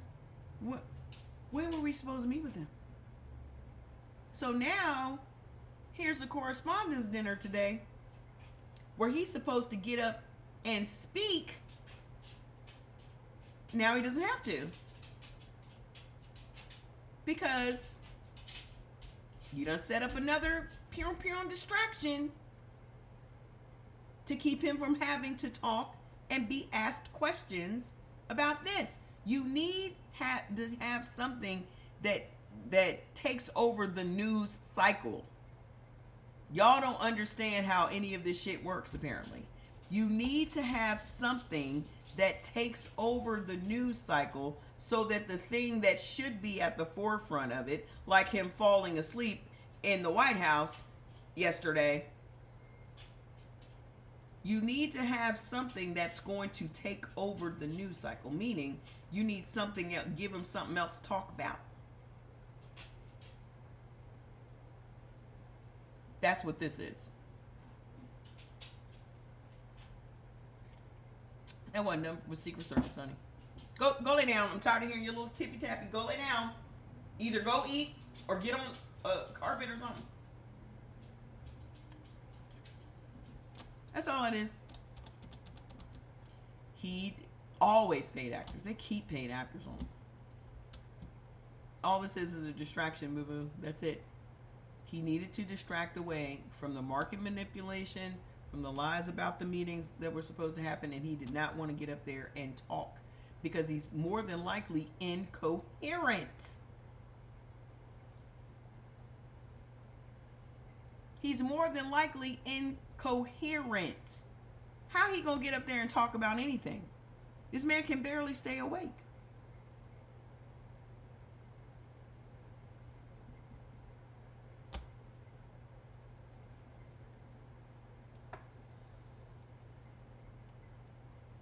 Nice try though. Nice distraction though.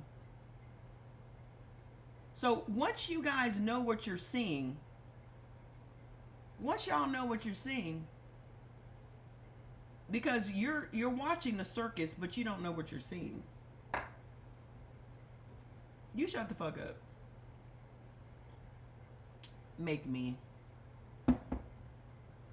shut up.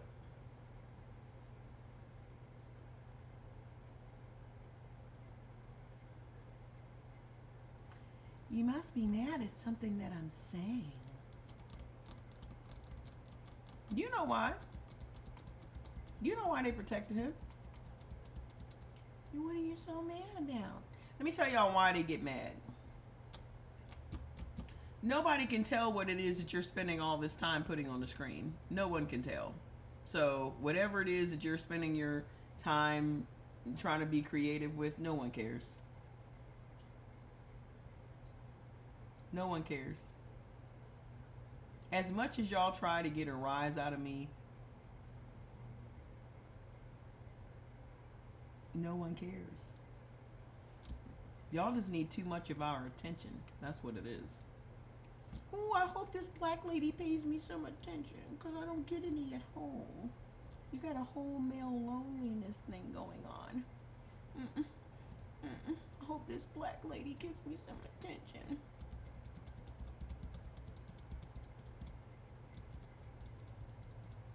I'd rather have negative attention than no attention at all.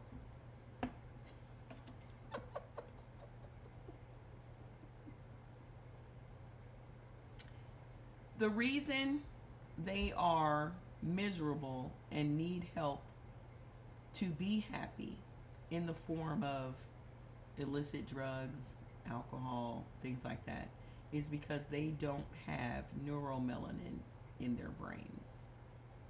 Neuromelanin is what is responsible for the production of dopamine. Dopamine is your happy hormone. It makes you happy. It is your reward and pleasure center. It is what gives you joy. This is why the darker you are, the happier you are. Scientific proof. This is why y'all just can't, not melanin. I said what the fuck I said. I said neuromelanin. Chocolate City, sometimes you be this close. Because that thing you just said about somebody hitting my dog almost got your ass kicked out. Melanin is not in the brain. Neuromelanin. Neuromelanin. Okay? Sheesh. Sometimes. I tell you. I be trying. Listen. Neuromelanin, the technical name is Nigra substantia. Nigra substantia stands for the black substance. That is what is in black people's brains, melanated people. Okay? The lighter you are, the less neuromelanin you have. White people also have melanin. It's just that their melanin is in way shorter supply than ours. Okay? The only people that do not have melanin is albinos. Their bodies have no melanin whatsoever. That's what makes them an albino. White people are not albinos. Okay? Thank you, Miss L. So, if you do not have neuromelanin on your brain, that is the onset of Parkinson's disease. Yeah. Exactly. Your melanocytes are deactivated. So when you don't have neuromelanin on your brain, that's what gives you Parkinson's and eventually dementia. Okay? You rarely see black people with dementia. It happens, but you rarely see it. Okay? You always will see some Parkinson's in white folks. Because your neuromelanin also controls your body's movements, your ambition and motivation as well. Darker skinned people have that in spades. Think about your interactions with darker skinned people. Why is the increase of artificial dope overdoses in the suburbs today? Exactly. It's in the new book. Because I had asked, what is the link? I had asked Mother, what is the link between lack of neuromelanin and opioid addiction and substance abuse? And there are studies linking those two things together. So they have to get external factors to help them be happy. Whereas we have it already built in. It doesn't matter what's going on with black people, slavery, no matter how bad your situation is and all that other shit, we always have joy though.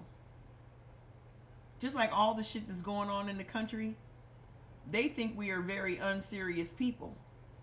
But what it is that we have built-in joy and gratitude.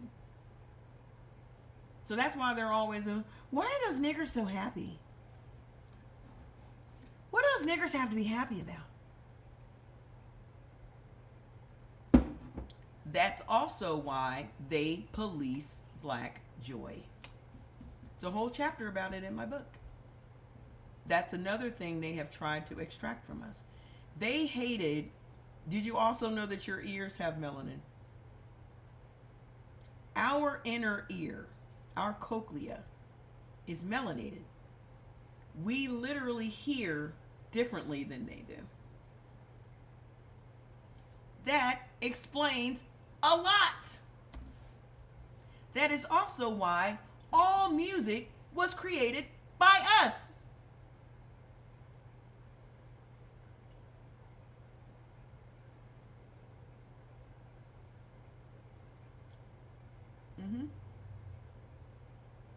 I posted these things on my TikTok.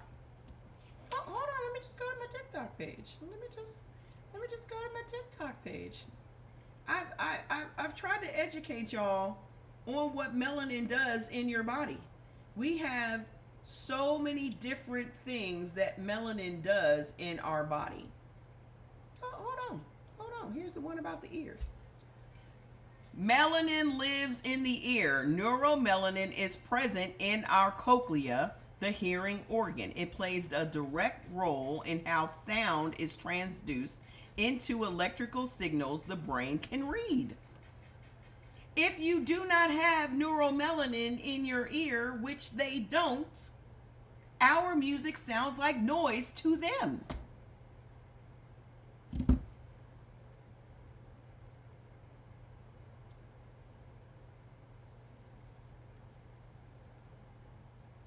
This is also why drums were outlawed, horns were outlawed, music making was outlawed in 1740.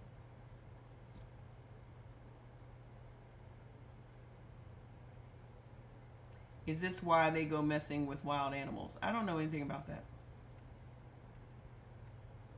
I don't know anything about that.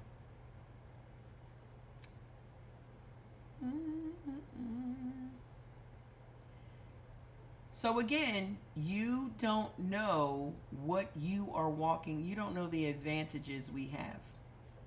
Is this flat? I always try to go back to 1800s because it was no noise. I don't understand what you're talking about.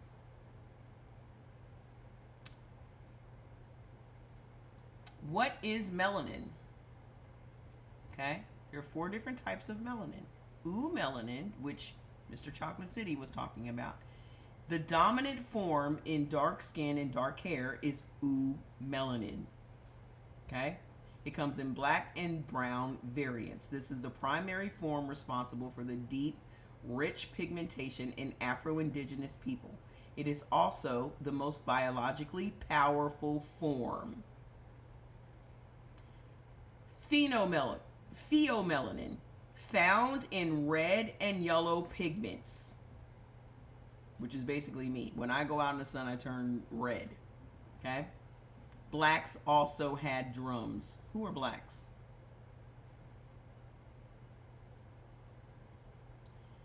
Okay. Hold on. Associated with lighter skin and red hair. Okay? This is a primary form responsible for the deep. This is the prime. Hold on. I lost my place. Offers significantly less UV protection than eumelanin and is actually associated with higher oxidative stress. Okay? So those of us that have the red and yellow undertones to our skin, we have less UV protection. Just like you don't see a whole bunch of dark-skinned people on this app advertising skin sunscreen. They already have sunscreen. Yeah, so you'll see Asians, you'll see Hispanics, you'll see all these people that are closer to white, getting closer to white. Because I had to wear sunscreen when I lived in Nigeria, because that sun was a totally different sun. It was like being in a fucking microwave. And then I just started carrying umbrellas because they try to sue us for false advertising. Who is us? Stop talking. I don't want to hear anymore from you. You're a bot. My goodness. Anywho. So hold on. Then we have neuromelanin, found deep in the brain, specifically the substantia nigra. I said it backwards. Literally means black substance, and the locus coeruleus. This form governs dopaminergic function. So, your dopamine function. The brain's reward, motivation, and movement systems. That's where the Parkinson's comes in, because you have involuntary movements when you have Parkinson's. That is a lack of neuromelanin on the brain. Okay? Then you have ocular melanin. Your eyes have melanin. Okay?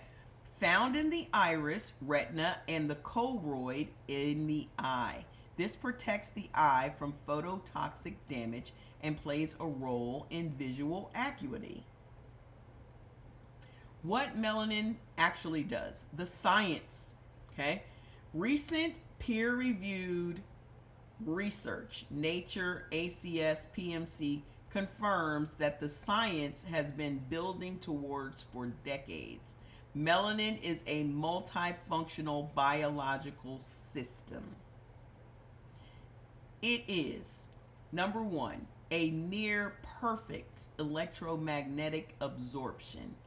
Melanin absorbs light across the entire electromagnetic spectrum, from ultraviolet through visible light into infrared. It doesn't just block UV light, it captures it. Inferior to who?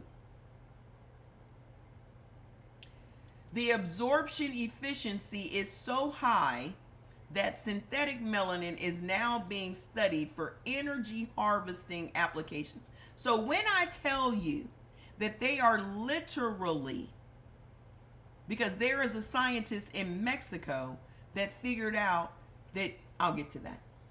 I'll get to it. Just wait. Okay? So they are testing synthetic melanin right now, is being studied for energy harvesting applications, essentially using melanin as a biological solar cell batteries.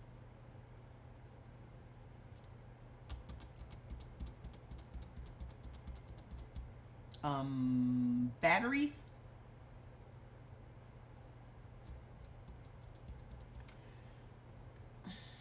Number 2, semiconductor electrical conductivity. Melanin functions as a biological semiconductor.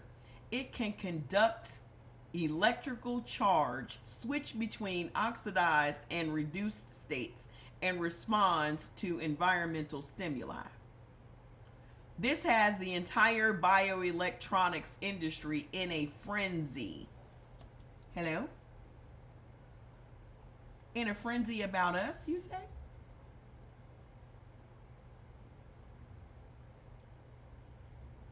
Ohio State University researchers specifically called out melanin's newly revealed properties as something that could advance bioelectronics and change the way humans harvest energy from the environment. They are building circuits out of melanin. They are building sensors out of melanin. They are building neural interfaces out of melanin, namely Neuralink from Elon Musk. They're building the future out of what your ancestors carried in their skin. What are they getting from white people?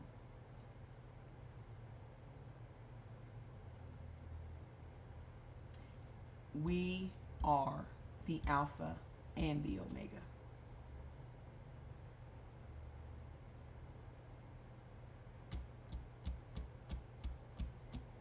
We are the beginning and the end, sweetheart. Number 3, free radical scavenging. Nature's most powerful antioxidant. Melanin is nature's most powerful antioxidant. Melanin is one of the most potent free radical scavengers known to biology.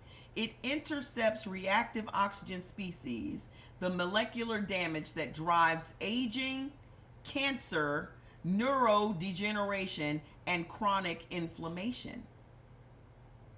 This is why, all else being equal, highly melanated skin ages more slowly, maintains structural integrity longer, and shows greater resistance to UV-induced DNA damage. It is not cosmetic. It is a biological protection at the cellular level.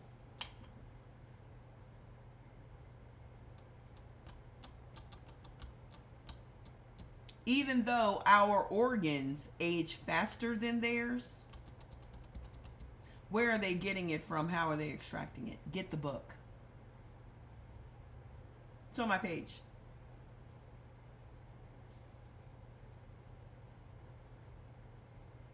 Thank God for melanin. I am 57 years old. I guarantee you that if I didn't have melanin in my skin, I would look 57 years old. Go and look at the 50-year-olds on TikTok. Just type in 50-year-old challenge. Just type it in. Just type it in. 50-year-old challenge. And go look at what 50 looks like when it doesn't have melanin.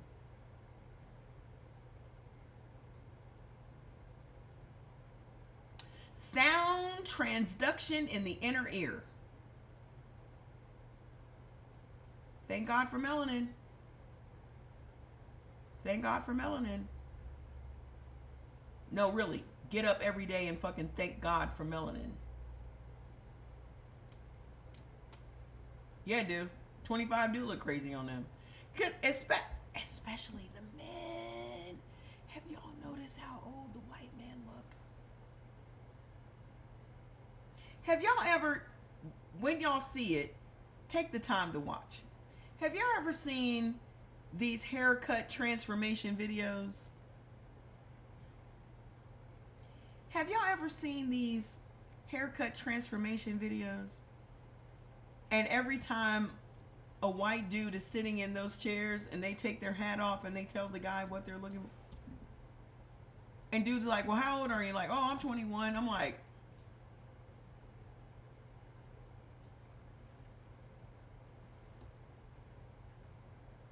You done had a hard life, baby. Something ain't right. Something ain't right. Something in the milk ain't right. Could be that goddamn milk. You know, they love to brag about, oh, you know, we're not lactose intolerant. You're not lactose intolerant because you lack melanin. Also, right blood type. If you don't have problems with dairy, it's because of your blood type. 86%, hi!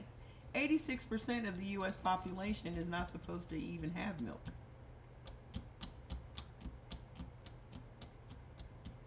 That's 86%. The only ones that can tolerate milk is blood type B and blood type AB. That's it. We always have a gallon of milk in our refrigerator because we're a B and AB house. Okay?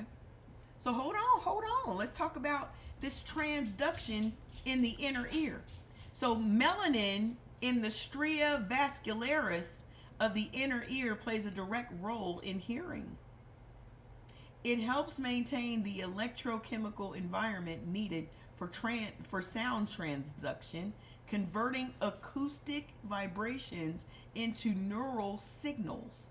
This is one of the reasons hearing loss patterns differ across populations. A lot of black people don't lose their hearing.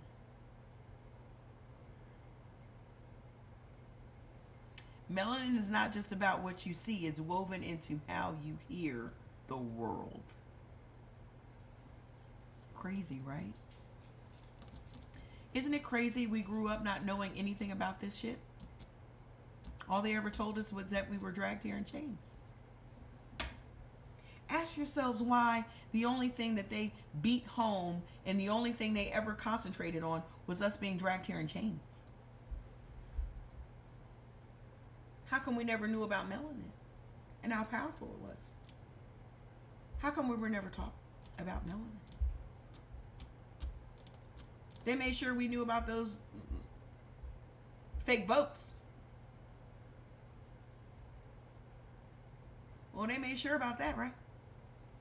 Remember you guys when you guys came here on boats? Where are the boats at? Where are the boats?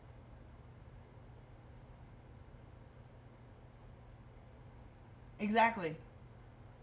We've been programmed to believe what they told us.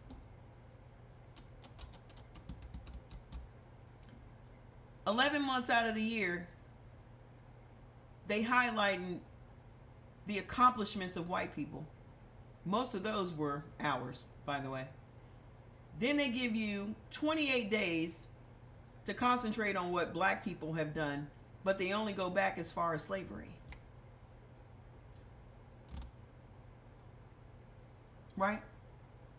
Because nothing existed before slavery, right? That's all the history they've ever given us about America, is it only goes back as far as slavery. As if no one was on this land before slavery. That's why y'all don't believe that we were already here, because they have trained you to believe otherwise.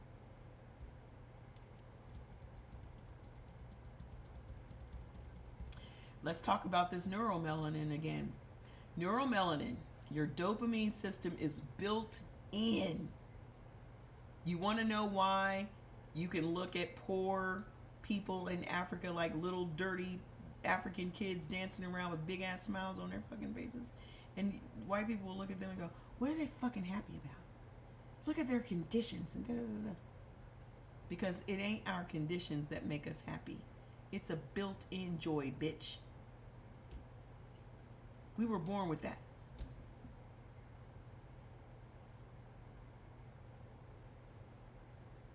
And the reason you can't understand it is because you don't have it. There's no way to explain our joy to someone else that doesn't even know what it is. They don't even know what joy is outside of sniffing it or drinking it or shooting it up. That's why they're so susceptible to all of those things, because they need those things to be happy. We don't need those things to be happy. And so what they also did was made you believe that you do need those things to be happy. And they flooded our communities with drugs.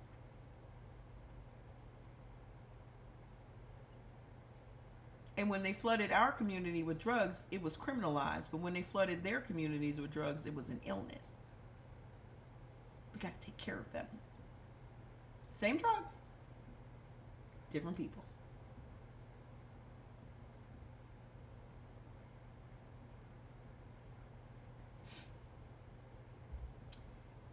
This is where it gets deeply significant and where the health implications of Black Americans becomes very real. Neuromelanin in the substantia nigra governs dopamine. I can never say that. Just to say dopamine neurons. Governs the dopamine neurons that control movement, motivation, reward, focus, and emotional regulation.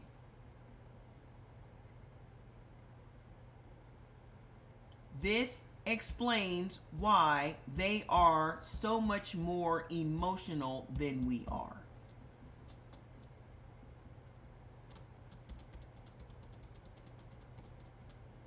Aggression is an emotion. Anger is an emotion.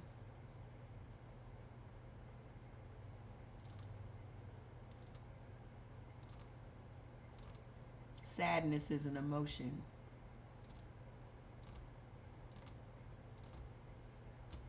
Jealousy, envy, all those things, they are naturally miserable. And I'm not saying this to be mean. It's science. You ever notice that they don't believe the science because it reflects negatively on them?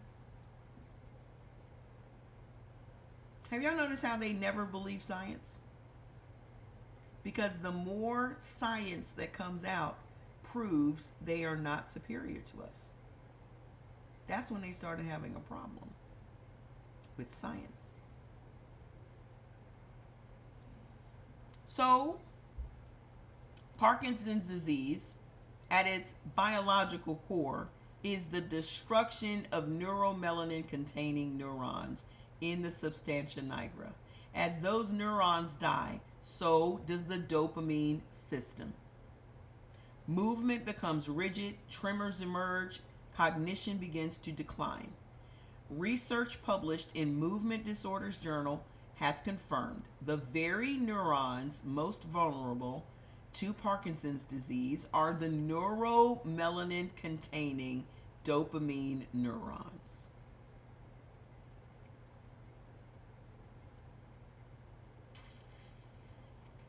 Melanin sits at the center of one of the most devastating neurological diseases we know. Here is the complexity. Current research shows Black Americans are statistically diagnosed with Parkinson's less often. But that may reflect underdiagnosis, healthcare access disparities, and research bias, not actual lower incidence. The research community is now actively investigating this gap. The bottom line, the pigment in your skin has a direct cousin living in the deepest structures of your brain, holding your dopamine system together. They are related. They are both part of the same ancient, extraordinary system. Here's the one I was telling y'all about earlier, and I said I'm going to wait and tell you. I'm going to wrap it up after this, okay? Dr. Arturo Solis Herrera, melanin as an energy transducer. Listen to this shit. Batteries. This is a research that when I tell you about it, I need you to really sit with it. Yes, I believe that was done to him on purpose, to shut him up,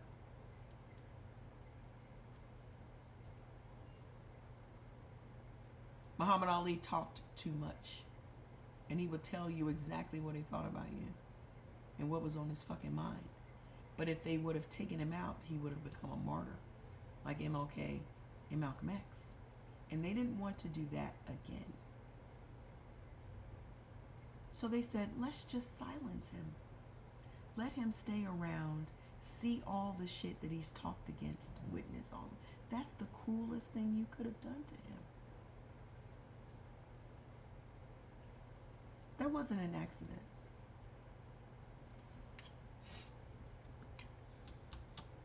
So anywho, Dr. Arturo Silas Herrera, a Mexican physician and researcher, published findings on what he called melanin's unexpected capability to split the water molecule.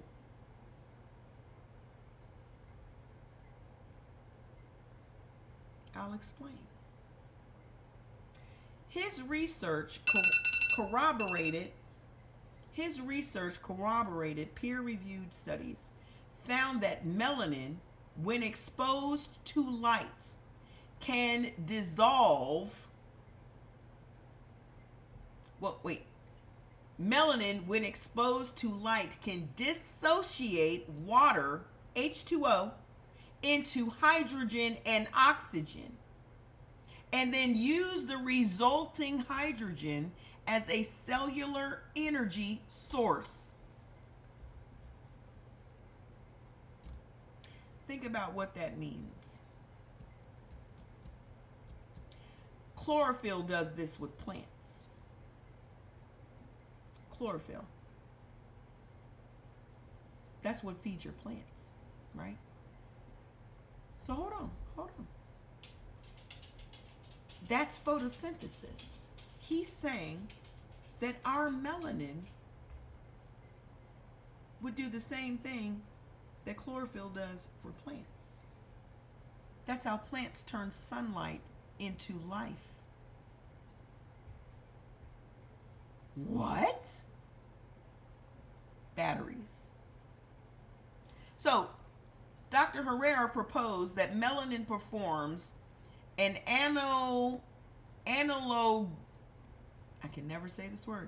analogous function in human biology, that melanated cells may have a secondary energy pathway beyond ATP, adenose triphosphate, and the standard cellular energy currency, one that is light activated and water based.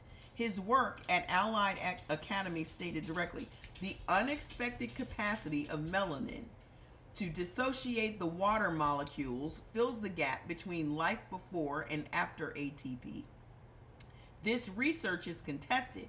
The scientific mainstream has not fully embraced it, but it has also not been disproven, and the underlying photochemistry has been partially replicated. What it suggests, at a minimum, is that melanin's relationship with light and energy is far more sophisticated than anyone has officially acknowledged. Imagine the most melanated people on a planet may carry in their bodies a biological energy system that science is only now beginning to understand. Centuries after the same bodies were enslaved, experimented on, and exploited.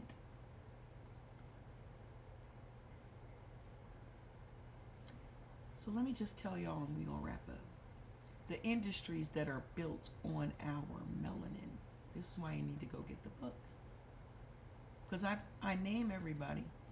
And I tell you how much money they're making from our melanin that we don't see a dime of. Nah, I'm going to let you go get the book. Because I'm hungry and I got to pee. I'll let you just go get the book. Go get it. It's on my page. Go get it. Because you need to know. There's the defense and stealth technology, cosmetics, bioelectronics, pharmaceuticals, Henrietta Lacks, of course, Kesgovy. I mean, just all of these companies. It is mind-blowing. Some of y'all are walking around with phones right now that have our melanin in it. If you drive a Tesla, the battery in your Tesla has our melanin in it. This from the same person that wants to sue to be able to discriminate against black people. This is the same person that purchases melanin to give to his astronauts on SpaceX to keep his astronauts alive because their bodies can't absorb radiation. So he buys melanin and makes pills that they have to take when they go up in order for them to survive. Go get the book. The book tells you how they get it. That's why I wrote the book. Y'all gonna have to start reading. This is why y'all don't know what the fuck is going on, because they knew that if they started putting shit in books, you would never find it. And I made it so that it's fucking easy to read. Okay? This is information you need to see yourself. And then also go do your own research if you don't believe what I'm telling you, because all of this is public record. They just know that you're not going to go out and do it. You're not going to go out and look for it. I did it for you. But they bank on the fact that ain't nobody going to look it up. Y'all ain't out here looking up there are 53 patents right now of our melanin, and ain't none of them held by us. 53 melanin-based patents, and ain't none of them held by us. That's another extraction system that's in book number 2, is the patent industry. Because they made laws that black people couldn't patent stuff. So when y'all look around and you'd be like, well, white people invented. No, you didn't. No, you didn't. You just had the money and the legal right to patent it. That's another industry that we need to go after. None of this involves the government. All of it involves public corporations that are making billions and billions and billions. That's who owes us money. So stop thinking that the government is who y'all need to go after for these reparations. The government ain't done none of this shit. They just allowed it to happen. But who owes us actual money is in that book.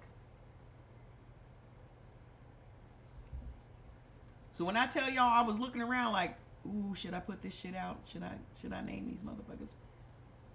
You gotta die from something.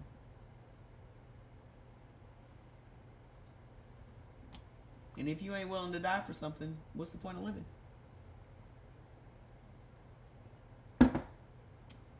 Just know I'm not suicidal. Just know that. So let me go before they put me in jail. The name of the book is called Extraction.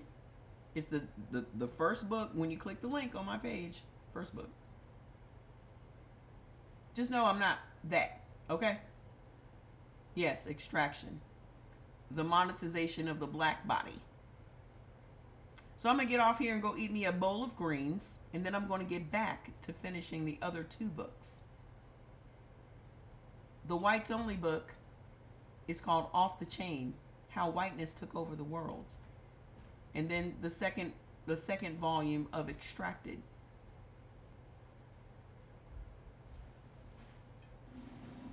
So, I'll see y'all tomorrow. I'll see you. I think I should be here tomorrow. You're welcome. If I'm not here tomorrow, I'll be here on Monday. What's tomorrow? What's today? Today is Saturday. I might see y'all tomorrow. It just depends on how much of a groove I'm in with the books. If I'm in a groove, I won't see y'all till Monday, because then I can just finish it up. And get it out to you. Okay? You're welcome. It has been my pleasure to expose these motherfuckers. Mwah. I love you. I'll see y'all the next time. Bye. Bye, y'all. I see y'all the next time. So it might be tomorrow. It might be